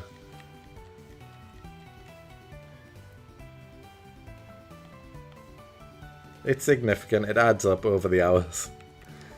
And this definitely does feel slower. Even though it's not really that much slower.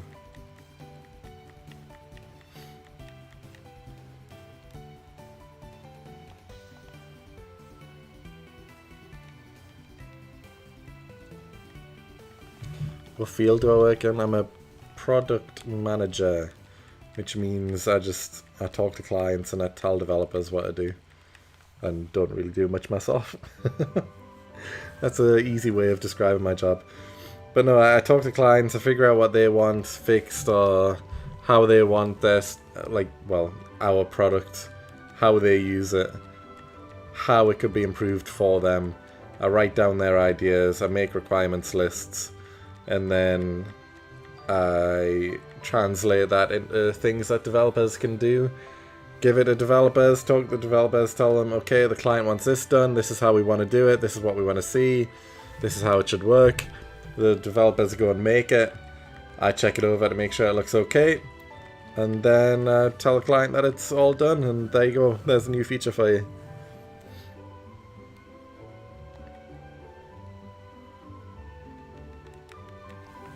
And then the client says, oh, thank you so much, I'm so happy, and all this stuff, and I get all the praise, when really it's the developers who actually did the work. But that's just the nature of the role, I guess. I'm tired of living in the south, 95-degree Fahrenheit with 65% humidity, and it ain't even the hottest day this week. Oh, I couldn't live somewhere that hot. I mean, the UK is known for being like a rainy country as is. And we're in our summer months at the minute, but we've just started to get rain again this week. Well, where I am at least, we're just starting to get rain again. But those summer months are tough. I mean, I say summer months as if there's many of them. There's like 1 month, maybe 2, if we're lucky, where it's very hot. And you always see those arguments on Twitter where people are saying, Oh, it's like 30 degrees in England. That's nothing. In America, it's like double or triple that. You should feel that heat. But then, like, there's always Americans who come to England and it's like, oh wow, actually, yeah, this heat is different to the heat in America. Like, it feels worse because we just don't have the air conditioning or anything to actually deal with heat. Compared to America, where you do have all the air conditioning and all that stuff. Like, we do have air conditioning, but like, it's not normal in houses to have. So we just suffer. We just suffer. Some consultant? It's not really a consultant because we're not consulting them. We are the ones who are in charge of like building new features and stuff. Like, consultants don't really give ideas or help build products. You know, we're in charge of that. We're the ones building the products. We're the ones figuring out the ideas, putting the ideas together, and making sure that it all runs smoothly and gets built the way that it needs to be built. So it's kind of different, really. Consultants just say, maybe you could do this differently, but don't plan out the work or don't tell you how to make it better. They just say, well, you could do this, and then that's it. They don't flesh it out any more than that. I better finish my study in the same field, yeah? Nice, nice. A person can handle the heat. I play outdoor volleyball during the summer, so no AC all day. But why is AC so regulated for y'all? I know you don't have room for huge ACs, but window units work. It's just the fact that, like, we're fortunate enough to live in a country where the majority of houses were built, like, 100 plus years ago. And obviously, modern technology wasn't around then. So most of the houses in the country just aren't built. They don't have the infrastructure to be able to manage AC units properly. It's just not how the houses are built or work. And new houses just aren't built like that. Because everyone knows these summer months where we struggle only last like a month or two each year. So why would we build the entire houses and infrastructure around 1 or 2 months of the year where, oh, it's a bit hot, you know? Whereas the rest of the year, it's mild to cold. So the houses are built for warmth more than they're built for, like, to keep heat in rather than get rid of heat, if that makes sense. Because more time in the year, we want to stay warm. So, yeah, that's why.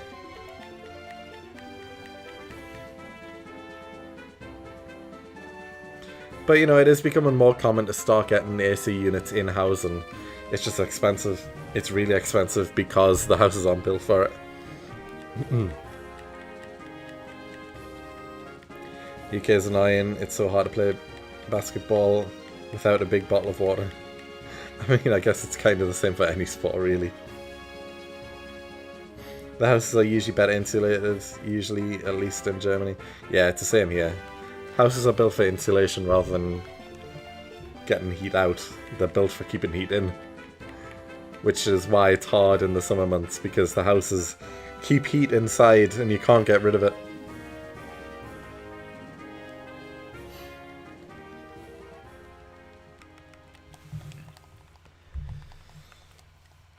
You don't play any sport with a big bottle of water? I drink probably over a gallon anytime I play volleyball. Yeah, exactly.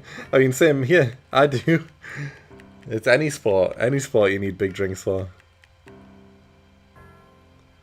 Hydrate or cramp, exactly, yeah. Agreed. Fully with you there.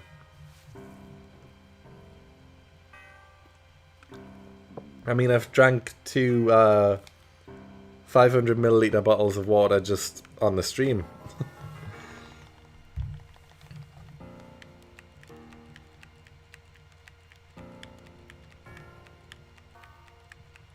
Which isn't much, but I think that, like, the daily intake that you're supposed to have each day is like 2 litres, I think. And I've drank 1 litre just being on stream here today.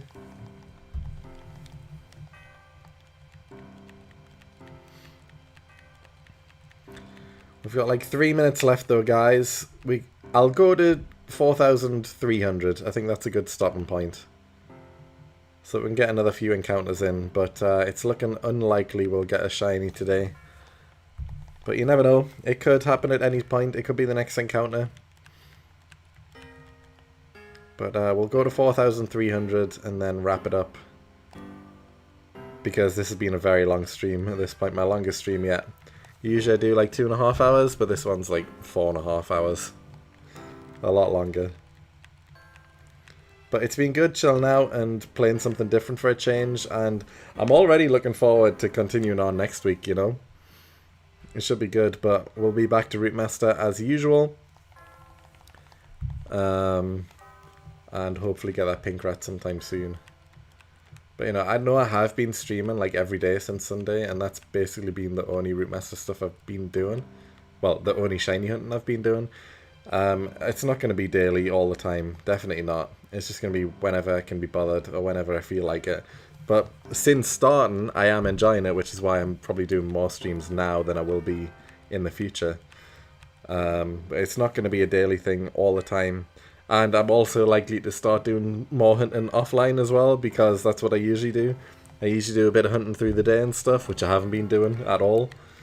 So there is a chance I might get some shinies off stream, just hunting while not being live. But yeah, we'll see. I usually just sip on my 1.9 litre bottle while I game.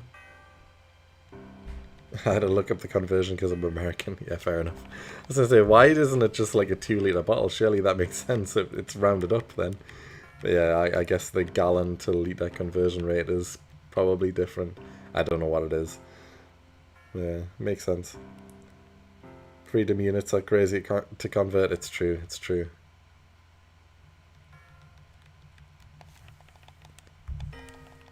Alright, I think that's it, guys. We're at 4,302. With no encounter, no shiny yet. We're over halfway to odds.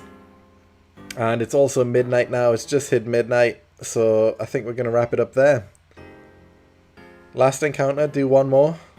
Alright, we'll do one more. Let's do one more then. Let's see if we can end it with one more.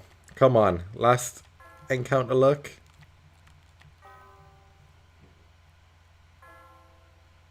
No. But the very final encounter at least was a Surskit, which is a 1% chance, so that's something. It's something. We never did find two Surskits together though, but I guess that is 1 in 10,000 odds, which is even higher odds than finding a shiny, so it was unlikely. But yeah, we'll wrap it up there. It's been a long stream, my longest one, and we'll probably do another one tomorrow, but I'll be back on Route Master. But yeah, thanks for tuning in, thanks for keeping me company, because I wouldn't stream if there was no one talking in chat, because I would just get bored and want to stop. So I appreciate you all hanging out, and I'll likely be back tomorrow with more Route Master. So